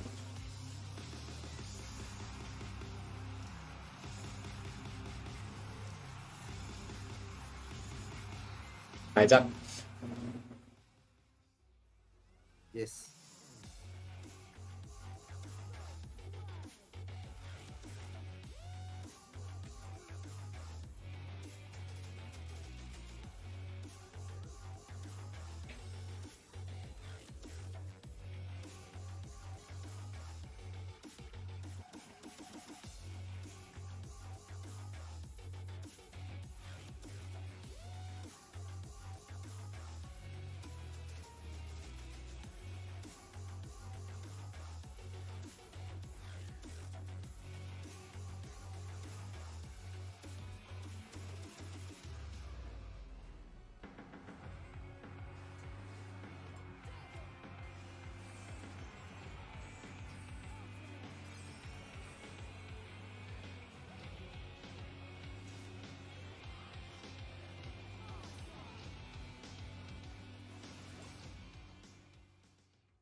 Yes, and that was the highlights of the game. Going into today's series, all we see are 2-0 sweeps. We haven't seen anyone really having a tie score at 1-1 for today's matches, but maybe in the last three series that we're going to watch today, we're going to see someone get an upset. Yep. What do you think? Hopefully we're going to be seeing something a lot cleaner from the other team, because right now, what we're seeing here are completely one-sided stomps. Maybe something interesting will come down the line in the later stages of the game. But ladies and gentlemen, that breakdown coming in from DTAC and Team 3 Stars is going to be fairly simple. Lots of members dealing lots of damage from far away. Before the fight even breaks out, it's already way too late because the HP bars of Team 3 Stars is already really low. So if ever they try to commit, they're going to lose a whole lot, with the advantage of DTAC in the team fight becoming bigger as the pokes come in. Once the fight breaks out, they're going to be able to take 2 or 3, opening up the defense of the side of Team 3 Stars. When the defense is open, they can go for those towers and take them down completely. Then they're going to back off, go for the reset, and then rinse and repeat. No one's going to be able to contest that kind of offense coming in from DTAC because they're way too squishy to actually take all of that damage coming up. And if they even do try to go for the offense, they're going to be caught out by the Baldoom, by the Superman, who's already ready to protect the Elsu, the Iggy, and even the Kira. So breaking all of that down is just fairly simple. They were outplayed, they were outmatched when it came to the compositions. Although they played really well and they tried their best, Team 3 Stars could not match up with all of the damage output being thrown out by DTAC talent.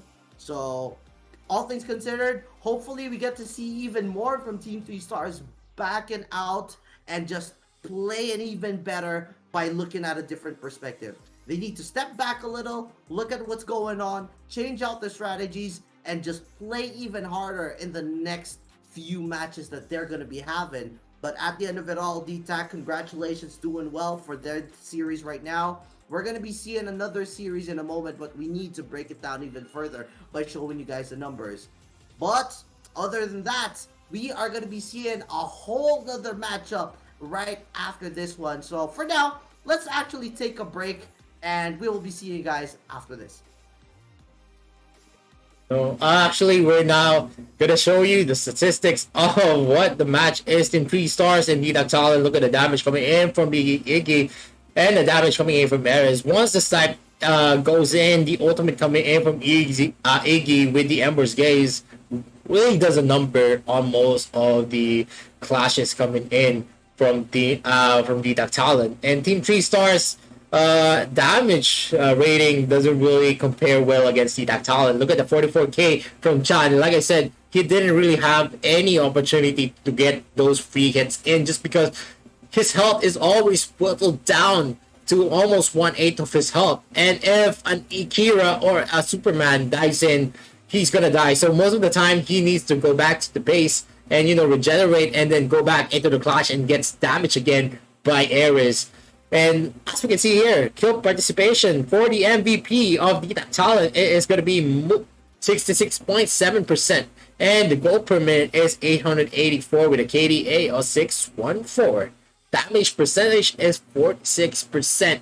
Despite all the damage that we saw from Ares and also the mid laner, 46% is a very substantial amount. It means that he was always in the clash, dealing a lot, and most of the damage finishing off most of the heroes there in the game.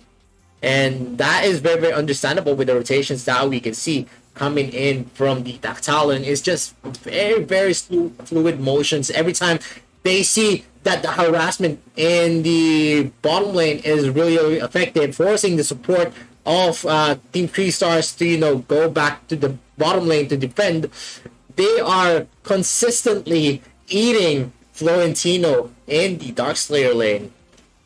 So at the end of the day, that is just how much the Talon has prepared for this. But before we go to the next series, which is gonna be Indonesia's representative Archangel, they're gonna be facing off Thailand's It's Bacon Time, the champions for the RPL and the champions for the ASL. Let's see who is going to be on top after this short break. So once again, we're now going to that break, and don't touch that browser, guys. We'll be right back.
prosthetics is the direction of human progress.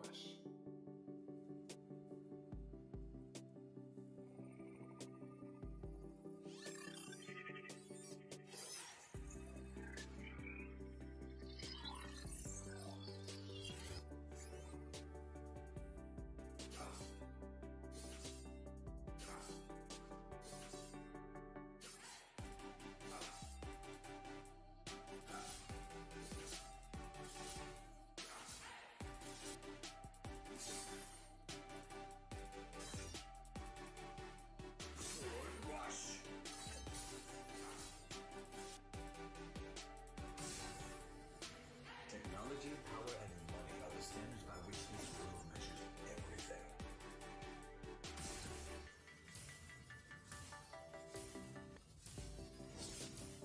Technology. This is the power of technology. Technology. This is the power of technology. Our company is winning.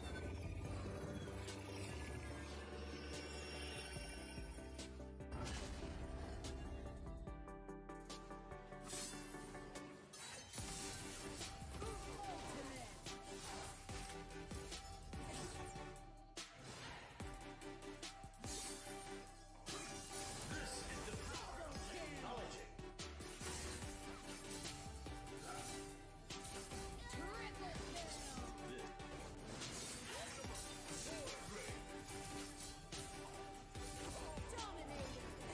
Your team has destroyed a tower. Shadow Great Sword. Legendary. Double kill. Triple kill.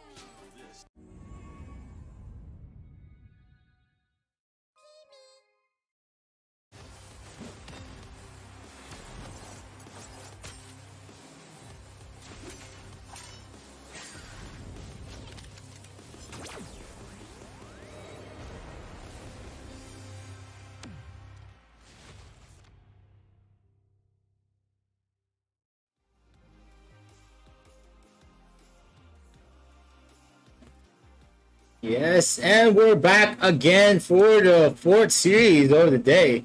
And it's going to be Archangel, the champions of the ASL region. And it's bacon time, the champions in the RPL. And once again, we would like to thank the organizers of the Arena of Valor World Cup 2021. Of course, it's not going to be possible without our organizers, Tencent Games and Garena.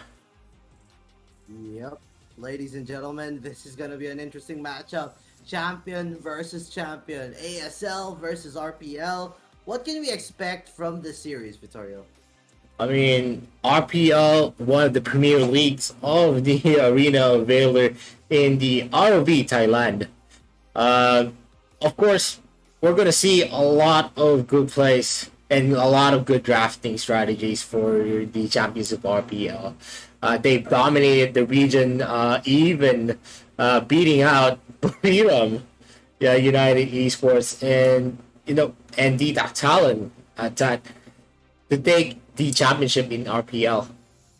So definitely, they're gonna have the higher talent pool against the reigning champions of ASL, which is Archangel. This is I think the first time we're gonna see them in this international type of tournament, because usually the representatives for ASL is DG Esports. Yep. It's gonna be fairly interesting how Archangel are gonna be throwing their strategies here. Again, this is champion versus champion, so they know what it takes to become champions in this kind of matchup. But of course, when it comes to regions, it's a completely different story. RPL versus ASL is going to be very interesting with how they're going to be pulling out their strategies. And if they actually pull off something interesting here, it is going to be very difficult for one of these teams to win. Yes, definitely. And, like I said, ASL is one of the emerging regions. Not yet at the level of the RPL, GCS, AOG, not yet at that level, but at the same time, they are an emerging region.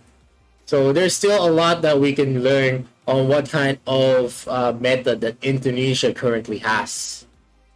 Yep, absolutely. I mean, with how they've been playing, it's gonna be really interesting what their strategies are gonna be. I know that the ASL is gonna have a lot more aggression, and they are also gonna be really aware of this kind of warrior meta where they're gonna be setting up for all of these kills and outlasting all of their opponents. RPL though, I mean, come on, it's Thailand.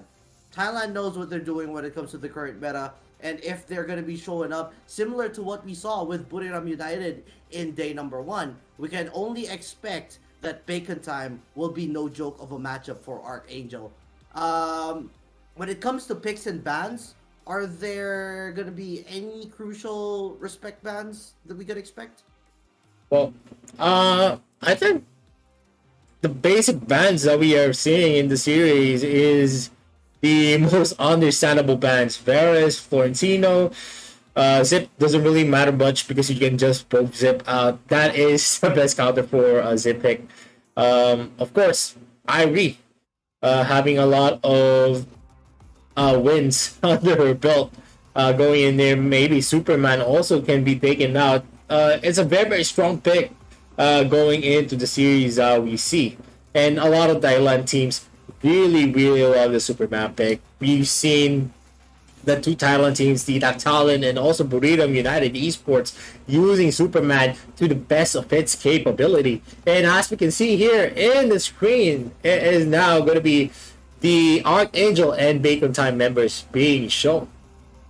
There we go. We have Taux, Muan, Kim Sensei, Marky, and Get Search for the side of Bacon Time. This is going to be big, ladies and gentlemen. We're already gearing up and ready to start game number 1 between these two teams. So I'm expecting these bans to be, fairly standard in terms of the meta. Zip possibly going to be banned out, or they're going to be focusing on the Lubu, Irie, and Florentino bans as always. Other than that, it's going to come down to the picks. Maybe they're going to be pulling off something new or something different. Maybe we get to see something interesting like a Grak pick as well. Yes, and now we're in the draft phase pick and bans. And Archangel's first ban is going to be targeted on the Kira. Understandable. Actually, Kira is the one of the only remaining assassins that is really viable, excepting Aoi. Because, Kira do a lot of damage to fighters based on the damage that he dealt in a short amount of time with the Umbral Dream and the Triangle Threat. Plus, she can do a lot of ganks as fast as she can because she can face walk through the walls of the field. And Bacon Time is going to answer with an Irie ban since they don't really want a first pick Irie landing in the laps of Archangel, and Iggy is also going to be taken out. Yep, exactly. This kind of scenario though, Superman getting banned out, that opens up a possible Florentino, Errol, and Lubu pickup here for the side of Archangel as the first pick, if they are interested in doing something like that.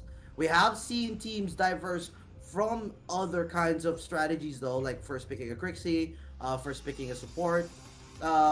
It's not exactly set in stone what warrior they're going to be picking up. Just because it's a warrior meta doesn't mean they're going to need to rush first pick it. And just like that, there we go. Archangel may just simply open up with an Elsu pick. Yes, Elsu pick for the Archangel. That is going to be easy to counter going into as a first pick. There's still a lot of picks that you can utilize here. Florentino is still open. There is still some Arrow. There is some Lubu open in the drafting. So definitely there are options for it's Bacon Time to pick. Yep, I think they were reading into the Superman ban. Since Superman is banned out, maybe they could just first pick an Elsu instead. But, considering that, there are many ways to close the gap here. One of the options is that alley pick. On top of that, they're going to be picking up a Roxy for the side of Bacon Time. Yes, definitely. Aloy can get in the face of an Elsu, but an Elsu does have a lot of inputs in terms of damage. So definitely, it's still gonna be hard for the Aloy to come in unless Marky is gonna be able to catch out that Elsu while he is sniping and vulnerable. Yeah, that's true. I mean, that grip is going to be a very big deal. And, you know, that amount of time while you're being pulled back in is already a big deal because you could be bursted down before that runs out. Archangel making it really interesting, though, because this time they're going to hover over a Fennec and a Marja. Yeah. What do you think about the Fennec pick? If ever that comes through. If you're gonna face that with an Aloy, you're just asking to die. It's not in the meta in the current climate that we have here. Especially a lot of heroes can just close in on that Fennec and, you know, deal a lot of damage and out sustain the damage that he can do. But at the same time, it may be if he gets the, you know, a snowball kill, then definitely they're gonna be able to, you know, outlast its bacon time as long as they get those first kills, first objectives. But in my mind, it's a lot more difficult. It's easy to say that you need to win the early game, but it's harder if you're gonna put it into action. Yep, exactly. I mean, on top of that, we're also going to be seeing a potential marksman being picked up here. It was a Joker earlier, but instead they're going to be going for a Laville. This Laville pick with the global ultimate into a stun can be a very good pickup here, because while Marky is running in to possibly an Elsu, then you could get hit by a stun, which could give just enough room for Marky to land that grip. Yeah, one of the biggest reason why they picked the Laville is because they already have a visual on who's going to be the mage and who's going to be the marksman. It's going to be the Elsu and it's going to be the Marja at the mid lane.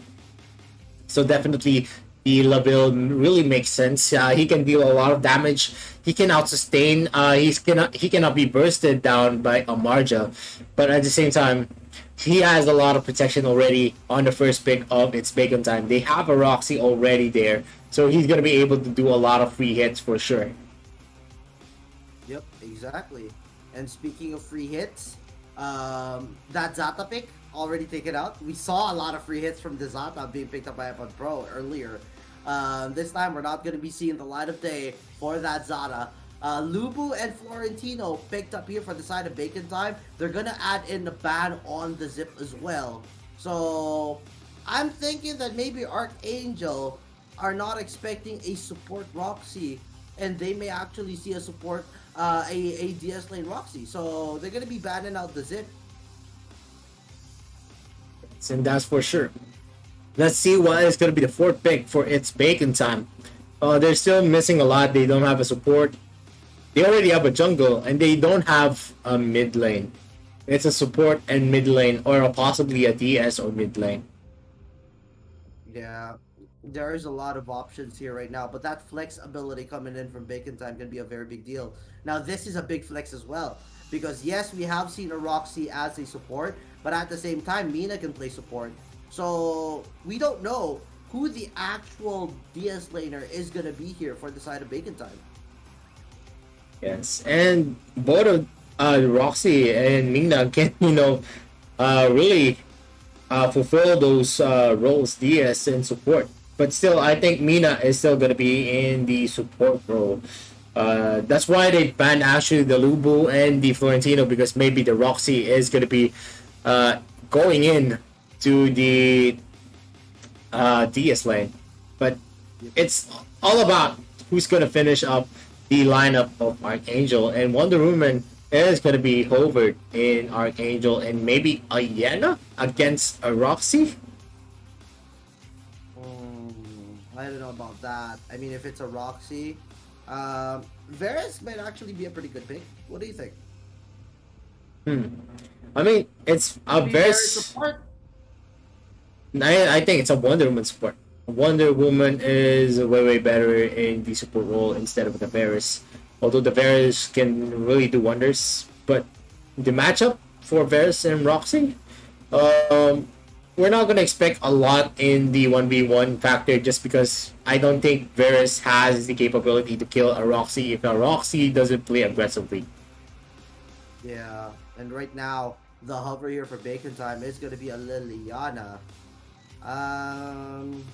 Pretty curious how that's going to be working. I mean, at the end of the day, Fennec is going to need to dive in as well. Just as similarly to how a Liliana will play out. But Bacon Time, changing it up, they're going to be going for the safe pick and the more sure pick instead in that Crixie. So overall, compositions looking good for both these teams. Who do you think has the edge going into the game? Well, it's Bacon Time. It has a better, balance in terms of the lineup that they have. They have sustainable heroes on Roxy and Mina, and they have a lot of damage on the Quixie, and of course an assassin on the Ahoy. And the Laville could definitely have a lot of opportunities to get a lot of hits in. But in Archangel, they need to protect two of their heroes. It's either the Elsu and Fennec. We all know these two heroes is going to be very, very squishy, but they have a Marja, they have a Varus, and also they have a Wonder Woman to sustain the clash for them. So it could be anyone's game at this point of the draft. Yep, it's really nice to see as well how they're thinking about their draft here, because there are counters, there are flexes. There is no clear-cut strategy just yet. Although Bacon Time has the better edge here, it's still going to come down to the execution. And if Archangel don't allow Bacon Time to execute their plan with the Mina and the Roxy, it's not like the Lavelle or the Crixie or the Aoi can just hard carry this game by making their own plays. Yes, and I do agree there. And we're going to see a support Roxy, and it's going to be Mina going into the Dark Slayer lane. Because Marky is the one using the Mina. Nooks is going to be picking up the Roxy. And in the Archangel side, the support is going to be Muffers, of course, using the Wonder Woman. So let's see what is going to happen, because now we're now in the loading section of the map, and we can see each of the members from both teams being displayed here. Yep, we're going to be heading into game number 1 in just a moment here. It is Archangel on the blue side going up against Bacon Time on the red side as they get into their respective positions here. It is going to be fairly interesting how it's going to play out, because they need to execute as a full-on team to make both of their compositions work. Yes. And here it is. It's Senko just being in the middle, maybe trying to snipe out, but he didn't put a shot out there. Yep, they're playing it safe so far, just focusing on clearing the waves before anything else. Poke's coming in right now on that Crixie, but other than that, easy restore. They're going to be back up to full. Poke's going to be connecting again, though. Yeah, as we can see here, Marky just has the better wave clear against Varus, just because when he stacks up, look at that stacks. He is out trading Zero in terms of the regeneration, and also the passive coming in from Zero really needs to, you need to get that circle onto the edges just to get the life regeneration. Yep. Unlike Mina, who just needs to make sure it connects. Oh. Okay. Oh, look at that snipe. Kim Sensei getting hit by that. Really, really big deal. You might need to go for the recall first. You don't want to go into a fight. Yeah, there we go. Now they know that Crixie's going to be recalling for a moment there. That might be an advantage for Archangel to make a move around the map. Yes, and Arcsenko is actually going to be the mid laner, and Marja was in the bot lane. I don't think giving an opportunity to Laville to, openly farm, just because we know that cannot really outtrade that. But look at the damage coming in from the Avoid, going for the Dragon's Claw, and the Dragon's Stride finishing off HQAQ. And that is the problem, as I'm telling you. Yes, Fennec has a very, very amazing wave clear in the jungle, but at the same time, he's very, very susceptible to those kinds of plays. Once someone closes into him, he's just an open target. Yep. You can only use Rolling Thunder so much, and you need to get the reset to actually use a second time. And you're not going to be able to use it a second time if you did not even put any stacks whatsoever. So, considering all of that, there are a lot of ways for Bacon Time to actually catch out that Fennec. Yes, and that's true here. And there is going to be a double trouble hitting the Fennec, and there is going to be the bracelets of submission from Muffers who go for the stuns. But the knock-up coming in for the Pixie with the Moonfall is going to connect to a lot of the heroes. And Dark Dominion from Marky gets a lot of time for the kill to connect. And Gerch is going to use the Dragon Rat to get out of that situation. Yeah, get search right there. Very, very nice engagement. I think Getzer just knows the limitation. I can dive in and get back out and go for that kill without getting any answers back. So it's gonna favor us taking that one down, and now we can actually get the Abyssal Dragon for ourselves because they are in no way gonna be able to contest us. Yes, and I'm telling you, Muon is having a better time on getting the farms in just because he has a very, very passive lane there. But look, the double trouble is going to get a hit, and Gersh is going to hit him with the Dragon's Claw and Dragon Slash. Doesn't even need to use the Dragon's Rat there. Yep, that's the kind of info that we were talking about earlier. A Lavelle ultimate into a sniping Elsu is very susceptible for all of those follow-ups that come after that. Yes, and now there is still a lot of things that is going to happen. 2K already in the books for its Bacon Time. That is already a substantial goldie in the 4-minute mark. Because going into the early parts, if 1K or 2K, it's already substantial. You can already build some of the items you want. And the sniper is going to get a hit on Aoi, but it doesn't really matter much. It doesn't really hurt, especially that the mid laner Elsu doesn't really have a lot of gold on him. Exactly. You need to build up a whole lot on that Elsu. Possibly Fafnir, possibly the Muramasa as well. Maybe even a rank breaker if you want to. And it's tough. You're not exactly going to have an easy time. The Moonfall already going to be committed here to try to catch out HQ. They're not going to hit that Fennec though, but instead they're still going to be stealing that farm, and that is gold and income, even experience being taken away from the Fennec. Yes, but you can see here, we're actually boxing out two of the members of Archangel. They're not really going to be able to be, go in and out, but the stun coming in from Kim Sensei is going to connect the bracelet of salvation already used, but the Wonder Woman Muffers is going to be in the grasp of 4 of the members of its Bacon Time, and that is going to be the start of the game. Another kill for its Bacon Time. It's fast. It's really fast movements here for Bacon Time. They're having a hard time facing off against Archangel. When it comes to the point where a full 5v5 breaks out, because there can be a potential trade from Archangel, but other than that, if they catch him off guard, you can see Bacon Time just making it so one-sided.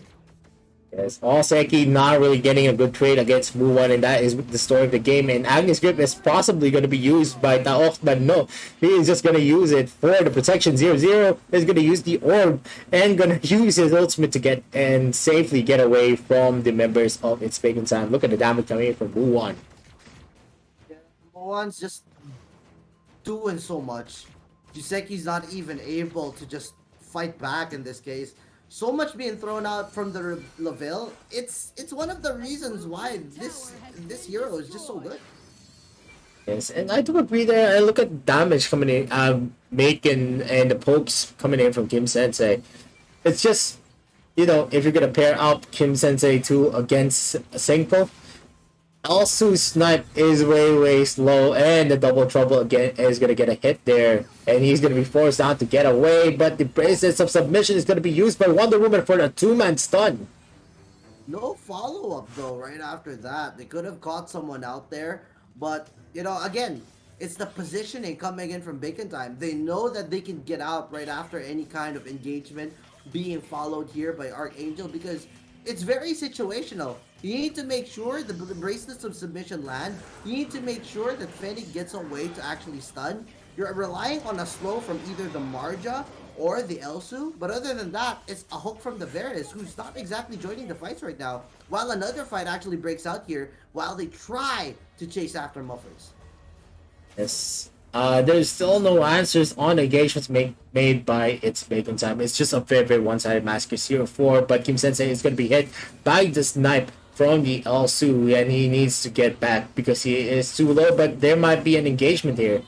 We all know that the distance and the range of the pokes coming in from the Crixie. Once you get the Moonfall in, you get a speed up. Plus the poking first skill of the Crixie has a lot of range.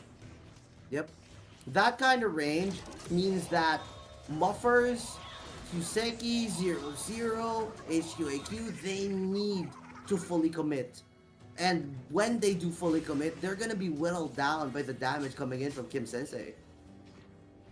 Yes, they don't really have any answers on how they're gonna be able to get a kill here, just because of the Taox just being in the face of them, and basic submission is gonna be used again, but the cleanse is gonna do it for its bacon time, and that is gonna be a clean kill for its bacon time.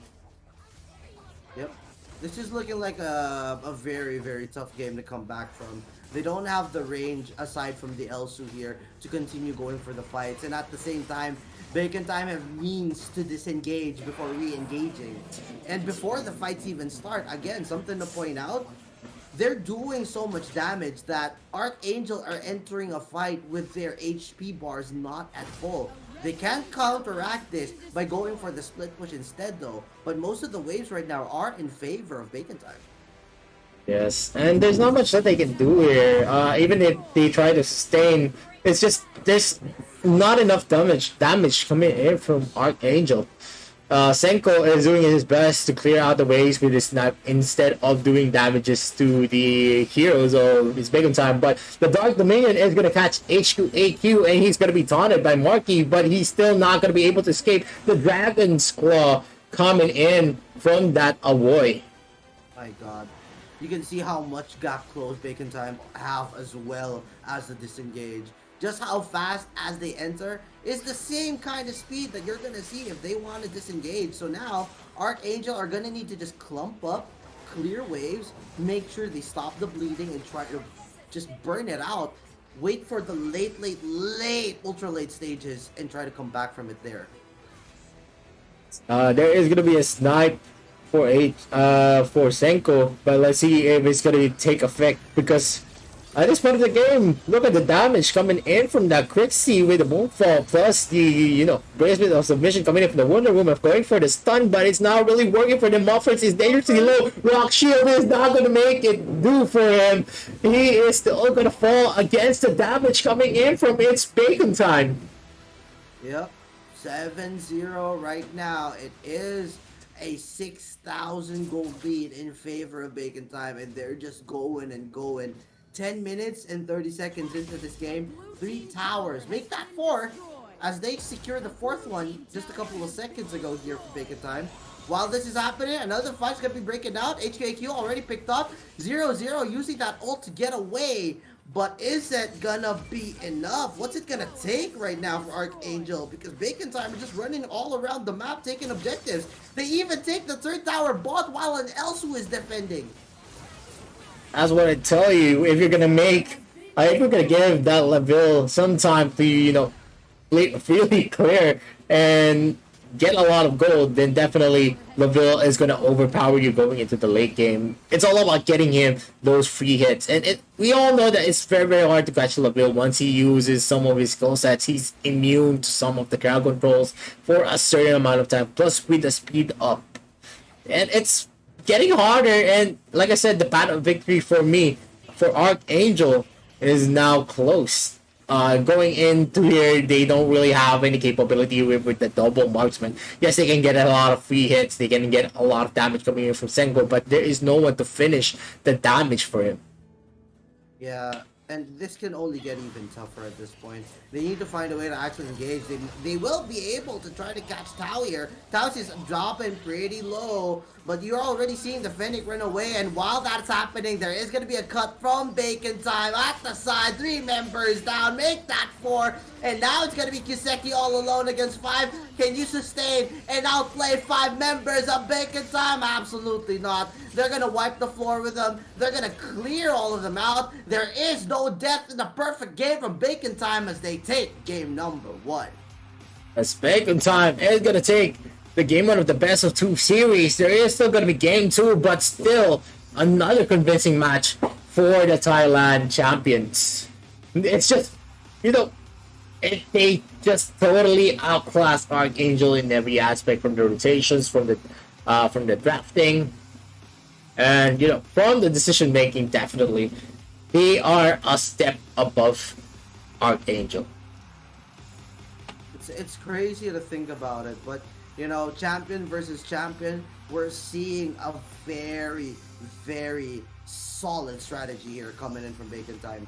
They just go for the kill, but at the same time, they're disciplined enough to make sure that they don't lose anything or give away anything from their opponents. Very solid, very calculated, and then right after all of that, they are gonna run away with it by taking tower after tower. They know when exactly they're gonna be able to take these objectives, so once they press the advantage, they're gonna back off a bit, and when they know that Archangel cannot defend it, they're giving away free towers there. Yeah, it's based on just, you know, putting in some plays, and we've never seen Archangel, you know, go for those counter aggressive plays just because they've been losing a lot of the damage from them, and we can see here in the screen the highlights of game 1.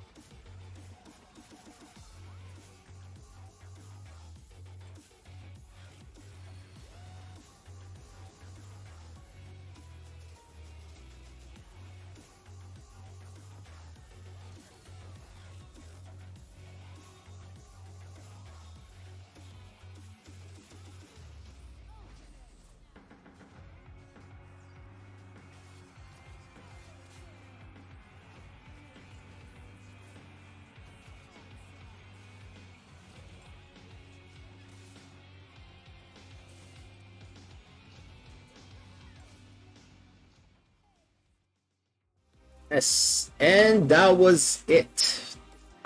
That was the highlights of the game, Isaac. Yeah, that was crazy. You saw so many interesting ways on how Bacon Time approached that matchup, and they were able to do it really, really well. Archangel, though, they're gonna need to go back to the drawing board because they were not even able to land a kill on Bacon Time. Yes, and it's not really about Archangel being weak. It's just the years of experience. I mean, the competitive scene, especially in the RPL, is just very cutthroat. They have the experience. They have the drafting experience way over Archangel. Just because, you know, whenever you have a lot of competitions where you came out on top of that cutthroat competition, especially for the likes of Bacon Time, you're gonna expect a lot more stronger in sense of the intelligence that you're gonna do in the draft. You know how to counter. You know who is gonna be the best fit hero against this type. Whenever, for example, they saw that the Elsu was the first pick, they already knew who the heroes that they need to use against that, even though the Superman was already out of the table. Yep, there are gonna be ways to actually counteract that. I mean, was it really a smart idea to put the Elsu in the mid lane? What do you think, Vittorio? I mean, I think Elsu would have been better in the bot lane where he can, you know, do a lot more damage to Laville, preventing Laville to get the farm. The farm for Laville was just easy going most of the game. He was able to really just utilize a lot of things there. If you're gonna pair a Marja against a Laville, there's no way in hell Marja is gonna be able to kill that Laville in a 1v1. You're just giving space to Laville if you're gonna do that. Yep. It's Maybe hard for Marja. Yeah, sure. Maybe they were thinking that they needed magic damage. But why not just put some meta mages in the mid? Right? It doesn't make sense that you're gonna pair a Marja. It would have been better if it was a burst mage, if you would like to pair it with a Laville. Yeah, that's true. I mean, at the end of the day, you want to make sure that you stop the Laville from farming. You could have possibly denied any of the objectives being taken by the Aoi, because why not just invade? Why not just give the Aoi a hard time and then gank the Laville right after? You would have negated most of the core coming in here from Bacon Time, and then right after that, you could fundamentally just focus on getting those objectives. Yes, and actually, if you're gonna try to shut down Aoi, it's better to not chase after him. He's, like I said, he's a very, very mobile hero. That he can traverse the map in a matter of seconds, so it doesn't really make sense if you're just gonna chase the Aoi. It's better if you would focus maybe ganking mid, ganking bot, ganking top, instead of ganking the jungle, because it's just so hard to catch that hero. Yeah, it was very tough from the very beginning in itself, and I do not feel like the Fennec pick worked out in this situation. Fennec was great and all, throwing out all of the double chain cyclones and all of that, but other than that, there was not much else the Fennec was able to accomplish, and usually you could be able to see Fennec melt down objectives. Big Time were not giving that kind of opportunity to the Fennec to begin with. Yes, and as I said, I didn't really like the Fennec pick just because you already have an Elsu. What is the use of having a lot of heroes to protect? Like I said, protecting one hero is already difficult enough, and you're adding another protection target into your team. And you saw how much hard it is to protect the Fennec against an Aoi who's very, very fast and always on his tails. Yeah. And you saw how fast it is, right? Like, Bacon Time just going in.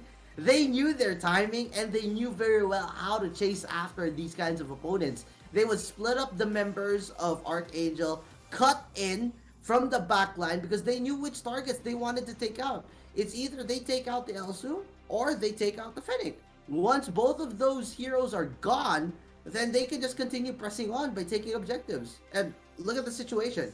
Only one tower being taken by Archangel. Bacon Time were able to take 3 Abyssal Dragons, a Dark Slayer on top of that. And if you look at the gold, this was a 12,000 gold lead in comparison. And on top of that, the gold graph is just a downward spiral. It was just way too hard for Archangel to accumulate anything. Bacon Time got nearly all of the things that they could get when it came to game number 1. Yes, and when it comes to this kind of drafting, I don't know, 19.9k on the Fennec, you already see why Fennec is not being utilized in most of the series in this in AWC. It's just because he underperforms in so much ways, unless you remove Senko into the equation, get a burst mage, and get someone who can sustain you and protect you from the Aoi and the others. And we're gonna see here, it's Bacon Time. MVP get Rook. What? How do I don't know how to actually gets rich. Gets rich. Okay. Gets rich. Get rich. I'm thinking search button and then get together. But that's just me. I mean, I'm not too sure how you're gonna be pronouncing that when you pronounce it in English. In Taito, they may have their own kind of pronunciation when it comes to that name.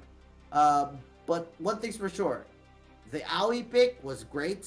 AWC 2021, seeing a lot of Aoi picks and all of them nearly working perfectly. It's probably something that's gonna merit a very solid ban first phase, if need be, going even into the playoffs, because everyone who's picked Aoi so far has been able to perform really well. I mean, it's like I said, it's a very, very mobile hero and does a lot of damage even if you don't build damage items on the Aoi. And also, the Dragon is right, you're gonna be untargetable, so it just resets the turret fire whenever you're going for the dives. And that is why Aoi is one of the top picks. He can traverse the whole map without you knowing it. And we're now going into game 2, the draft phase, and the pick and bans we're gonna see is going to define what the game is going to be resulting in. Especially here. Let's see if Archangel is going to learn from their past mistake. Exactly, and right now, Bacon Time already banning out this Kira. Irie gonna be banned out by Archangel as well. 2 more bans to go here. Florentino gonna be the next ban. And with these bans, we're seeing 2 warriors already taken out. And of course, the warrior assassin, the scary monster in Kira. You know, seems like a warrior, feels like a warrior, but plays like an absolute assassin. Really, really good stuff. And then, let's get rid of the little monster in the first pick. Yes, Lubu is going to be the first pick for its Bacon Time. Like I said, Lubu is actually a very, very good hero. He can, you know, out-sustain some of the fighters that we're going to see here in AOV. Just because when he uses Conqueror, he gets 25% resistance to the damages and also the, the crowd controls. And also, he gets a lot of lifesteal and additional damage. So once he uses Conqueror, pray to God that you're not gonna die during its duration. Yeah, because if you do, you're in for a whole lot of hurt here when it comes to the Lubu. On the other hand, though, I don't think Archangel are gonna be phased by that Lubu pick. They're immediately gonna hover over a Crixie and a Hayate. So you're expecting Kunai Blitz, Moonfall in the team fights. That's a whole lot of damage. Yeah, we have Crixie and we also have Hayate as the first 2 picks for Archangel. So they're going to be opting for a Burst type and also a Shred type on that Hayate. Definitely here, Back Marky is going to have a hard time on that Hayate. But at the same time, if he is not going to be able to, you know, out-sustain the Lubu, who is going to be very, very painful if he's going to be in a jungler, then it doesn't really make sense for Archangel. Let's see what kind of protection Archangel is gonna feel. No. Oh no, I've seen this before. Elsu and Gilder together. I mean, I've yet to actually figure out how you're gonna be stopping this. We saw this kind of composition get stopped before, but that was a completely different scenario. It wasn't like hey, we're gonna be able to play this perfectly as a combo. No, they were played separately with Elsu in the bot lane and Gilder rotating in with a completely different hero. This time though, we may actually see the combo come in again with Elsu and Gilder together. And quite honestly, it's really hard to face off against that. Yes, and that is true. I mean, if the pokes coming in from this both two of the zeros, then definitely they're gonna have a hard time with how squishy Crixie can be. Whenever an Elsu is effectively zoning out some of the heroes like Hayate and Crixie, there is gonna be a lot more space for its Bacon Time to do some of the rotations in place. Yeah, and right now, I mean, look at it. You see Azata banned out. A Superman is being hovered for the ban here by Bacon Time, which is pretty smart because it could disrupt the Elsu when it comes to the snipes. They're banning out the Roxy instead though. They may actually ban the Superman out last. Archangel probably don't want to face off against the Superman either, but you know, this begs the question. Is it gonna merit a Grak pick here for the side of Archangel, considering that Grak is gonna give a Gilder a hard time? I don't think that the first 3 picks of Archangel is actually going to be effective. And based on the first 3 picks, I don't really see for the last 2 picks of Archangel that could really outrange what its Bacon Time is fielding.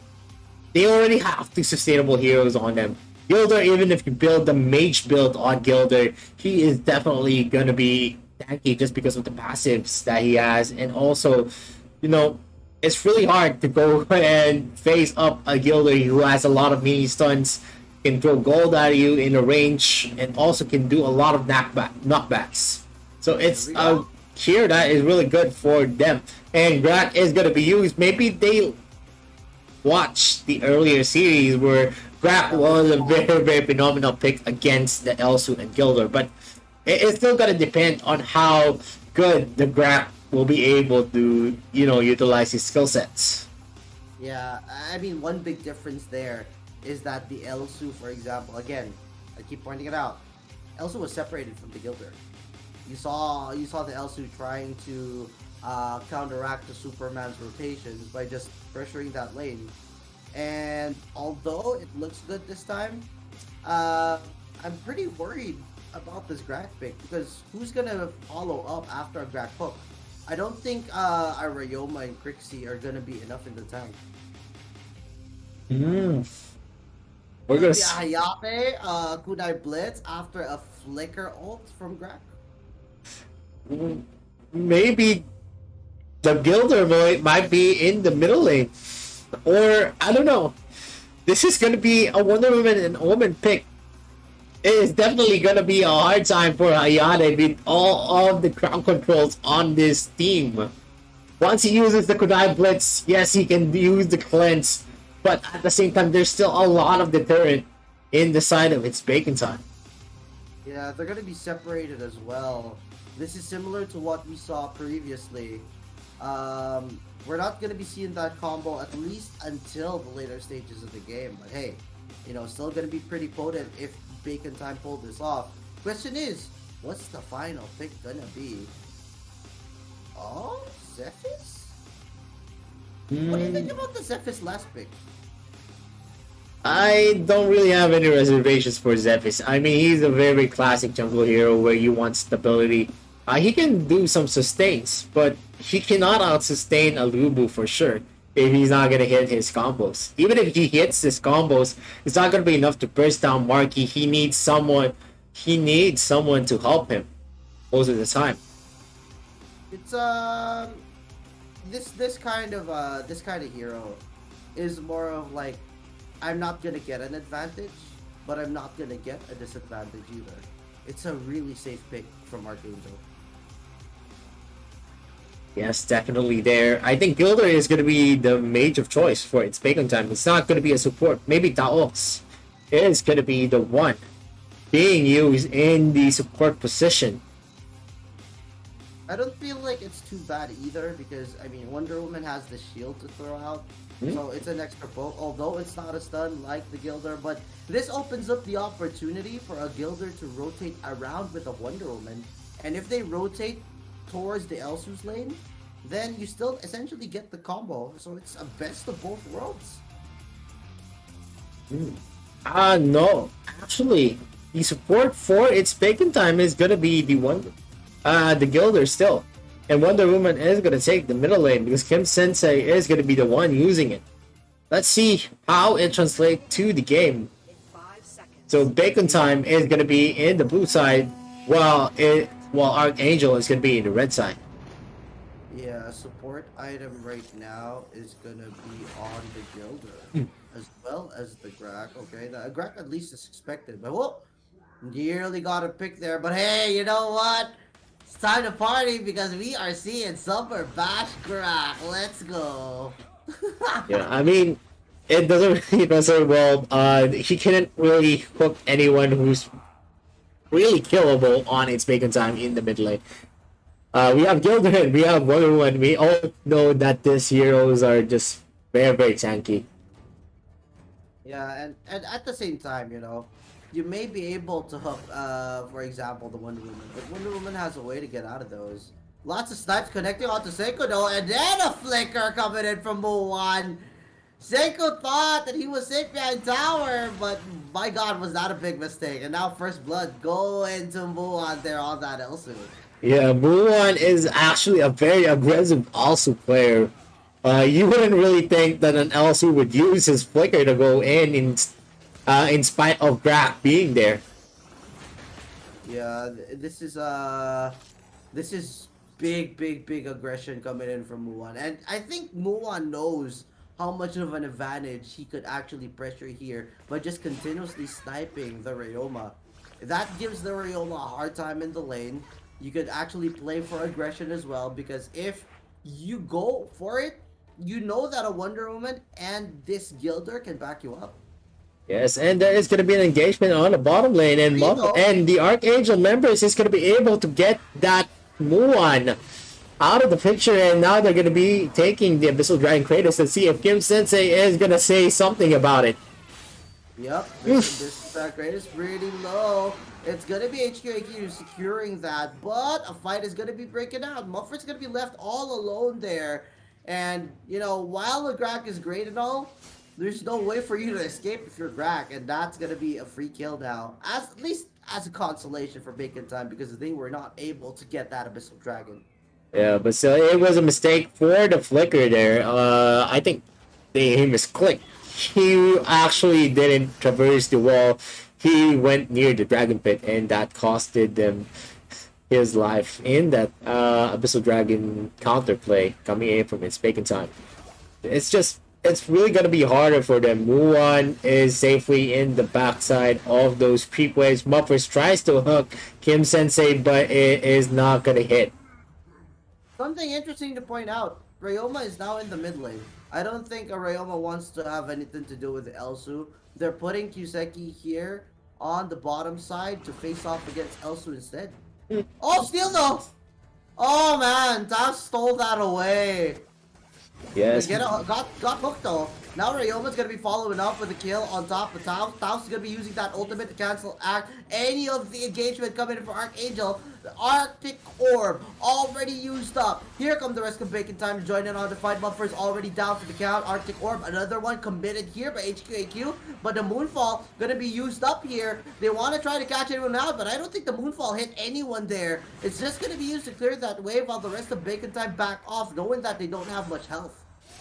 Yes, and there is going to be a conversation for the Marky and 0-0 in a 1v1. It's of course going to be Omen. 0-0 is not going to have a chance there.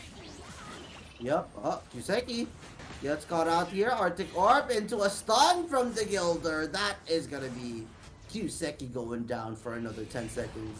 So far, it's one kill. At the very least, this time, Archangel have been able to secure a kill. They are going to get another one here on top of that Wonder Woman, but it's still looking like the same case when it comes to Bacon Time. Yeah, and the Suns and the Pokes coming in from Muan and Dogs is going to make it harder for the Muffers. Is going to miss again the hook, but still, those creep waves are very, very low, and Arcsenko is also in the same predicament. And yes, they've been trading out some kills, but it's not enough in the deficit. There is already 4 on top of its Bacon Time over Archangel. They have 6 kills and 2 kills for Archangel, and we can see the gold lead already spiraling into its Bacon Time at the first 5 minutes of the game. Yeah, they're just continuing this as much as possible. You're seeing a really nice lead here from Bacon Time as they go for an invade. Mike Golem is going to be denied on that Zephys, and you know, the Zephys pick, pretty nice. But considering that, there has been more impact on the rotations here by Bacon Time. Yes, Muffers might try to go for the hook, but the Taox is just putting in the gold onto the faces.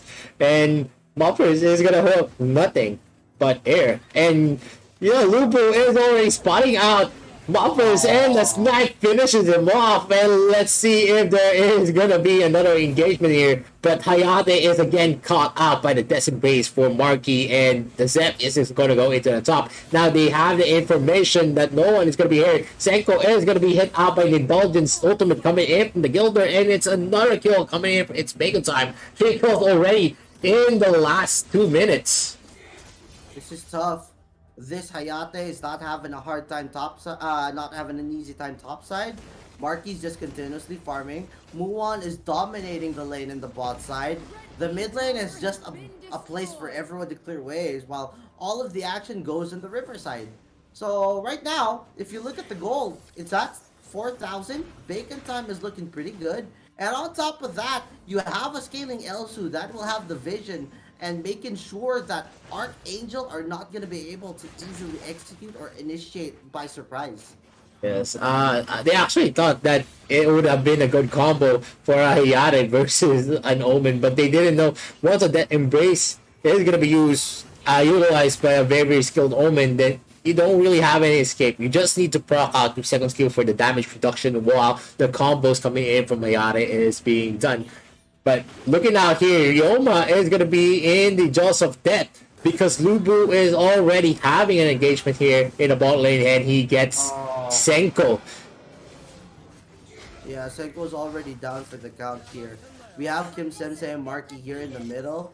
While this is all happening, GetSearch has already taken the Abyssal Dragon. That's one dragon apiece right now. Kiseki's there, getting hit by the snipes, using the Moonfall to clear the waves. You know they're in dire straits right now because of that what's happening. Gilder though, they could try to go for Muffers here. Muffers nearly drops there. But again, Bacon Time controlling the map again and again.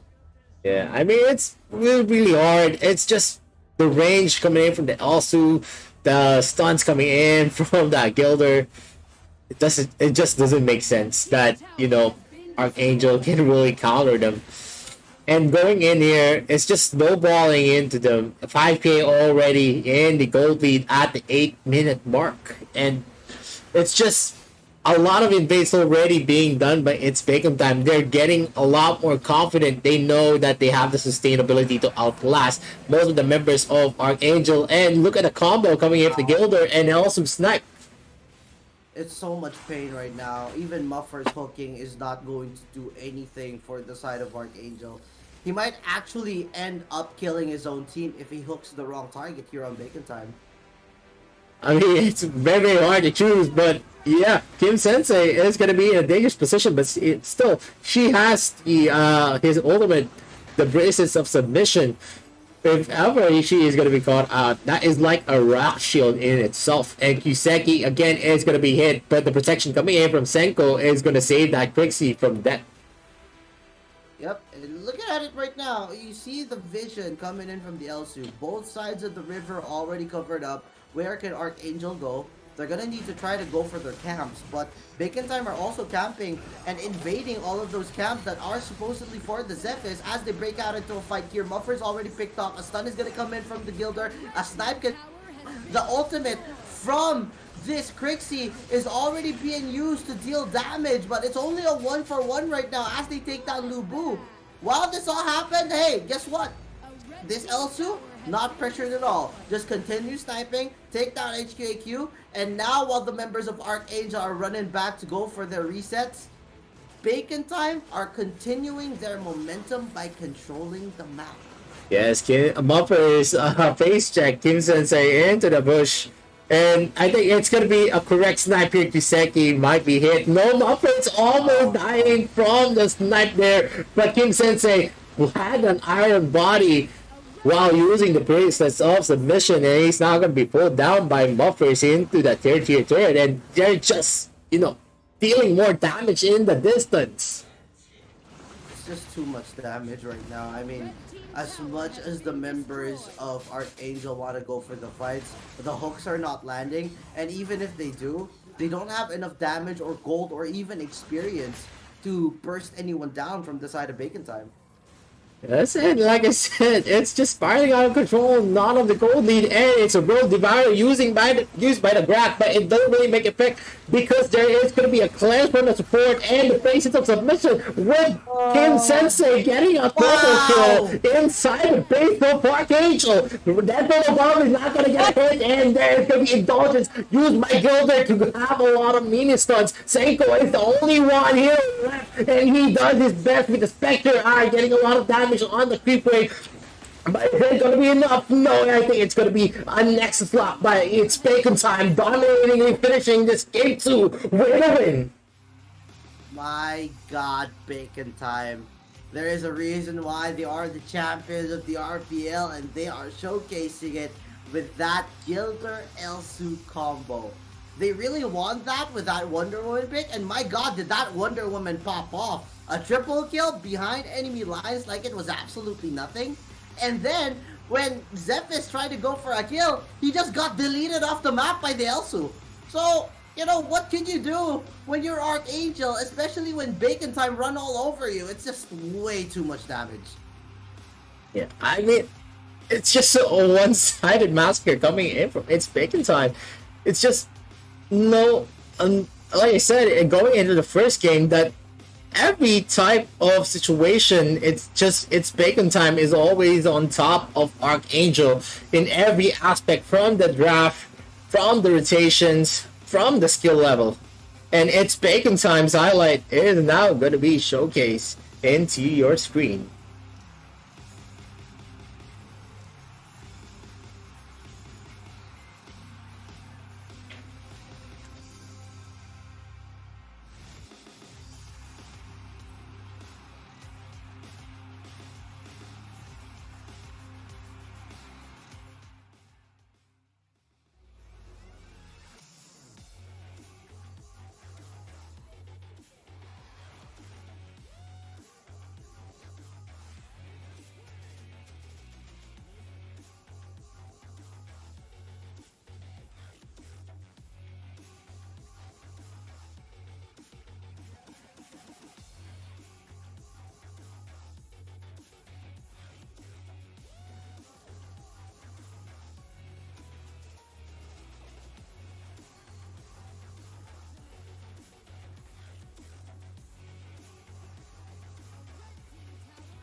Yes, and that was the highlights of the game. As you can see, it was just a lot of plays coming in from its bacon time. There was a lot of clashes there that, Archangel will try to go back, but the damage and, the item builds for Archangel, it wasn't just enough to out-sustain some of the damage coming in from its bacon time. The snipes, the skills from the Gilder, the stunts coming in from Wonder Woman, plus the damage coming in from the Conqueror by Lu Bu. It was just too much for them. It's crazy to think that the Hayate pick in the top side of the map as well just bore no relevance in that matchup. If you think about it, you're expecting a team-based game, 5v5s, where everyone's working together to win, but it didn't feel like Hayate existed in that game because they were just on an island in the top side while Omen was busy split pushing. The rest of the team for Archangel was just getting destroyed. Hayate could have gone in to help, but it would have left several lanes open for just Bacon Time to freely take towers. Yeah, I think the confidence, they didn't really have a confidence that Hayate is going to phase up with an Elsu, but at the same time, Hayate was being caught out by the Omen. Once he puts the Death's Embrace on that Hayate, there wasn't anything that Hayate could do. Especially in an ambush situation wherein there is going to be a Death's Embrace flicker coming in from the Omen.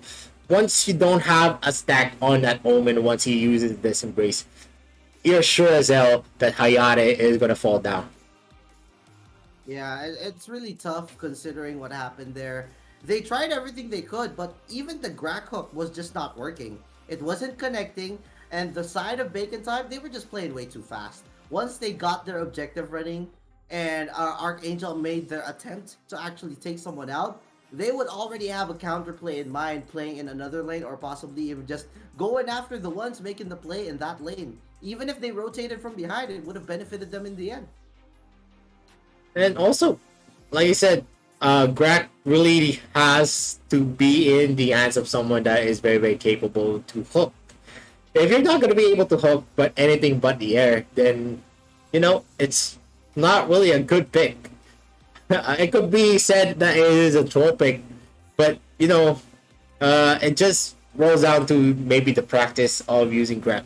Yes, it was a good counter pick against Gilder and Elsu, but if you're not going to be able to practice enough, then just avoid it altogether. Yeah, it may be the counter, but that doesn't mean that it's a comfort pick, for example.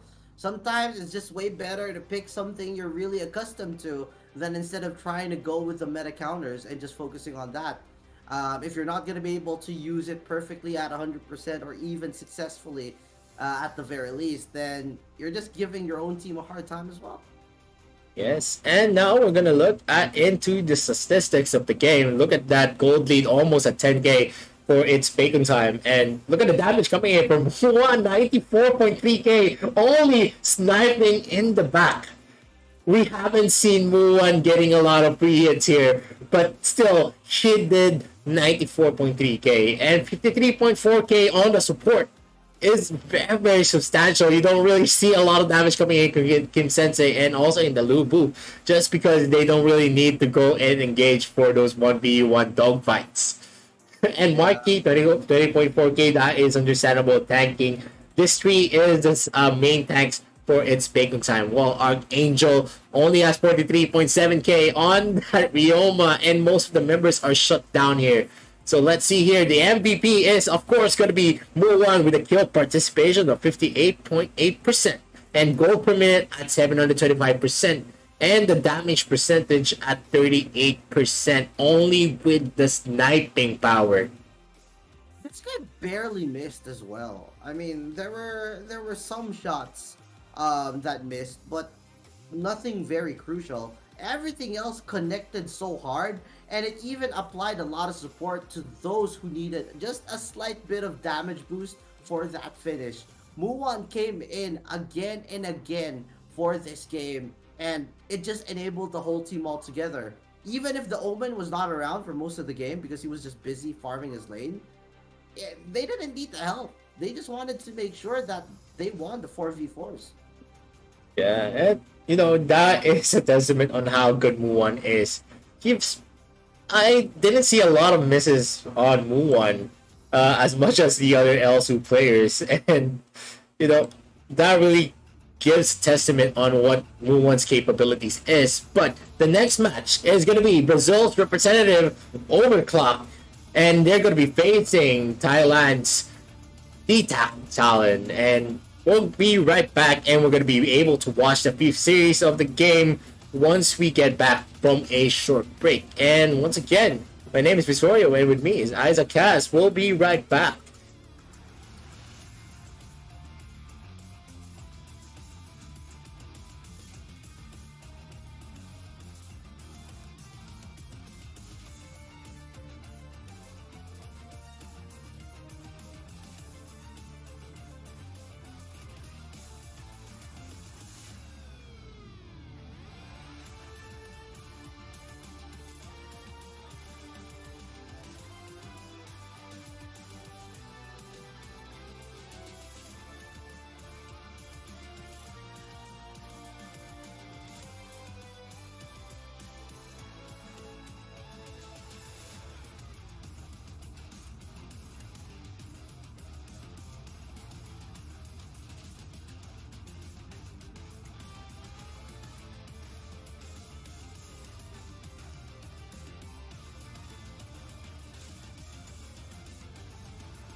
びじゃないんだ。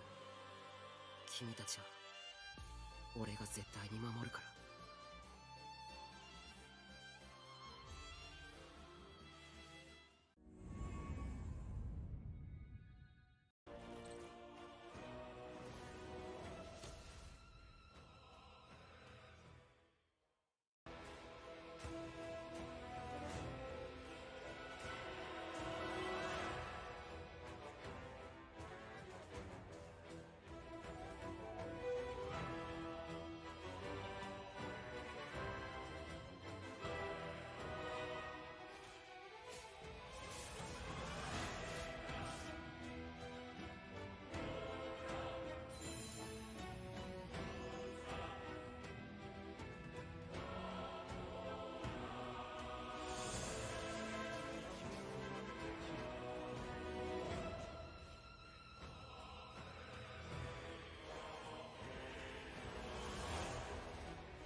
Hello and welcome back into the AWC, and my name is Visorio. I'll be alone first, going here into the clashes. And yeah, welcome back to Arena of Valor World Cup 2021. And you know, there's still a lot of things that we're gonna be looking out for, especially in the next match. It's gonna be Overclock versus the Talon. This is going to be a match wherein a lot of our viewers is really looking forward to. So, yeah, we're now going to be transitioning to them. And welcome back, Isaac. I'm sorry. That was a pretty long bathroom break, ladies and gentlemen. But hey, you know, I cannot possibly miss this. Talon going up against Overclock. This is going to be fairly interesting because, you know, the Brazilian representatives are going to be playing all the way from Brazil as they go up against a very scary team in Talon. I wonder what's going to happen here, Vittorio. I mean, it's actually very, very exciting to see another new face in the region. And it's going from the country of Brazil. Mm-hmm. I'm pretty excited as to what Overclock can show. I mean, you know, the Brazilian people are just absolutely wonderful. Really nice people there, and they have a chance to participate in the Arena of Valor World Cup. Let's actually see how their skill levels will fare against the likes of Talon, because I'm pretty sure Talon are not gonna give an inch They want to make sure they just exert pure dominance in the group stage, and going up against Overclock is supposedly going to be no different from them. I'm pretty sure Overclock are not going to let them do it just like that, though. They probably have this kind of really cool strategy going into this best of 2 and actually counteracting all of the aggression coming in from DTAC Talon. Yes, and of course, we're going to see now their logos. Overclock Esports is going to phase out DTAC Talon in a best of 2 series. And in the series, we already saw some of the brilliance coming in from DTAC Talon's place. And that is a sight to behold, especially in this kind of matchup. Will Overclock be able to meet the expectations of the viewers for them, especially when they're actually going to fight and be matched up with DTAC Talon, who is a giant in AOV? That's true. And giants as it is, I mean, you know, the story about David and Goliath, we might be able to see something like that. I mean, it's either they get squished by a big bad Goliath, but hey, you never know when it comes to the Brazilian talent of Overclock Esports. They can find a way, and they're gonna try. Elwin RJ, Mana Fraser, we have Megweche, we have Kurama Show, and of course we have Shiso playing for Overclock here. They're gonna do everything in their power to turn it around for Team Brazil and take home this World Cup. But first, they gotta get through the group stage. It's Overclock member Shiso, Kurama Show, Megwech, Mana Fraser, Elwin RJ. Let's see what is in store for us going into the series. There's still a lot of mystery on the meta in the Brazil. I don't know if they're gonna show us the meta that we are actually seeing from the regional giants like DTAC Talon, Burrito United Esports, my team, Archangel. So yeah, let's see what is gonna be in store for this matchup. I'm honestly just really excited seeing a Western team play in the AWC. It's a great change of atmosphere, and I'm pretty sure that we're in for a really fun match. You know, regardless what metas are and how teams are going to be playing out, I'm pretty sure that they are going to have fun in this series. And you know, considering that they're up against DTAC Talon, I'm pretty afraid of iPod Pro, to be honest. I mean, you know, free advertising, but hey, iPod Pro has been performing really well and has been absolutely mad on that Zata previously in what we saw in their series. And if we see something like that yet again, I mean, Tony, Erez, NTNZ, and Happy are also capable of just going absolutely wild here. So let's actually check it out. Yeah, I mean, Era's game in the last time, he used an L, so he also has a lot of good hits using that hero. So definitely, maybe Overclock needs to ban those kinds of heroes. Gilder, and you know, the combination of having an Elsu that really gets a lot of hits is definitely a good combo for the teams that we've seen from Thailand. It's gonna be fairly difficult as well for Overclock to perform here. I mean, you're playing in an Asian server. You're playing all the way from Brazil. It's not gonna be easy for you to perform at 100%. You're gonna try your best, of course, and you're here at the AWC because you're one of the best teams at AOV right now. And I'm pretty sure that they're not gonna let any of these differences stop them from giving 100% of their all and having fun in this best of 2, and furthermore in the group stages. Yeah, and that is for sure. Saw a lot of the game of DTAC Talon. It was very, very clean. The drafting phase, you already know what to expect from DTAC Talon. They always go for the balance. We don't see a lot of glass cannons in their first 2 games in the best of 2 series where they sweep their opponent. So we also see a lot of good plays coming in from Ares. He always is in a good spot. Although, for me, going into the last game, the Elsu there was God tier. He was not really really going for the good shots there. He doesn't need normal attacks. He just needs to snipe away. That is the kind of Elsu I want to see again going into this best of 2 series. I'm actually excited to see the support matchup here because it's been really entertaining to see what Tony could do on the support. At the same time, I mean, you know, the rotation with mid and support is just really crazy here. They're just really good, and it's just so fun to watch. Here we're actually seeing a glimpse of Overclock Esports right now, getting ready for their matchup here against DTAC as they sit around on their desk here. It's really interesting to see these really wonderful players. I'm excited, honestly. I'm rooting for Overclock throughout this whole group stage. You know, consider me the person that always roots for the underdog, but I just absolutely love it. I want to see a whole lot of fun here. Well, if you're gonna side with Overclock, I'm gonna side with DTAC Talon. I've seen their capabilities already, and do you want to make a bet? I'm just joking. Well, at the end of the day, what matters here is that we see good, clean fun from the viewers, from the players, and of course from the people just doing what they can here to make the AWC possible. We gotta give a big shout out and acknowledge, of course, Tencent Games and Garena for making all of this possible. We may be playing from all around the world, and we may be doing what we can right now based on the situation. But, you know, let's not forget the goal here. It's to fight together and to rise together. And I'm pretty sure we're going to need to try our best to, you know, come up with some really cool stuff going even into the later stages of the AWC. Yeah, and we're just waiting for the drafting phase to, you know, enter the pick and ban. It's just, you know, it's just maybe nerve-wracking for the Brazilians here, since this is going to be the first time that we're going to see them here in the AWC. Yep. I mean, I think they're the only Western team in the tournament. Yeah.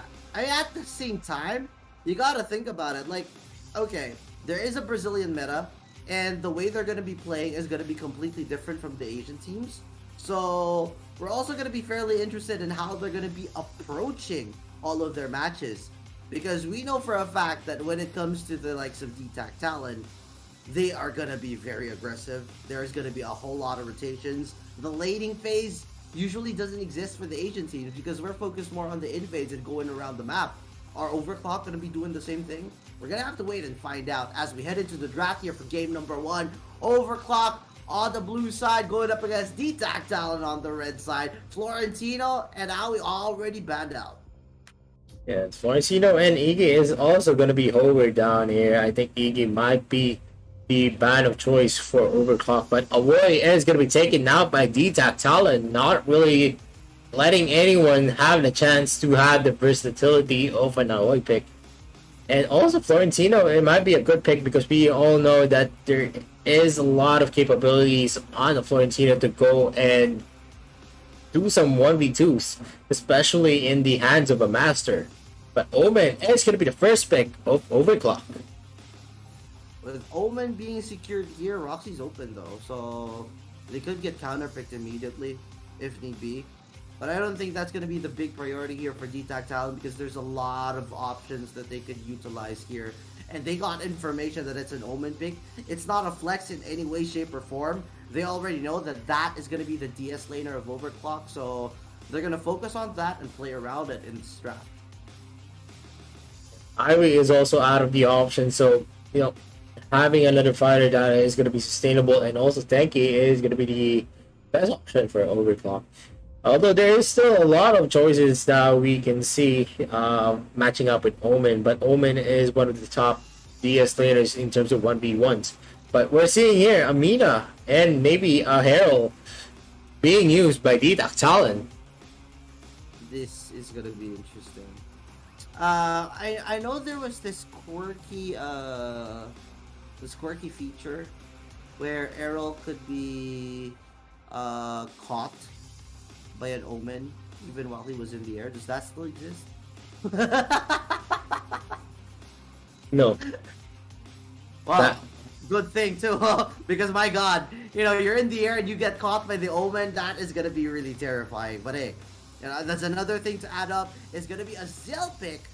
If the arrow can dodge out a lot of the skills being thrown, with an ultimate, then let's just have the exact same thing. Let's pick up a Zill, use the Dust Devil, dodge out all of the initial attacks, and then outplay with all of that damage. So, putting this Zill into perspective, you also have a Crixie here. The Moonfall is going to be great. Lots of damage output going to be coming out. Early, mid, or late, at least Crixie is going to be relevant and it's going to be able to do a whole lot of stuff.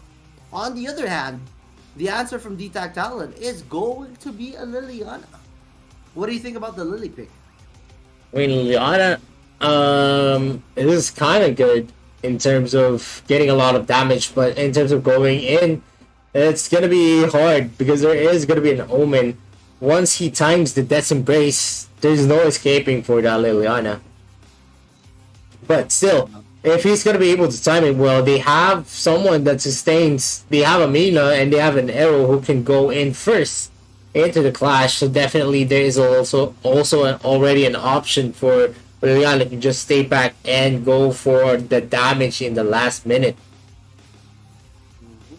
Exactly. Like Wonder Woman, Violet, yo, we're already seeing these bans becoming very, very scary here for Overclock. But there's still going to be a lot of meta picks that Overclock could utilize. We have yet to see Thorn, Laville. They're still going to be available. Hayate is still going to be available as well.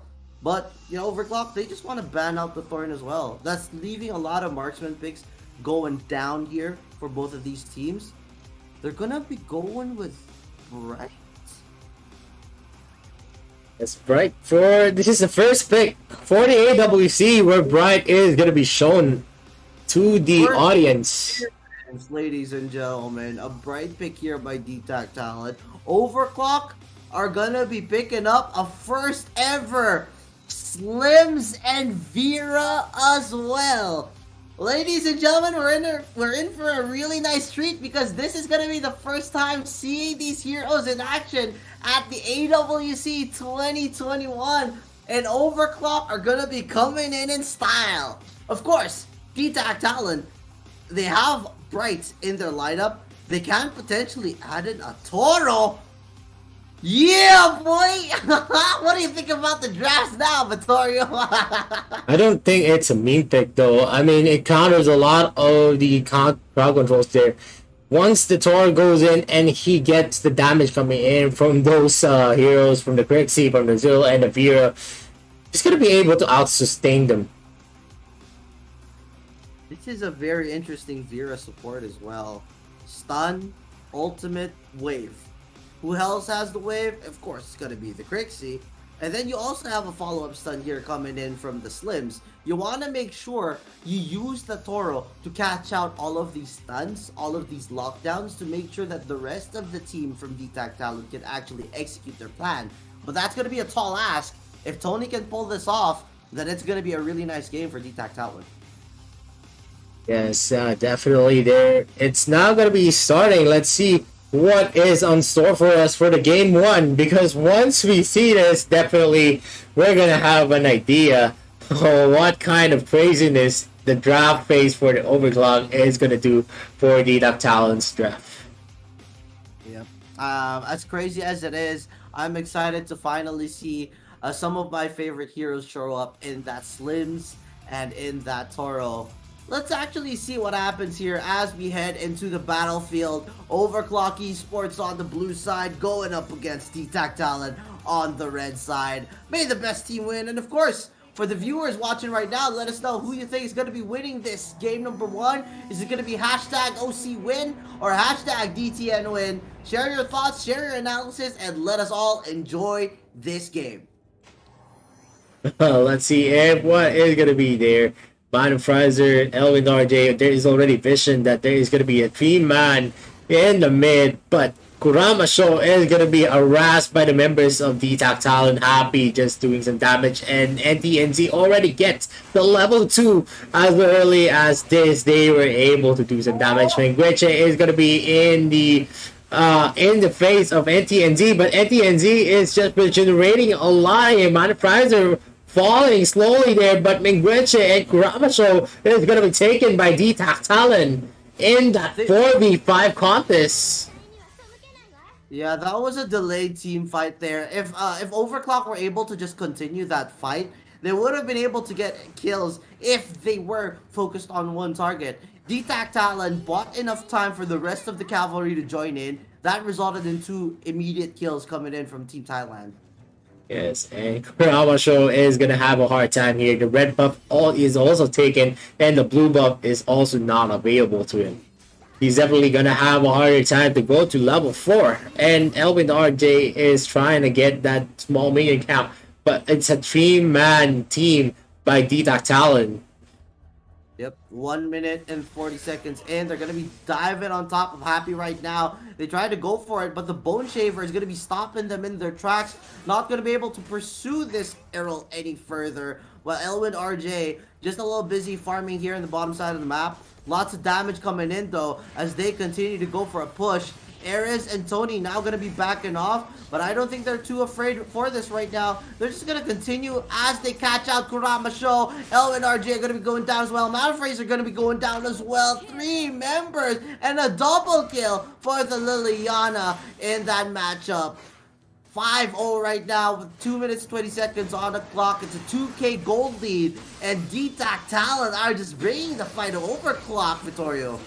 Yes, I mean, the moonfall is going to be used on Arrow. Arrow is going to fall down. Arrow was not able to use the Demon Claw to get out of that sticky situation. Still, Mengueche is still going to be taken down by NTNZ. Still, that's the kill. And that's only the beginning of more coming in from Overclock. I'm rooting for the Brazilians right now, and I'm hoping they can find a way to come back from this. Gonna be really tough though, considering how aggressive DTAC Talon are playing. iPod Bro and Tony are already ganking and just invading this bottom side of the jungle. Might Golden gonna be pulled out right now. A stun is not gonna connect. Good try coming in, but as they back off, look at the pressure on the other side of the map. They're just going to be diving on top of the Zill here. Nearly catches out, but forces 50% of the life away as they now try to contest for even more buffs here. Shiso popping that ultimate top side. NTNZ going to be trying to go for the chase here. But that Nina right now, going to be a really tough matchup for that Omen. While another fight breaks out, no one wants to catch a break right now. NTNZ dropping pretty low there while the 4-man rotation coming up from Overclock nearly take one down. They're going to be backing off there for DTAC while the rest of Overclock try to continue maintaining their control over this area. Yes, Mengueche almost face checking Tony into the middle lane. And, you know, a 4-man rotation really works if you're going to be able to take a kill and also an objective. But if it's not going to work, then definitely you're going to lose out on a lot of resources and a lot of chances. And as we can see here, there is going to be a top lane skirmish here, and Man of Riser is going to be taken out by the members of the DTAC Talon. It's going to be hard for that to just run away. I mean, think about it. Vera being dove upon by the Liliana, by the Toro, and the Mina. That's an easy commit into a Vera kill right there. And Vera isn't exactly known to be the one with a lot of escape. But the Dust Devil's going to be used here to try to get out of that engagement. Dominating streak now for the Liliana. Arctic Arp already committed here by the Grixie. Going to be taken out as well. Being surrounded by the members of DTAC Talon as they clear the wave from the back line. And now can continue pressuring that top lane tower while they go for any other engagements here in the mid lane. Might actually catch out one. The dash from Tony not going to be connecting. The ultimate is going to be committed here by Shiso. Lots of damage being thrown out by DTAC Talon as the rest of Overclock try to go for the run. They might catch one more here as they try to go after the slips. Bone Shaver is going to be enough. Actually, no, it's not going to connect, but iPod Pro going to be able to finish off that Slims anyway. 15-second death timer here while they continue going to push on the top side of the map. The rest of Overclock right now are scrambling to get control over the map yet again. Yes, and it's for sure DTAC Talon just getting a lot of rotations in. There is some resistance coming in from Overclock, but it's not going to be enough just because the support Fear doesn't really have a lot of damage in the early parts of the game. They really need to build up more of the kills. And Kurama Show doesn't really have is having a hard time in the jungle just because of the skirmish coming in from DTAC Talon, just disrupting most of the time. Yeah, this is a lot of movement already coming in from DTAC Talent. They know that a lot of the heroes being used by Overclock right now need a lot of time to scale. Speaking of scale, DTAC are just scaling really hard as they dive in behind enemy lines, going after towers. Karamasho gonna be caught out. Now a taunt is gonna be coming in, but wait, they might actually turn this around with the Dust Devil. Moonfall is gonna be coming in there, but the damage is just not enough. The goal disparity is actually pretty real here as 4 towers are already taken by DTAC Talon. They're staying alive through all of the combos coming in from Overclock. Overclock just need more time to scale. And that is going to be true. And DTAC Talon just getting more of the resources of the jungle of Overclock. There's not much that Overclock can do just because of the early game pressure that is being exerted here. DTAC Talon already has that sizable lead going into the 7-minute mark, almost at 7k, 8k at 8k actually. But the tornado is going to be used on the Mina, but there is not much damage just because of the passive there. Toro is getting mad there and stomping the ground, but Kuramasho is trying his best, throwing out his blades, but the damage is just not there. Yep, that's a lot of damage already. 20-second death time is here for 2 members of Overclock. DTAC Talon gonna be backing off to go for this Dark Slayer. And 7 minutes and 25 seconds in, we are seeing a 9k gold advantage, 5 towers taken, 2 Abyssal Dragons, and to add to that, it's a Dark Slayer already secured. 1-16 right now. This is just clinical coming in from DTAC Talon. Yeah, this is just a lot of good plays coming in from DTAC Talon, just exerting pressure to Overclock, not even letting Kuramasho farm in peace.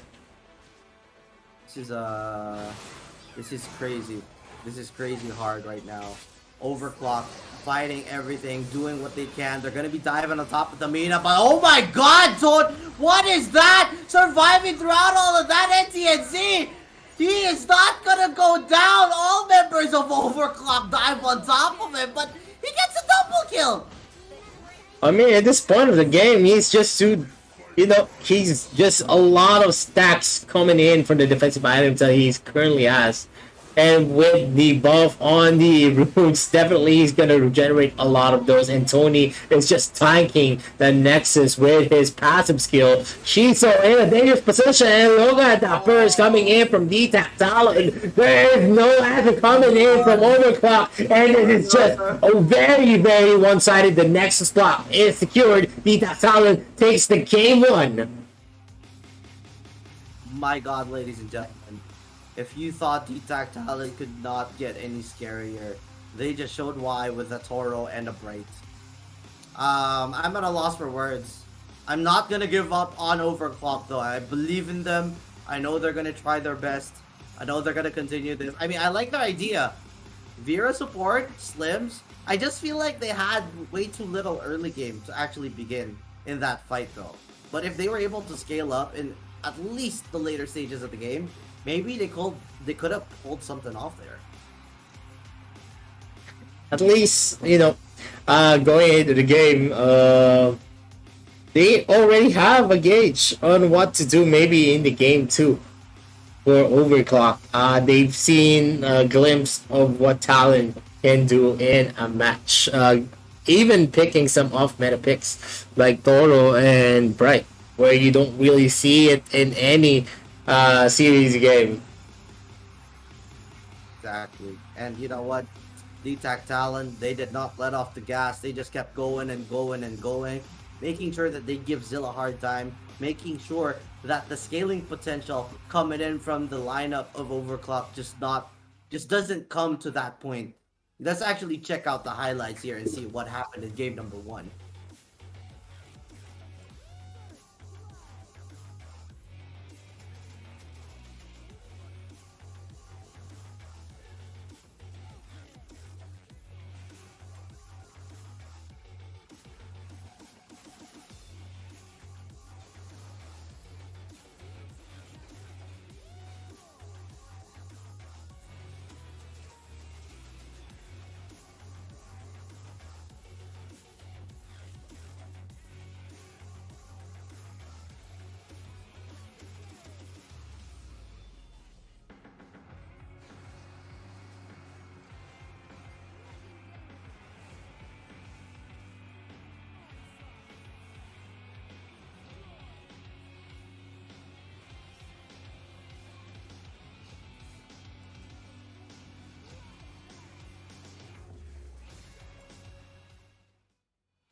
And that was the highlights of the game. And about the game, it's just, the Titan is just really, really good in their execution of plays.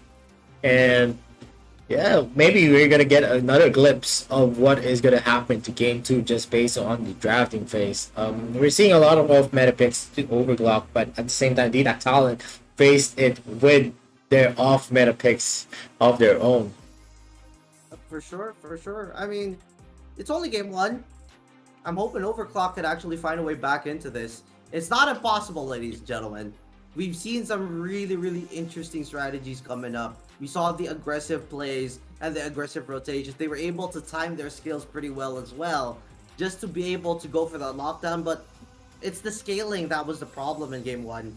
They had so much scaling coming in that they wouldn't be coming online until probably the later stages of the mid game. And since everyone needed to farm up and get all of that gold before they could be relevant in those team fights, they lacked enough firepower that the members of DTAC Talent just found a way to survive again and again. Yeah, I mean, it's not really a good idea to, gang up on Amina and then have him use his skills on all of you. Just because there's a lot of regeneration once he hits that and he hits full stacks. And that's just it. Once he uses Dark Dominion on you with a taunt, it's more of like, you're just hitting someone endlessly if you're going to target Amina, even with the Zill pick, even with the magic damage coming in from the Bira, even with the magic damage coming in from the Kixie, and the physical damage coming in from the Slims. But we're going to look at the statistical damage of each team, and we can see here Overclock is actually under 28k. That is the largest margin for them. And we can see here, DDAC Talent, Alpha Pro, just very, very scary on the mage role. 80k to his name. But look at the gold lead. It's actually 13k. Yep. They were able to just continuously farm. They farmed the enemy jungle, they farmed the lanes, they rotated to make sure they could get towers after getting those kills. It's just a really quick way to scale here for the side of DTAC Talent. Lots of damage as well from iPod Pro, but that's just part of it. I mean, 46.3 from NTNZ, 45.7 from Erez here, 17.1 from Tony, but hey, that's not too bad given that you're the support. The other side, Overclock, they had a hard time, but you could see how even their damage output was. If they could chain it up together and just utilize their damage and had this become an even fight, they would actually be able to perform because the timing from Zill was actually pretty good. Was able to dodge out several skills. The Crixie Moonfall was there to deal a lot of damage to everyone. It's just that Shiso on the top side had such a hard time. And one of the crucial things of Overclock is once you get caught out, once that Vera gets caught out, you're already done. And again, this man just racking up MVPs again and again and again. iPod Pro, 82.6 kill participation, 11-0-8, did not go down even once, 78% damage. You have 2 MVPs under your belt. You got 777 for the gold per minute. And finally, 14.4 on the MVP points. iPod Pro did not disappoint in game 1, showing up with a Liliana in style. He did. But, there is still going to be the game 2 for our matches. So, we're still going to see a lot of action between Dyla and DTAC Pro. DTAC Talent. DTAC Pro. It's just because I've read iPod Pro. Anyway, against Overclock. There's still a lot of things that Overclock can do going into this game. But we're going to see what is going to be in store for us in game 2. Yep. I want to see more interesting picks like that. Yes, the Slims needs a lot of time to actually scale. The Vera pick was actually pretty interesting. Other than that, you want to keep it interesting if you're Overclocked because I'm pretty sure DTAC Talent does not know much about the Brazilian meta either. So you want to play to your strengths. You want to avoid your weaknesses. You can be pretty much aware of how the other teams play based on how the AWC has been going so far. So Overclock probably saw a lot of pointers there. This is the first time that Overclock is appearing in the AWC, and coming in from the Western teams, makes it more so that they can come in with an unexpected strategy that most of the teams right now don't know how to approach. And if they can pull it off, then my God, we might have ourselves an even series going into game 2. Yes, and I do agree. There is still a certain kind of meta in Brazil that DDAC Talent might not be prepared for, but still, with the experience that they have against a strong competitive scene, DDAC Talent is going to be able to adapt to that, unless it is going to be a surprise lineup. Maybe 5 marksmen. Batman support.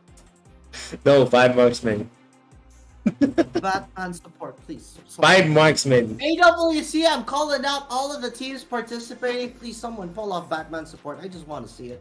But hey, you know what? Going into game number 2, Overclock may not have the experience compared to champions and big name teams, giants in AOV, as we say it.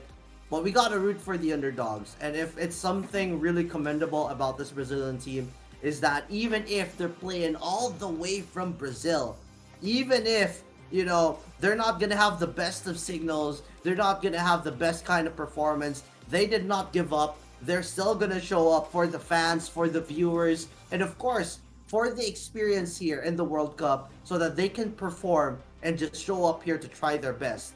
They are going to be a very interesting draw here in their group stage, but at the end of the day, it's the thrill of having an unexpected composition coming in from the Brazilian squad. So you just can't tell what could happen based on how they're going to be playing. You saw game 1 as a preview, and they looked really scary if they actually got it all together. DTAC Talent, on the other hand, we're just playing way too fast for that kind of meta, though. So maybe there is going to be that adjustment going into game number 2. Yes, DTAC Talent is going to be the first one to ban. They are the first pick in the blue side. Hira is going to be taking out. Overclock is going to be taking out that Florentino. We already explained the beauty of banning these heroes. And Elder is going to be the poison of choice of DTAC Talent on the ban. Let's see what is going to be over here. Iggy, that was a very fast ban for Overclock. I'm pretty curious now as to how they're going to be doing this. There are several options open right now for both of these teams. The Irie was going to be taken here by DTAC Talent. If you have an Irie, what other warriors are there for you to utilize? You could pick up something like a Lubu. You could pick up something like an arrow. But you know what? Let's go at this in style. First ever appearance on the AWC. Should they lock it in? It is gonna be an Annette and a Volkov. Huh? I mean, I'm not going to be surprised if it is going to be in a Volkov pick, but it's going to be a Malok pick for Overclock. Maybe because of the vacuum wall that that Annette has, maybe they're going to try to negate the mobility of NTNZ. If they place it right, definitely it's going to work for them. But let's see if it's going to be in their strategy, because there's a over in a Varus and maybe a Hayate pick. Alright. Now we know what an Irie could do. You add a Varus on top of that, and then the potential Kunai Blitz coming in from the Hayate. Pretty scary. You can possibly counteract that though with the Shock. Not to mention the Annette ultimate can be a very big deal. Blocking out certain areas where they can try to escape. At the same time, it's Valheim time. Huh? Yeah, Valheim. Yes, the mascot of Arena of Valor. But still, Overclock is going to be banning Zip. And Superman is going to be in the target ban for DTAC Talent. Maybe just a hover though.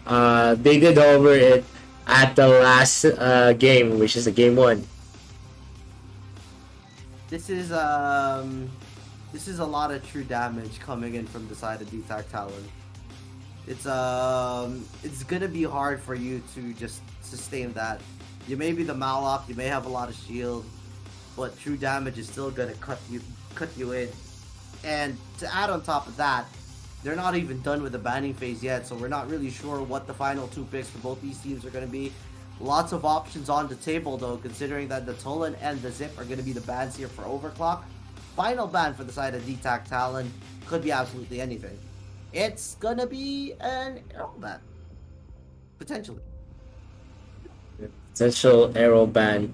I don't see, maybe we're seeing a different meta. So having those bans in is maybe they're just DTAC Talon is just taking out the risk factors that they think that could counter their lineup. And Amelie is gonna be maybe the Dark Slayer for Overclock. I don't really like Amelie as a hero. Yes, she can sustain in a 1v1, but in terms of 5v5s, if he's not going to be able to build out some items, he is actually not susceptible to anything. And we're seeing here, DTAC Talon is hovering on Vera. Yo, this is looking really, really sweet. Are they going to be doing Vera against Overclock? I want to see this, to be honest. There we go. They're locking it in, ladies and gentlemen. We're seeing another Vera pick.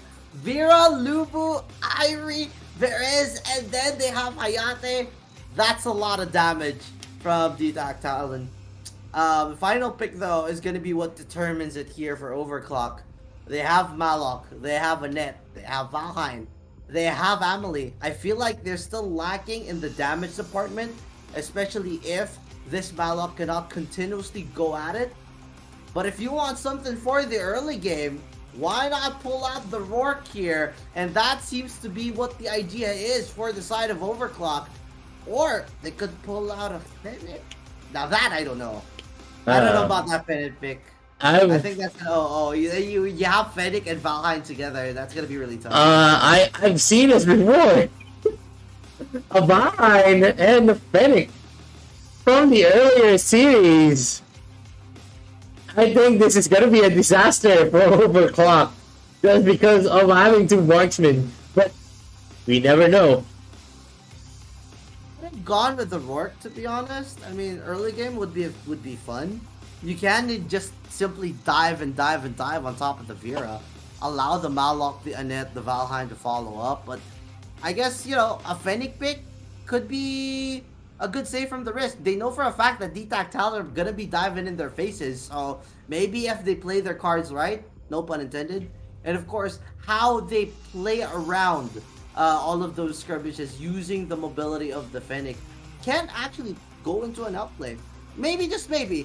This is just me wishful thinking for the great Brazilian team, but at the end of the day, this is a very, very scary lineup being brought out by DTAC Talon, and it is not gonna be easy for Overclock to overcome this, especially with a two marksman combo in Valheim and Fennec, who don't necessarily have the best damage output here in AOP. So I don't really like to put some damper to the hopes of people, but I think it's gonna be a 10-minute under game.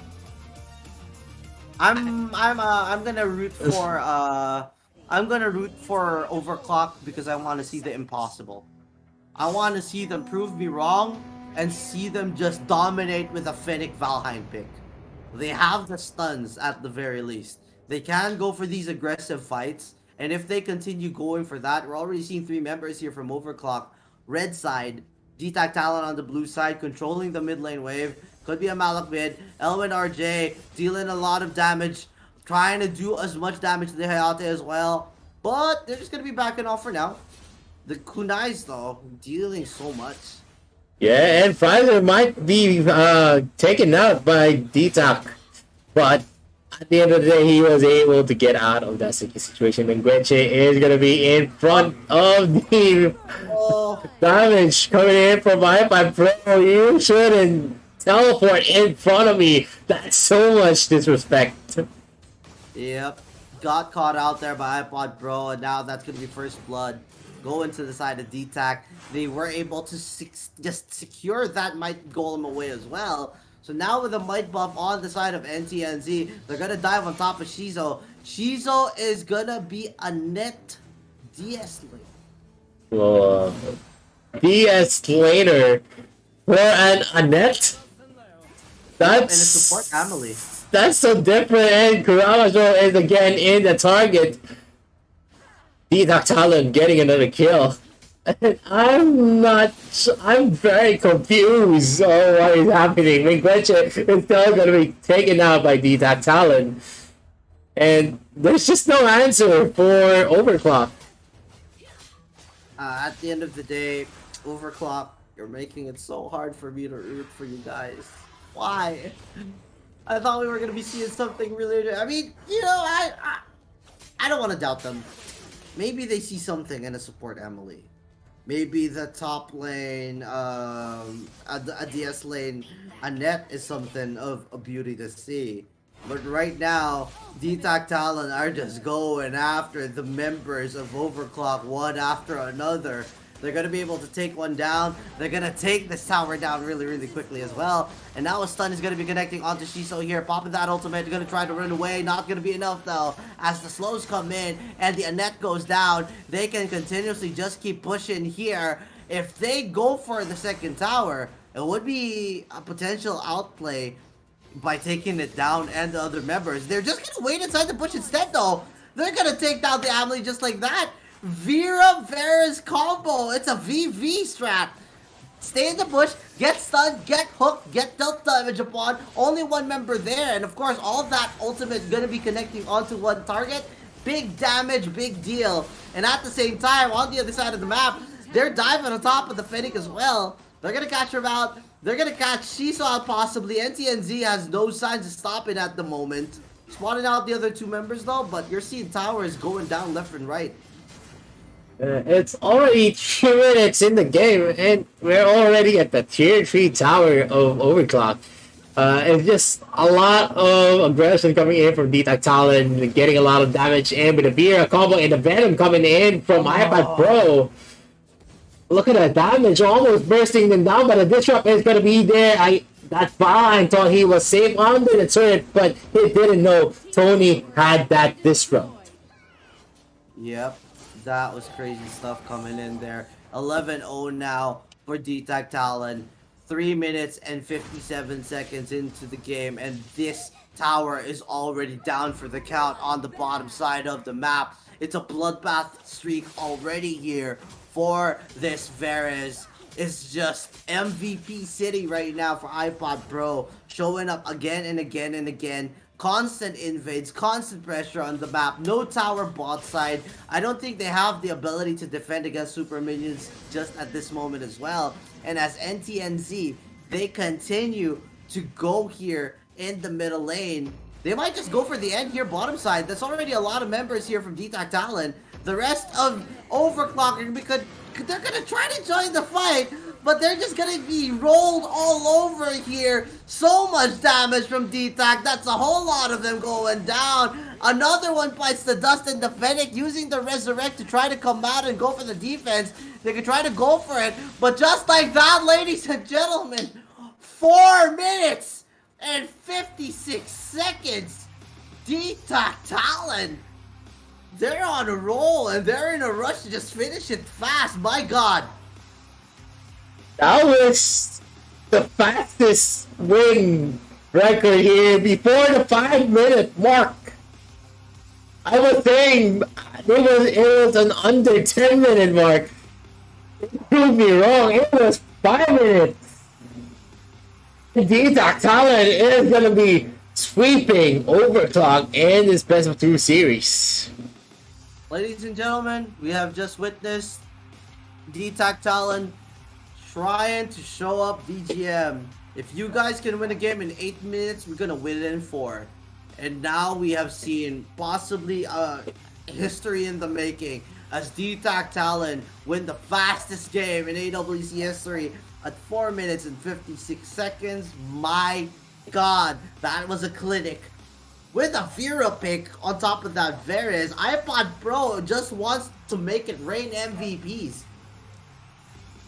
I mean, I'm still in the loss of words of what happened in that game. Maybe, it wasn't their day So maybe they're just gonna show us a little bit better of a performance in the following days in the group stages. But here's the highlights of the game.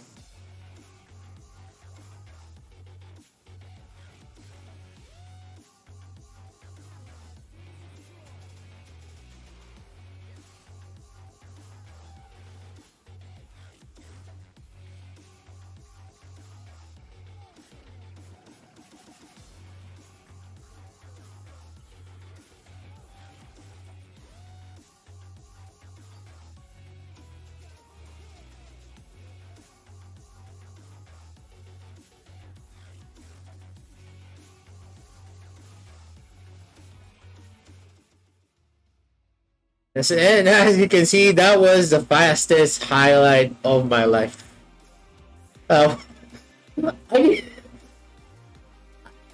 I, I'm still in a loss of words. I don't know what to say, what to, about the performance that the Brazilian team showed us.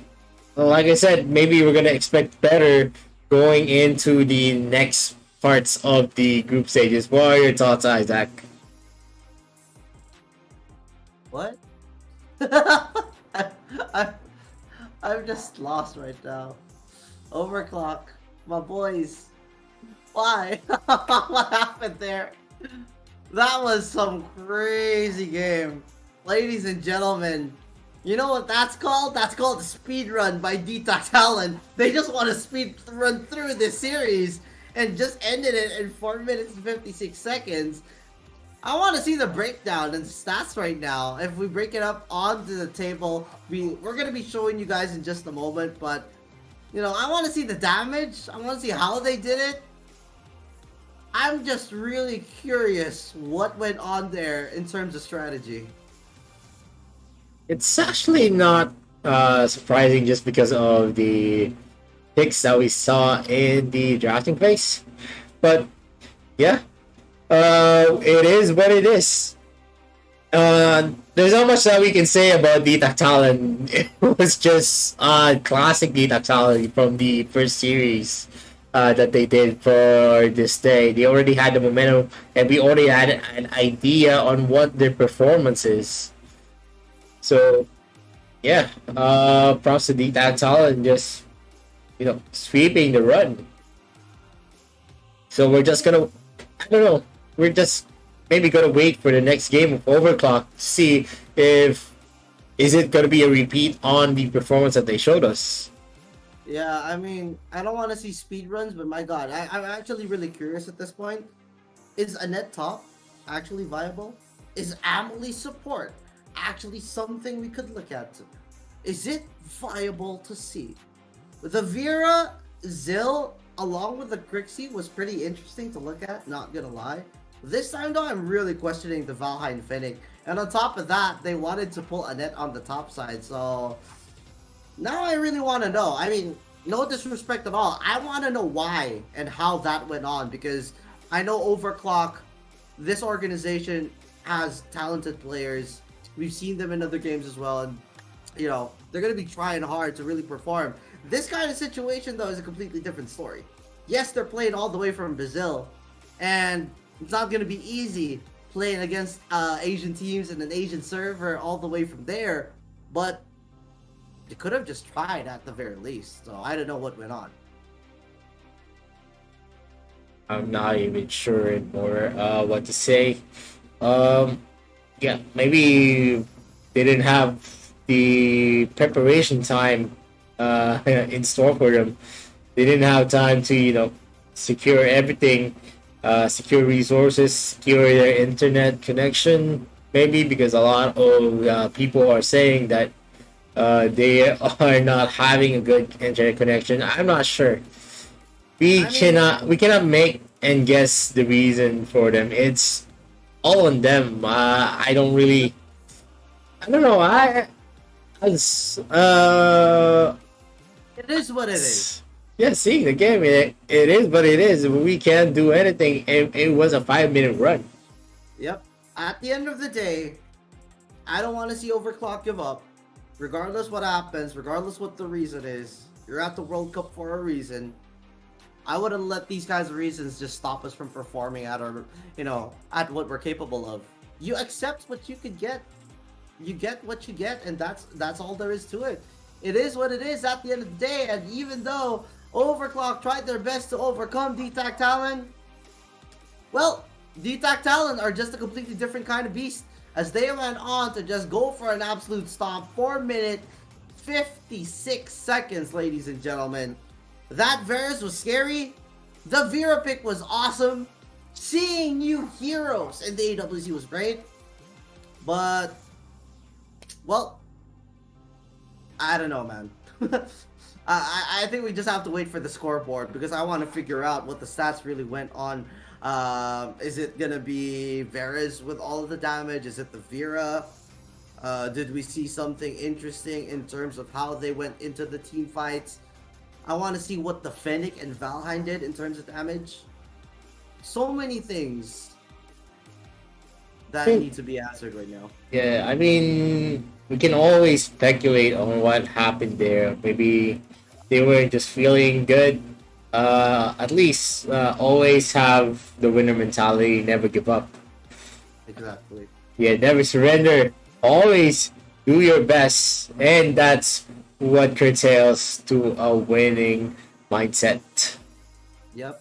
Regardless what the issue, what the problem, or what the barrier is that is put in front of you, you find a way to overcome, and that only means that Overclock will be bouncing back after this series. They will be finding their powers to give it 100% for the viewers, for the other players, for all of the fans of Overclock Esports. I am excited to see even more from them. I just hope that it's not gonna be as devastating as this game number 2. We're still waiting for the scoreboards to pop up, but once it actually shows, we're gonna be showing you guys a complete breakdown of what happened in game 2 in that matchup. We did not expect it to be that fast either, so once we actually show it on the screen for you guys, we're gonna figure out who the actual MVP for game number 2 is as well. But as we say it as it is, Overclock, we keep fighting, Team Brazil, all the way, Western country. I'm hoping that they keep trying regardless of the situation. I want to see Overclock show their meta and show what the Brazilians are made of here at the AWC. They are representing their country and all of their fans. And my God, by all means, we're going to be in for a treat whenever we see Overclock on stage. Yeah, we're not really throwing shades or anything. Let's just do our best going forward. That's it. We just need to pray and hope for the best. And anyway, we already know the capabilities of the DTAC Talon. If you are if you're the underdog, there's nothing to do but go up and improve. At least that is gonna be the saving grace for that. Yep, for sure. It is what it is. But at the end of the day, it's not gonna be easy competing at the AWC, because all of these teams are really gunning for it. They want to get to the playoffs. They want to go past the groups here. Only the top 2 will be able to make it to the playoffs. So all of these wins really count. That's why DTAC Talon are just pulling out 100% of their capabilities to win a series. Regardless what it means, it's just a sign of respect as well that they're rushing to end it, because they don't want to see a comeback. They don't want to see anything different coming out of their games. They want to make sure they secure it as fast as possible, because they need all the wins that they can get if they want to stay on top of their groups. Yeah, definitely. Now, we're not going to be seeing the statistics based on the damage. So, they already had a 7k gold lead as early as the 4 minute and 6 mark. And there's a lot of damage coming in from iPad Pro, 45.2k, getting a lot of combos on that Varus. And DT and Tony is trailing with 33.8k, and definitely NTNZ 29.6k. In contrast, Mengueche is the one leading the charge for Overclock, 17.2k, and that is already the largest number that we can see in Overclock.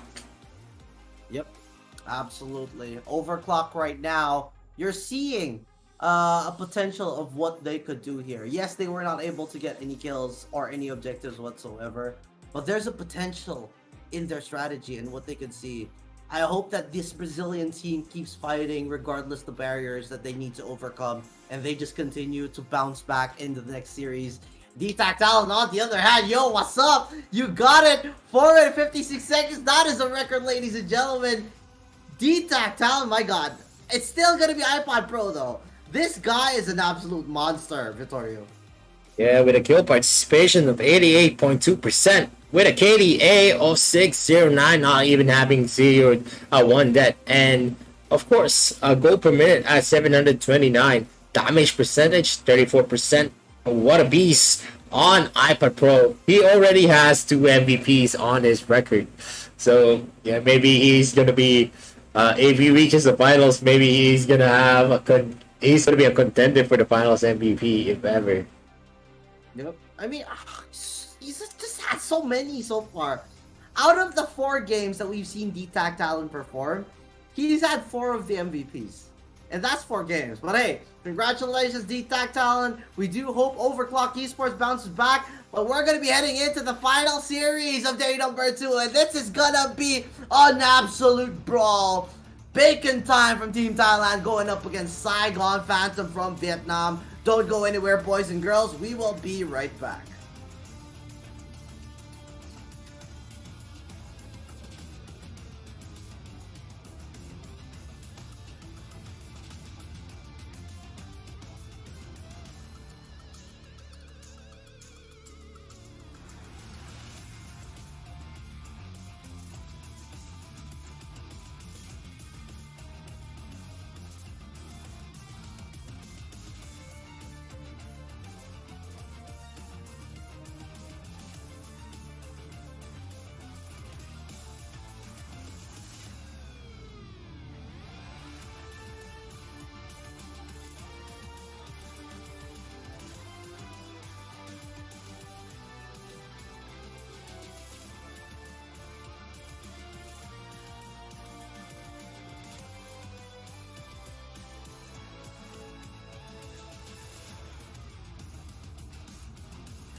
Hi everyone, welcome to the Hero Spotlight for Iggy, Ember's Gaze.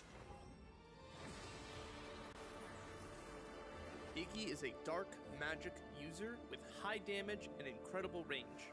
He specializes in turning people to ash, and does so by spamming his fireballs. With his deadly explosive fireballs, vision exposing an incredible long-range ultimate, not even Lorien himself is safe. His passive, Gaze. When Iggy hits an enemy with his second ability, he will inflict Gaze on them, which will expose their location for 5 seconds. Any subsequent attacks on the marked enemy will grant him a stack of energy, up to a maximum of 5 stacks. Without Gaze, Iggy restores 1 stack of energy every 4 seconds, which can be sped up with cooldown. Only the first ability, Explosive Fireball, requires energy. And speaking of, let's talk about his first ability, Explosive Fireball. With Explosive Fireball, Iggy charges up and bombards the target location once in every 0.75 seconds and deals magic damage. Targets that are hit closer to the center will receive additional magic damage. Keep a close eye on your energy, as this ability will consume 1 stack of energy per attack. Now, his second ability, Fire Shadow. Iggy enters an Ember state and increases his movement speed dramatically. While in the Ember state, Iggy can recast Fire Shadow once, which locks onto an enemy and shoots a small projectile that knocks the target back and deals damage. Sometime after, it will explode once again on the enemy. Fire Shadow is useful in roaming, and when paired with his passive and ability, one can dish out tons of damage to punish out-of-position enemies.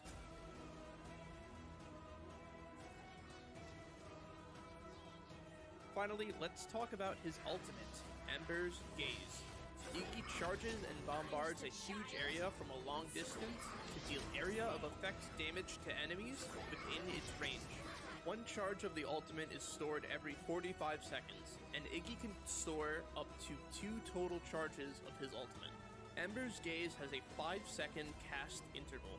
That's enough about Iggy's skills. Now let's jump out of the frying pan and into the flames and talk about gameplay.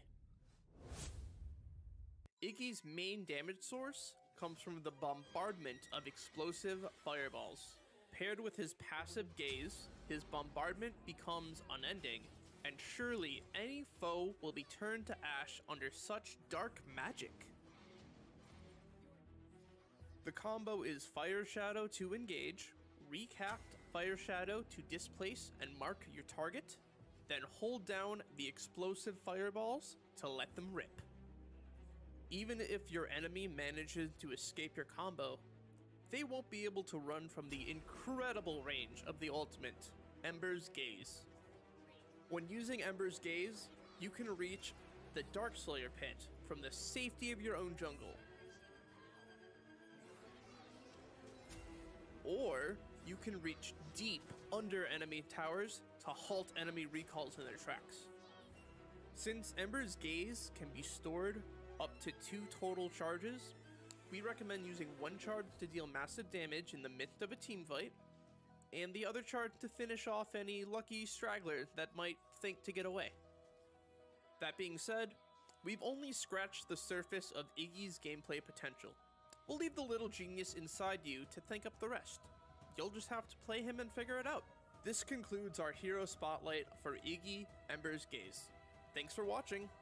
We hope you've learned the basics on how to play Iggy Ember's Gaze. Got any feedback for us? Let us know in the comments down below. Hope we'll see you in the next video. Bye!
But coming back into this one, Saigon Phantom now going for their second and third pick of this game. Marky securing that Kira already. What's the answer going to be against Kira? It could potentially be this Roxy. They could add in one more with a Crixie. So now, damage output, lockdown with the grip. Roxy and Crixie seem like a very interesting first two here for Saigon Phantom. What do you think about this, Vittorio? Well, we've seen a lot of the first picks on that Roxy, and it's that hero that really has reliability in terms of tanking and also initiating with the Agnes creep for the flicker ultimate. And also we see a lot of Crixies getting a lot of damage in because of the range, the insane range of the poking that a Crixie can do. Yep.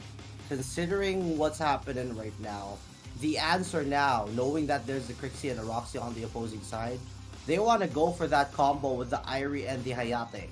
Hayate, we all know that true damage, once it stacks up, can be very devastating. At the same time, you want to add in a lot of potential with the Warriors here. So, while Irie can be available, they're just going to lock in a Wonder Woman instead. So, interesting. What do you think about that? Yeah, I mean, getting those heroes, shredding Roxy definitely is going to be easier for its pick in time. It's actually an understandable counter pick against a Roxy.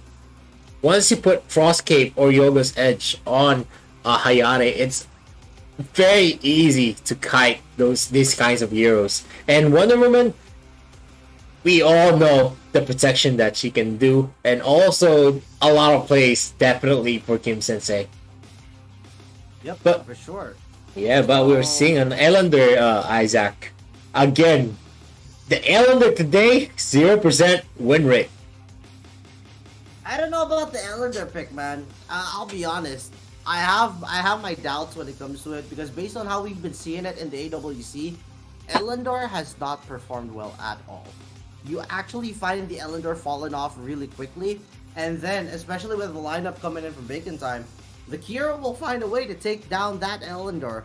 At the same time, you have ways to protect the Hayate. The Hayate is going to scale all the way up until the late game. You have a Wonder Woman with the bracers of submission to just give that shield, give that stun, give that delay, and potentially go for an outplay. So many options here against an Ellender, and quite honestly, ladies and gentlemen, it's Bang using this Ellender.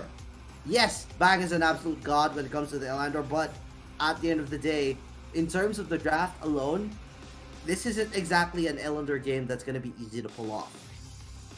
Yeah, and also, but actually, Ellender actually is the best pick for the Saigon Phantom's Bang. So maybe this is going to be a combo pick for them. He is an Ellender god, so maybe he is going to prove us wrong that Ellender is still going to remain at 0% win rate in today's series. Considering what's happening right now, the bans here, it's targeting the ones that can lock down the Ellender, the Crixie.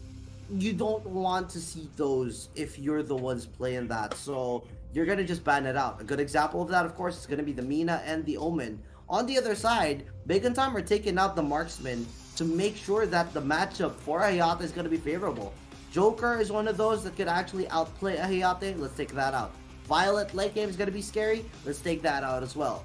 That leaves the option of a Thorn, a Laville, possibly even a Caphany pickup here for the side of SGP. They're going to lock in that Caphany, but this is going to signal another double ADC comp going to the side of SGP. I don't know if the 80 carries, these marksmen, are going to be enough. It's tough already seeing that most of the double marksman comps in the AWC have lost, and they're still going to be confident enough to try to pull it off. Yeah, I mean, this is, I don't know, maybe they're gonna try to change your perspective, because I've been saying the whole day that I really don't like double marksman comps, just because you're getting a lot, you're adding targets to protect, instead of, you can just focus on one hero and you can defend this hero. Yep. And it's my thought exactly. I mean, if you think about it, this Crixie is another thing that you actually need to worry about, because if for example, now this Wonder Woman, this Kira, or this Hayate gets the dive on top of an Elandor, a Caphany, that's already one thing. You add a dive on top of a Crixie, that's another thing. So many things you need to worry about when it comes to protecting them, that SGP are gonna be going with a potential Tara pit. No, they're actually gonna hover over the Ada. But you know what? They're just trying to debate me and make it harder for me.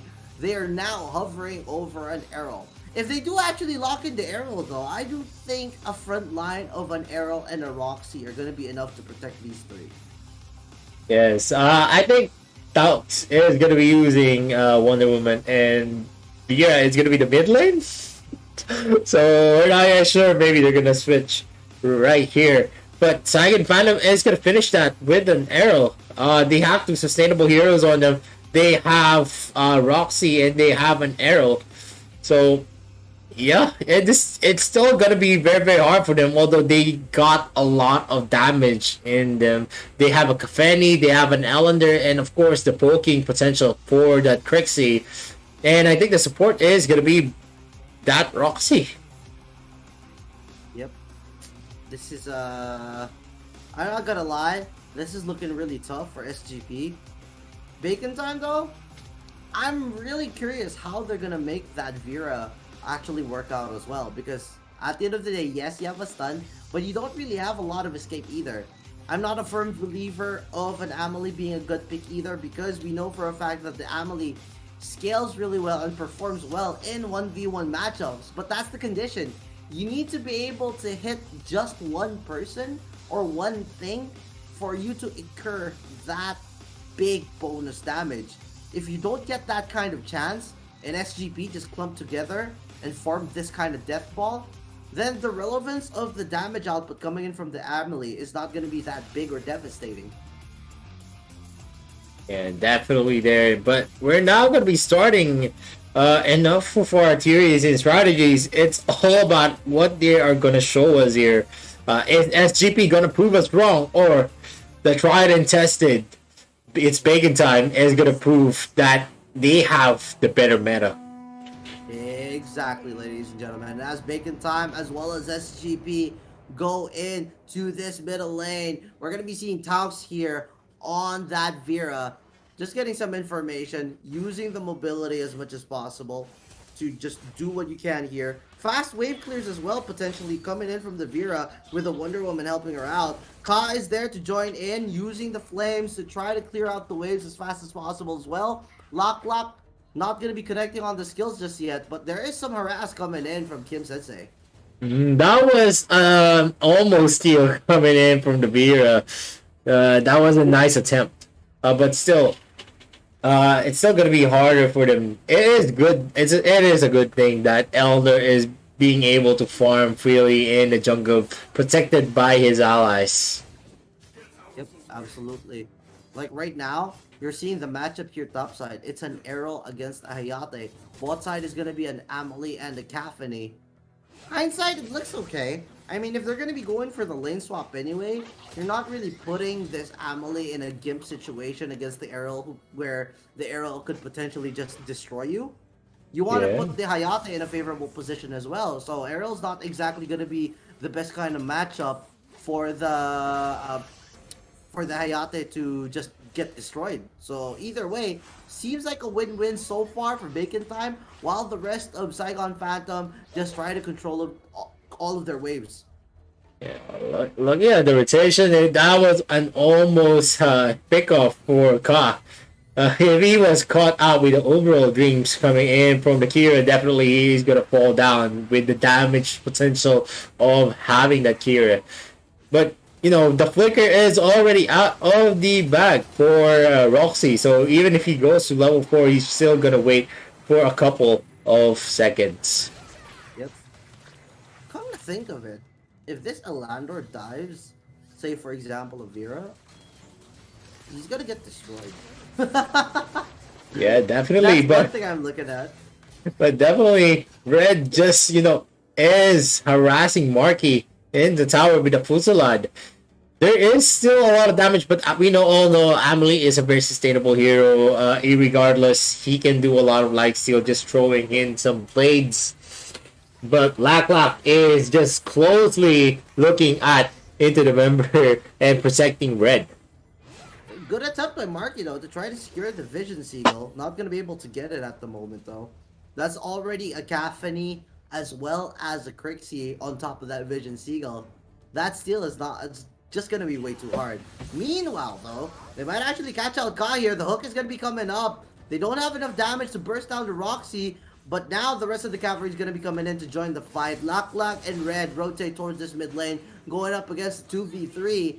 No one is going to be taking any big risks just yet. They're just focused on clearing all of these waves. Yeah, and it's just a pretty scary concept wherein if it goes to the late game, the support Vira can actually burst down the Kafeni and Elander and even the Crixie with his combo coming in for the Hellbat. And look at the stun, but he is going to be able to get out of there using the Demon Claw to get away. And Ka might be looking for an Agnes Grip. Oh, his grip! The Vineyard Wave! Ka made a mistake at that Flicker ultimate. Yup. Could have been nice, but it was not close enough. And now they had to force out a Moonfall coming in from Lack just so there would be no counter engage coming in from Bacon Time. 4 minutes and 10 seconds into this game, and the Spirit Sentinel being secured here by Getstars. This is probably one of the closest games we've had today. It's just still 0-0, but now a fight might break out here. Lots of pokes coming in from Lack connecting on top of that skill, but they're still going to be able to secure that Abyssal Dragon, so now it's a 1-for-1. Very, very close. Yeah, it was a good steal there, but look at the stuns coming in there with the Hellbat combo coming in from the Pira. And looking at the game, it was just very surprising that the Amelie was able to steal the Abyssal Dragon between the damage output coming in from Red and Bang. Yep.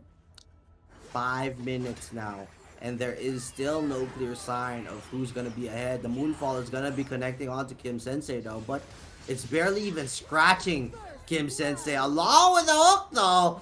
There we go. Taux on that Crixie. That burst damage was immense. And a follow-up from Kim Sensei secures that first blood for the side of Bacon Time. Meanwhile though, Bacon Time might get caught out in no man's land here as they are overcommitting in the enemy jungle. The ultimate's going to be committed here by Bros 5. They're not going to be able to do any more than that. Bone Shaver connects on to Kim Sensei, but the rest of SGP are not around to go for any follow-ups. So that is going to allow Bacon Time to get out. Meanwhile, mid lane, there might be some more action. Yeah, look at Kim Sensei just getting a lot of damage on Lack on those ambushes. It's still a very controlled game. They are actually going for aggression and then suddenly going back.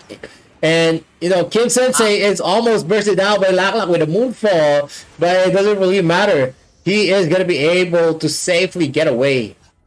Absolutely.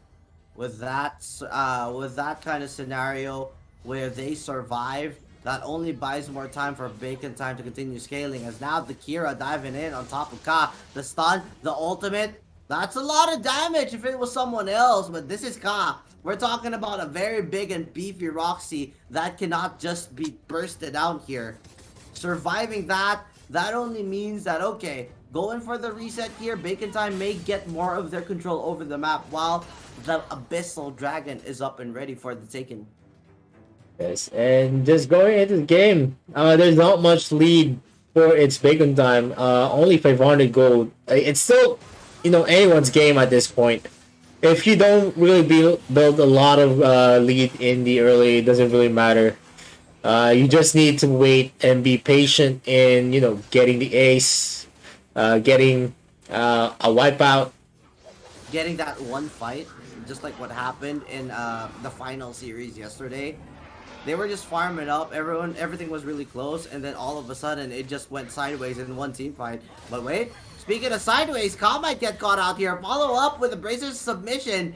Roxy goes down for 25. That is going to be the second kill of the game, 7 minutes and 20 seconds in. Ladies and gentlemen, this is a very low scoring game, but if you look at it, it's as intense as it gets. No towers being taken just yet. It's just Abyssal Dragons and rotations around for Bacon Time and SGP. But now, they're actually going to be starting here to pressure this bottom lane tower. Looks like SGP are going to be giving this bottom side away while they make their own move there on the top side. But instead, outplay again. Mulan stays alive. Bag is going to be staying alive as well. Taux and Kim Sensei are now looking for a way to come back and turn it around. There we go. They got another one there. What a sixth got the sense! situation from bad to worse. What a sixth sense, Isaac!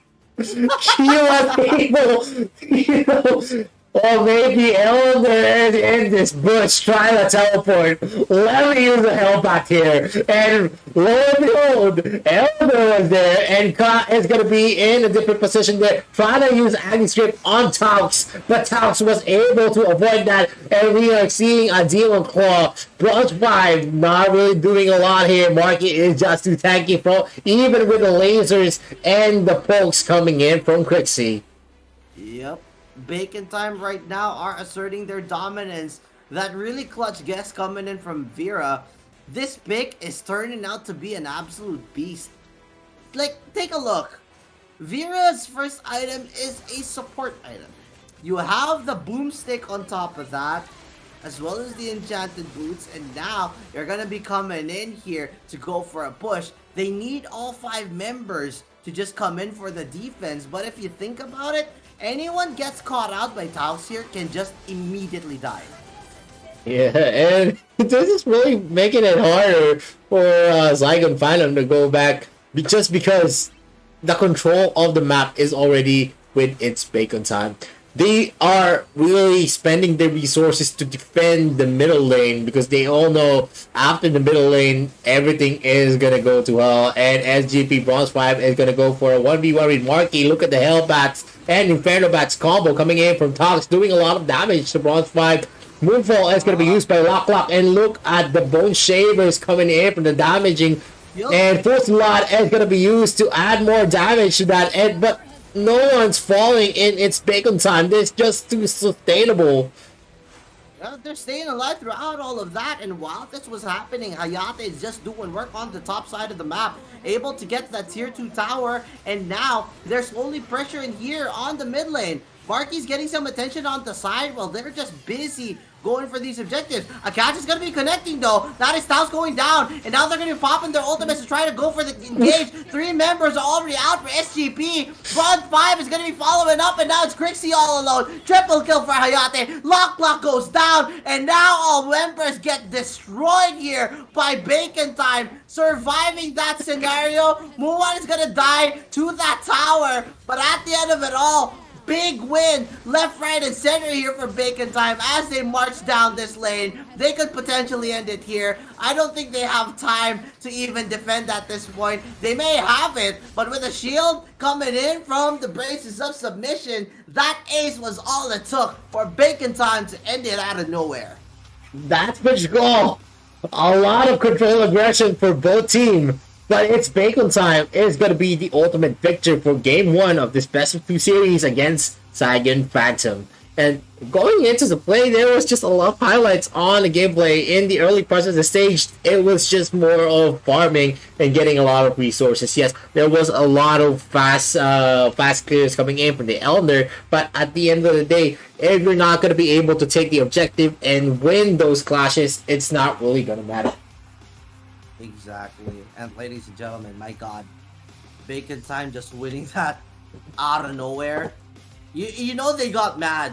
When Taux went down, all of them dove in and threw everything at SGP. They're like, why'd you kill the Vera? We need revenge. And they just went in, destroyed everyone.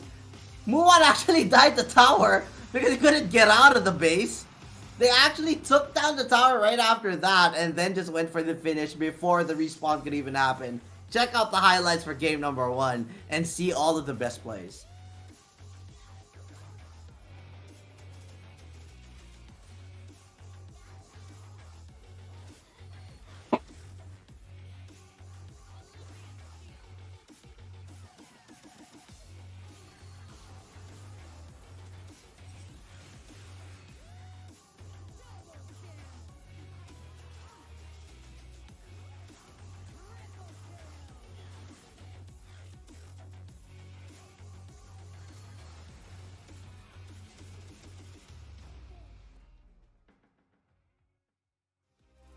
Yes, and that was it, ladies and gentlemen, for the game one highlights. We saw a lot of good plays coming in from It's Bacon Time. They've been, controlling most of the map, and it really spells a lot if you need to have a 5-man team to defend against 3 of the people coming in from It's Bacon Time. It really just, you're not going to be able to farm a lot of resources if that is going to be the situation you're going to be in. Yep. And you know for a fact that Bacon Time respects Saigon Phantom a lot, because they did not want to give a chance for Saigon Phantom to come back to that. They didn't buy time, go for the reset.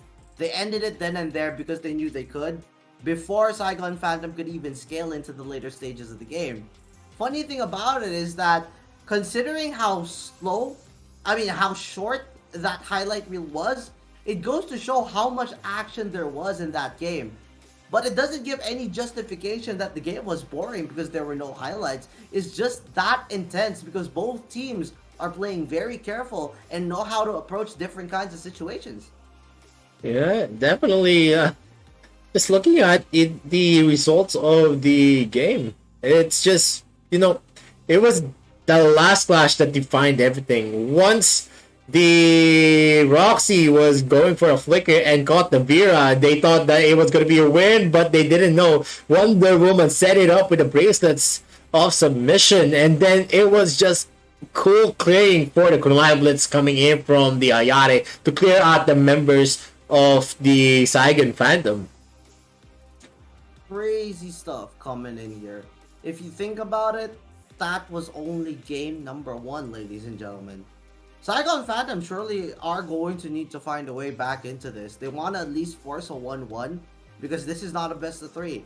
You can only have one more game and then it's going to be down to the points. And they don't surely want to have Bacon Time ahead of the group stage here. They want to make sure they try to at least even it out because they would be down to 3-1 each. Considering all of that, Vittorio, though, is there anything that Saigon Phantom actually need to address or adjust going into game 2? I mean, both of them actually did well going into the early, but in the middle parts of the stage, they've been losing out. Most of the initiative was always going with It's Bacon Time, and it shows. This is the top team in the RPL, and although Saigon Phantom is the second in the AOG, we can see how the pedigree of It's Bacon Time's plays come. The reason why they are the champions for RPL, they just control everything. They take an objective and then step back.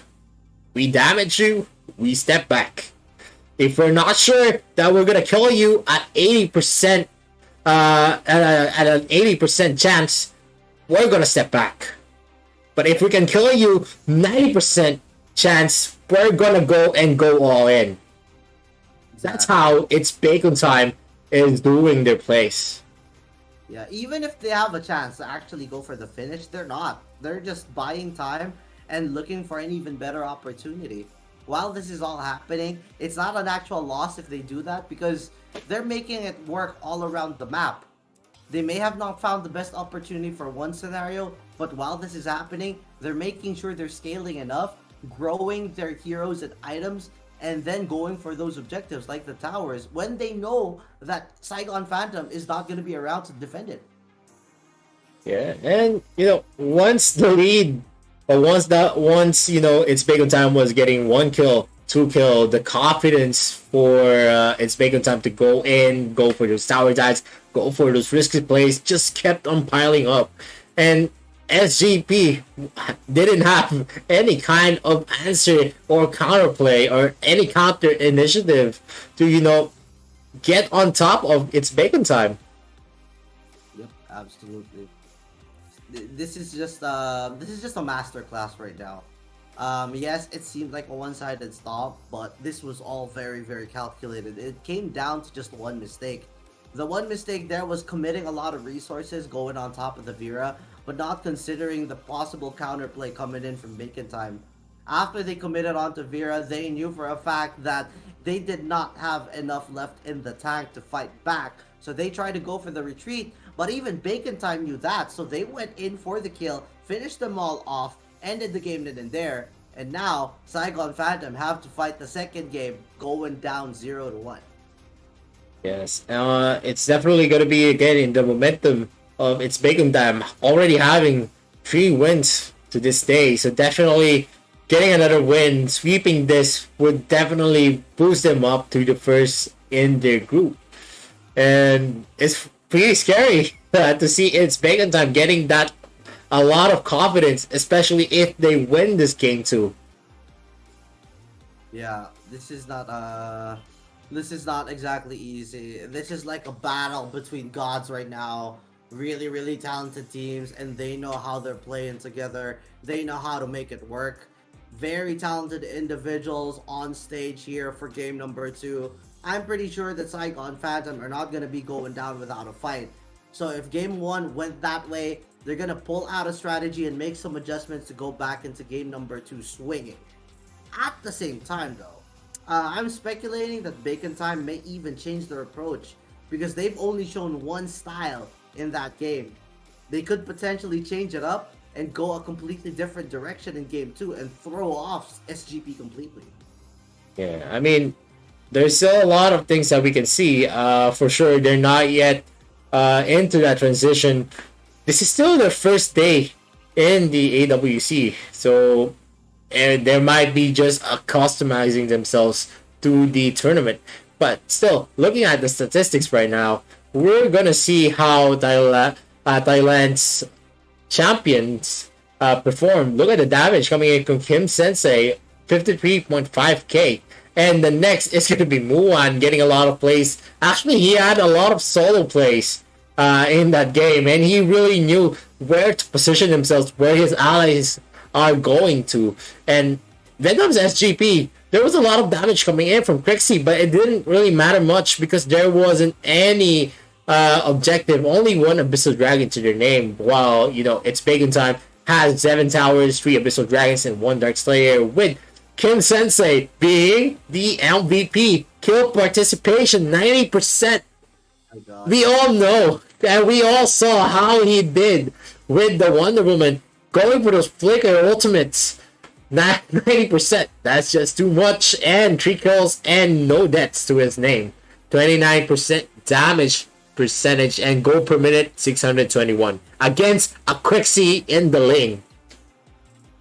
This the Wonder Woman mid lane is starting to become a trend here in the AWC. This isn't the first time we've seen this, but at the same time, Kim Sensei has been pulling it off in style. Really good stuff here from Kim Sensei, but something I gotta point out that the viewers were able to realize as well is that you can let Saigon Phantom feel like they got their comfort fix, because we know that Bang, for example, is an absolute god on that Alandor. At the end of the day, you may be an absolute god at something, but you're still gonna be countered. You can still be countered, and you will be countered if you show a particular pick. So, what the focus was going into the later stages was that, you know what? If they ban out counters for Elandor on the second phase, what we're gonna be doing is picking the 3rd best counter or the 4th best counter. That Vera pick came out of nowhere and did really well in that matchup. Came to a point where it could actually burst so many people down. And then, funny thing here is that topside, mission success, operation complete. Vera threw a random wave of bats and then it was an instant kill just like that. So, if we're going to be expecting counters like that, Vittorio, how is this draft going to play out in this kind of chess match? I don't know. You said that he was, you know, that he was lucky, but I think not. I think it was very calculated for the Vera to know that Elder is not on site. So maybe he is teleporting in this bush. And that's how you play, man. But now we're gonna be in the draft and ban. I mean, the pick and ban phase. So SGB is still gonna ban Awoy. Yep. How are we gonna be taken out? We have the Hayate banned out here by Bacon Time. Second ban is going to be a Roxy though. The final ban can be very interesting here from Bacon Time, because if you think about it, bans left, right, and center, but it's not the usual bans that we would expect. Superman is open. Irie is potentially open if they don't ban this out. Lubu, Errol are open as well. It's because of the interesting ban on the Hayate and the Roxy. What do you think about those? I mean, maybe they're going to be sporting something that is going to be tanky in its bacon time. That's why they banned Hayate. While on SGP, they don't want to see the Roxy support coming in from its bacon time. We all know Talks is a master on Roxy. So definitely that is going to be a target ban for them. But there is still a lot of fighters open. There is going to be Lubu, there's going to be Errol, but Iggy is going to be the first pick for Saigon Phantom. With Iggy being picked up, you know that's a lot of range damage, lots of potential burst as well. You want to accompany that with a very solid disable, possibly even a front line to just get the attention while you deal damage from afar. Bacon Time are going to possibly read into this and then pick something else that could counteract that kind of strategy with that Iggy. They want to make sure that the Iggy is irrelevant at the very least going into the fights because of their composition. So with this kind of chess game going into the drafts, you're already seeing the potential of so many things. And first two for Bacon Time, it's going to be a Xenial and a Superman. What better way to do that? Yeah, I mean, with Angelic Splendor, you're going to have additional defenses, and there is going to be a heal and speed up. Definitely, it's going to synergize well with a Superman.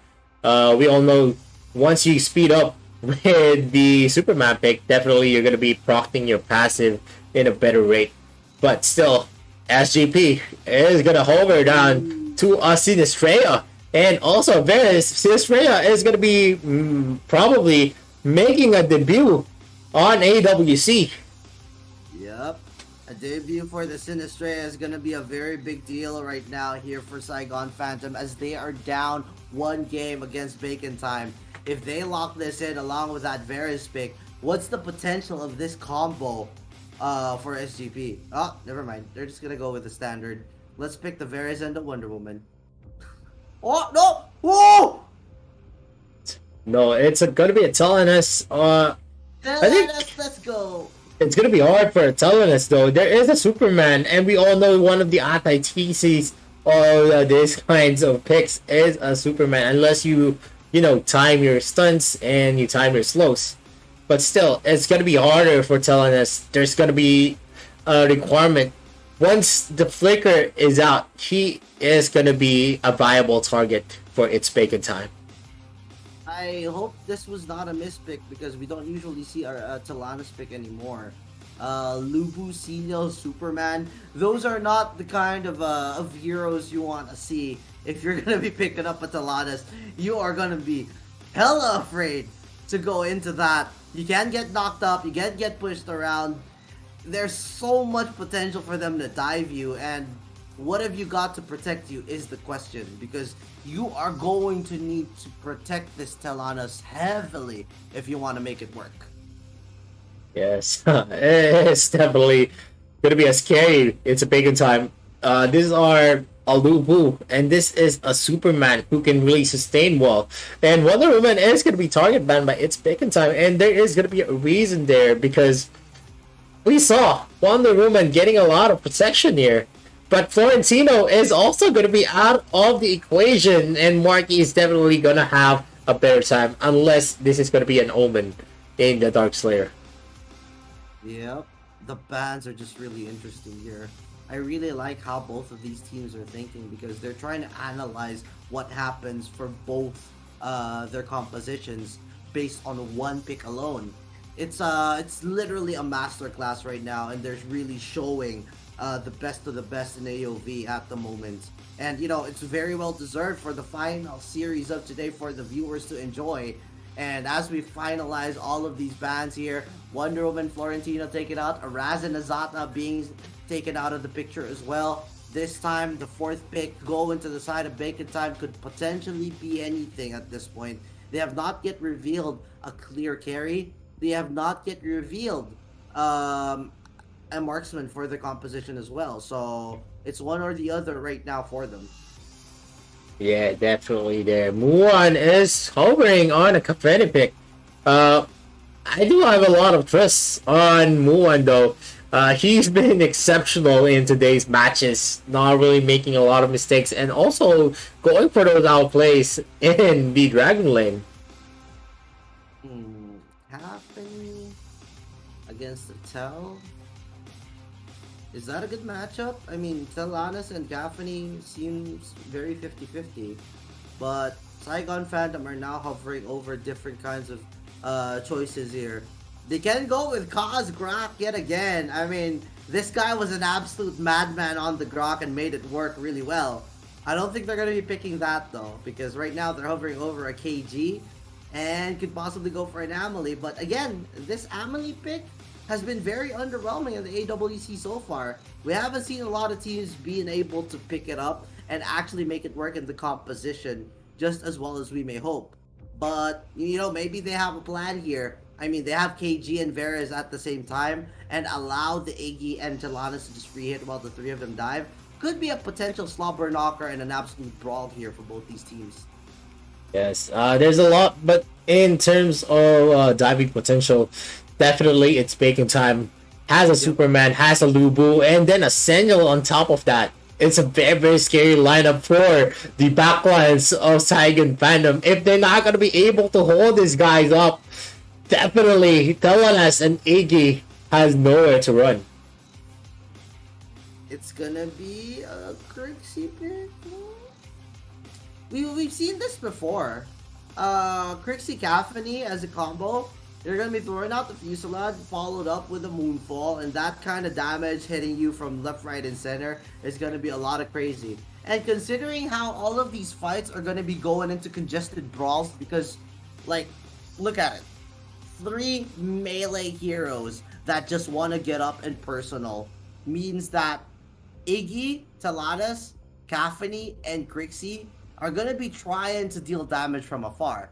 At the same time, the 3 divers coming in from both teams, they're going to be doing what they can to get rid of the other 2. So it's a battle between core, it's a battle between brawlers at the same time. This is going to look like a very, very nice game too, Vittorio. Yeah, definitely. And this is going to be a hard fight for SGP if, you know, like I said, if the diving comp works for its Bacon Time, Saigon Phantom could have possibly destroyed themselves in this draft. I'm pretty curious, to be honest, because, you know, KG's gonna be a big risk. The Varese is pretty stable, but again, I question the Amelie and how the performance is gonna be. Maybe, just maybe, the Amelie as a support may actually pull it off, but it's gonna be tough because you're gonna be seeing Varese and Amelie rotating around, and you want to make sure you get those isolated attacks. Yeah, that is for sure. But now we're now gonna start SGP in the blue side, while that is gonna be in the red side. Here we go, ladies and gentlemen, the final game of day number 2, breaking down for you. This is brought to you by Tencent Games, Garena, and we are gonna have a whole lot of fun in this final matchup. Marky, along with Kim Sensei, already over in here in the mid side of the map. You also see Ka and Red here trying to clear out the waves as fast as possible so they could go for their rotation. We could potentially see an invade right after this. Yeah, definitely, we're gonna see it. But like the early parts of the game, in game 1, they're just, you know, doing it safely as they can. They don't really need to commit a lot in the early game because we all know the action starts in the middle. Yep, absolutely. It's fairly difficult to read into both of these teams' intentions because right now it's becoming very passive where they're just focused on clearing all of these waves out.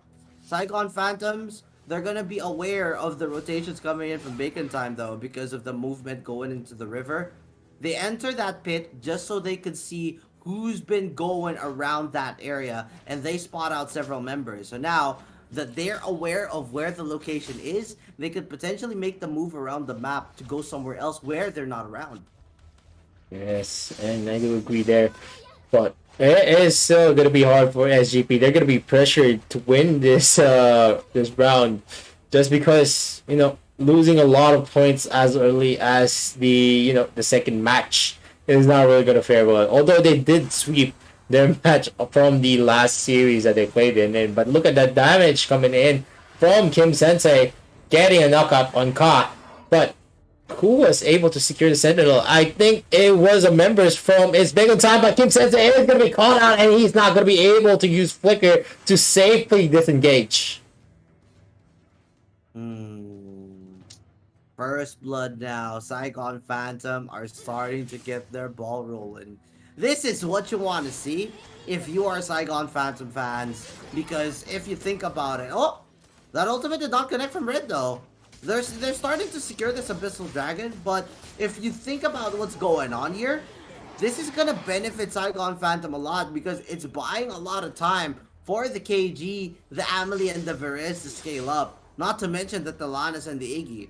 All of these advantages lead to a 900 gold lead right now, and Bacon Time this time are the ones on the defensive end. Yes, and I do agree there. There's not much that you can do actually in the early parts of the game when you are really controlling yourself. But still, the early first blood for SGP is definitely going to have a boost in their side. Yep, it's down to a 400 gold lead now. So at the very least, Bacon Time are keeping up. But there has been no clear moves around the map just yet on what's gonna happen.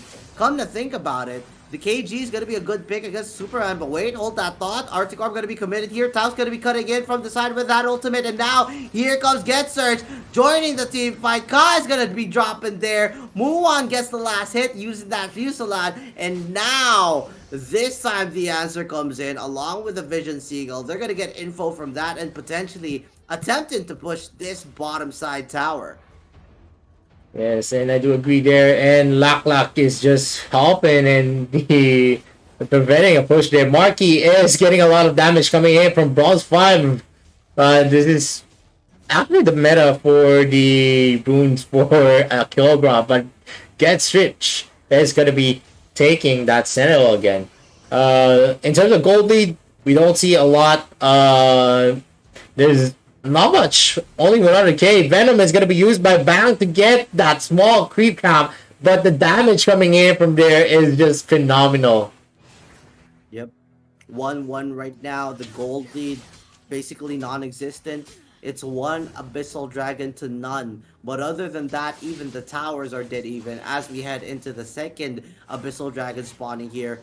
Kratos is the name of the game right now for Saigon Phantom. They want to extend their Abyssal Dragon lead up to 2. That's a lot of golden experience going to the side of the whole team, and it could benefit them in scaling up a lot faster. Bacon Time, on the other hand, are way more focused on making sure that the waves are controlled, the jungle camps are not being invaded too much, and making sure that no one gets any towers from the side of SGP. Yes, but the pressure is mounting up with the damage output coming in from that Iggy, and plus, the Kilgrot is getting more aggressive at the moment, and there is going to be a face check here. Superman is going to face out that Kilgrot, and possibly the Lubu is also going to have a whiff that someone is trying his best to go for a backdoor. Look how fast Bronze 5 was in that scenario. It just zip zap zoom, and he's out. Same goes for the Superman though, but this matchup is actually fairly interesting because you have the immunity from crowd control and you could potentially not get crowd controlled, but if you have it down, that's exactly what would happen coming in from a rotation from Get Search and Superman. Marky just goes around and pushes this KG up until he dies. Senior, on the other hand though, gonna be joining the fight here in the bot lane. Yeah, when they had actually an idea that the Wild Gore ultimate coming in for Kilgrot was already unavailable to him, they knew that they can do a tower dive, and that is, superb communication on the part of It's Bacon Time. Yep, absolutely.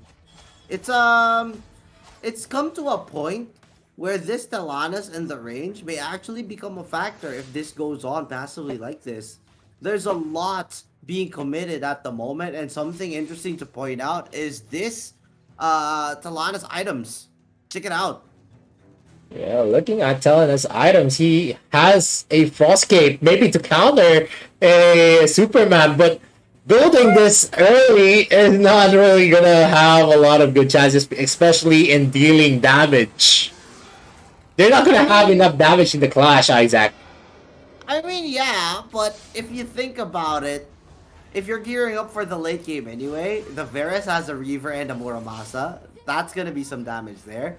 Tome of the Reaper is already built on Lock, so that's gonna add a little bit of damage. And it's not like KG and Amelie can do anything else aside from deal damage, so you might as well add some utility to that. And I think that's what Saigon Phantom are actually thinking of as they now go into a fight here with Muan and Taux. Fusela's gonna be committed onto Ka, but off cam, it is gonna be a kill onto Bang. And with Bang going down for 20 seconds, now they know that SGP are gonna be outnumbered here as the KG runs away from Get Search as well.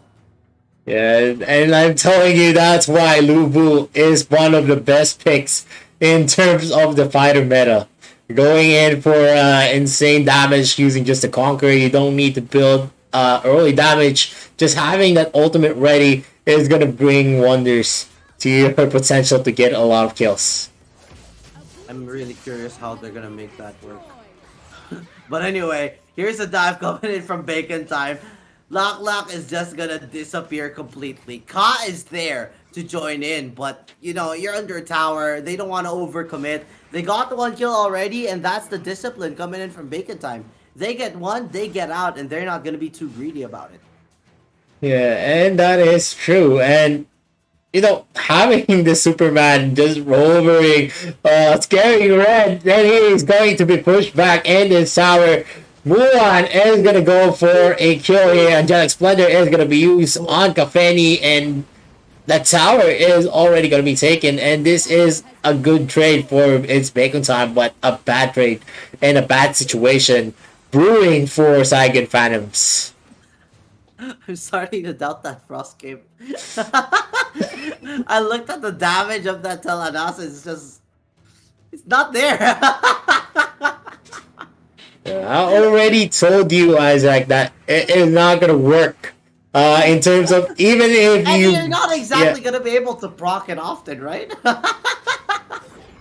Yeah, I mean, it's just a limited time. It's just going to save you a lot of time, but you're not going to be able to do a lot of free hits, while Crixie is going to use a moonfall, plus the jump coming in from Tox is going to secure another kill for them. And, you know, Red is not really effective at this game. That is actually the story of the game.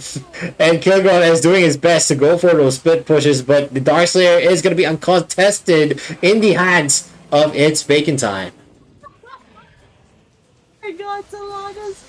This is just so sad. Marky was just standing beside him, and the HP bar wasn't even moving. And now a dive's gonna come up, and Red is gone completely. And this is not the end of it. They're gonna be able to take out Ka as well. This is an ultimate being committed by Bronze 5, while Lock just gets destroyed. Bronze 5 completely ignores his teammates, runs past him, goes for the high heels, still gets chased down by Bacon Time, and now 4 members are dead. Where was Bang in all of that? Well, not even in the vicinity. So now it needs to be Bang against the world, because a full-on 5-man from Bacon Time are rushing in to get this third tower already, Vittorio. Yes, there is not much Saigon Phantom can do here. They had a first blood, but the initiative wasn't there. They could have been more aggressive going in there, but going into the mid game, it's Bacon Time has a better composition, and Daniel is going to be taken now by the members of Saigon Phantom, but it doesn't really matter much because most of the members of Saigon Phantom cannot out-sustain that Lubu and Superman, and there is already a resurrection on the Daniel, and he was able to use Angelic Splendor to go back into the game to finish it off as Game 2 goes with its Bacon Time. What just happened? Oh my god! Bacon Time did it once and they did it again! If we can end it out of nowhere, we are gonna do it, and that's exactly what they did. That play coming in from the senior.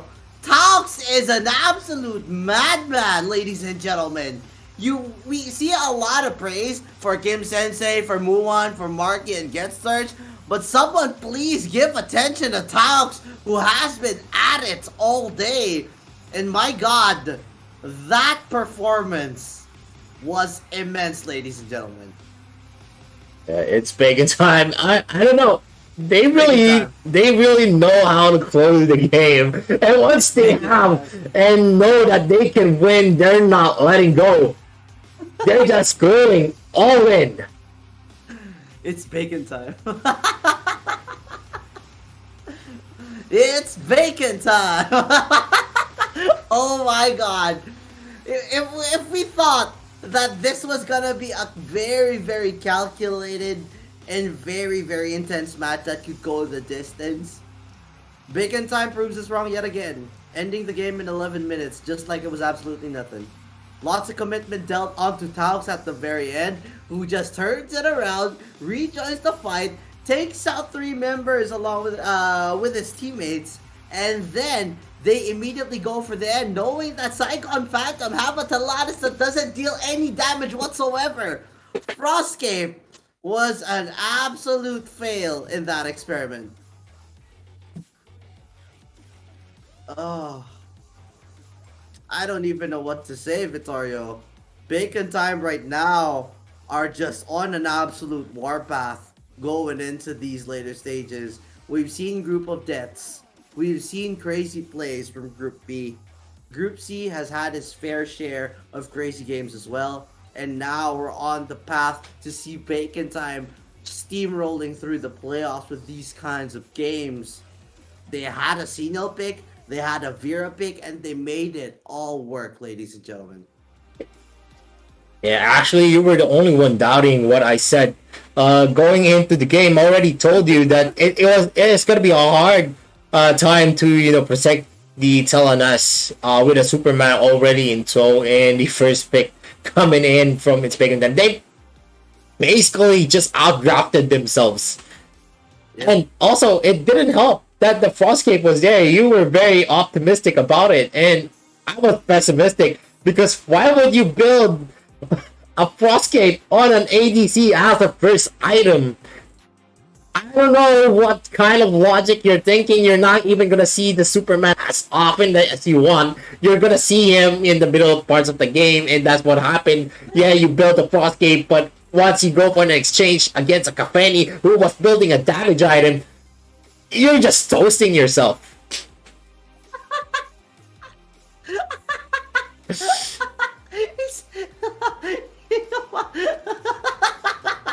Vittorio, ladies and gentlemen, one of the best analysts I know when it comes to AOV, and my god, he just doesn't like it when I go for the impossible, and I believe in what will surely probably will not work.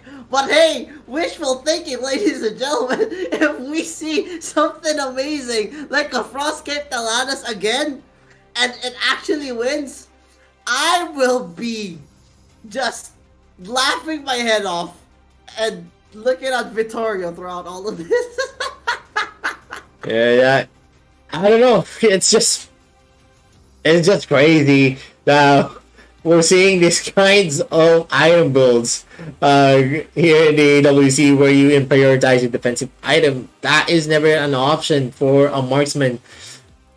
We're actually looking for someone to get a free hit. We're getting a Telenas to get a lot of damage in while we protect him. But if you're not going to be getting that protection, then that's just, I don't know what to say. It's just low tier, maybe. But looking at here into the statistics, we're gonna see Vietnam is cheap Saigon Phantom. Look at that Telenas damage. That is supposed to be one of your main damage dealers. 33.6k goal damage dealt to heroes.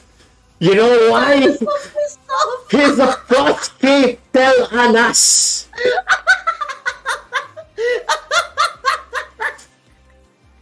It was already a good thing that Lak was always there to help him clear the lane. But the reason why Lak was there, because Telenas couldn't even kill off a clear lane in 5 seconds. Ladies and gentlemen, this is top tier analysis coming in from Vittorio. So pissed off at that Frostcape.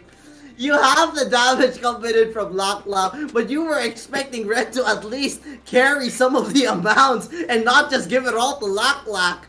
Ladies and gentlemen, I don't know what Red was thinking, but if you look at the graph, it was an absolute landslide.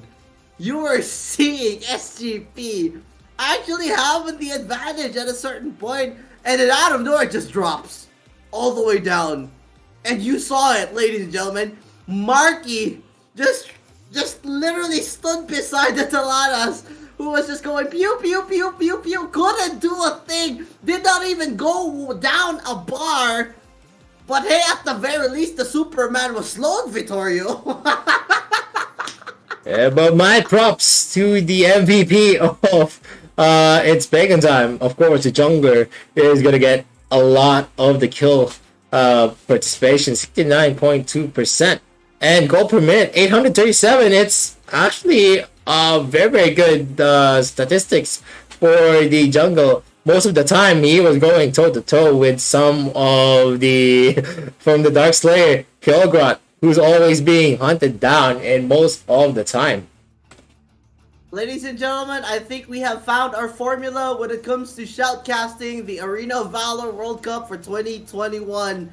I am going to root for the most impossible and most crazy builds and compositions throughout the AWC, and I am going to enjoy watching Vittorio rage as he analyzes everything that's going wrong. But for now, ladies and gentlemen, I hope you guys enjoyed the cast here.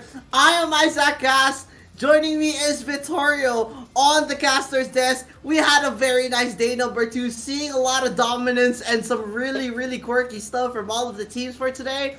But at the end of it all, we have got a whole lot more for you guys to actually enjoy. So please, ladies and gentlemen, we are not gonna be ending at day number 2. We have got 6 more days of the group stages to go, and me and Vittorio, or all you guys, are gonna be hearing throughout all of that. So have fun, and of course, thank you very much to the organizers, Tencent Games and Garena, for making all of this possible. It was an absolute blast to just enjoy the AWC for day number 2. Happy Father's Day as well to all of the people watching right now. Your fathers, of course, not just you guys. And of course, any last words before we go, Vittorio? Yeah, tell an ass Frostcape never. That's it. But anyway, I really had fun with the people in the chat. Really good blast. And once again, we're now gonna say good night to everyone, since we're now going into the end of the stream. And once again, my name is Vittorio, and with me is Isaac Cass. See you guys again tomorrow. Peace.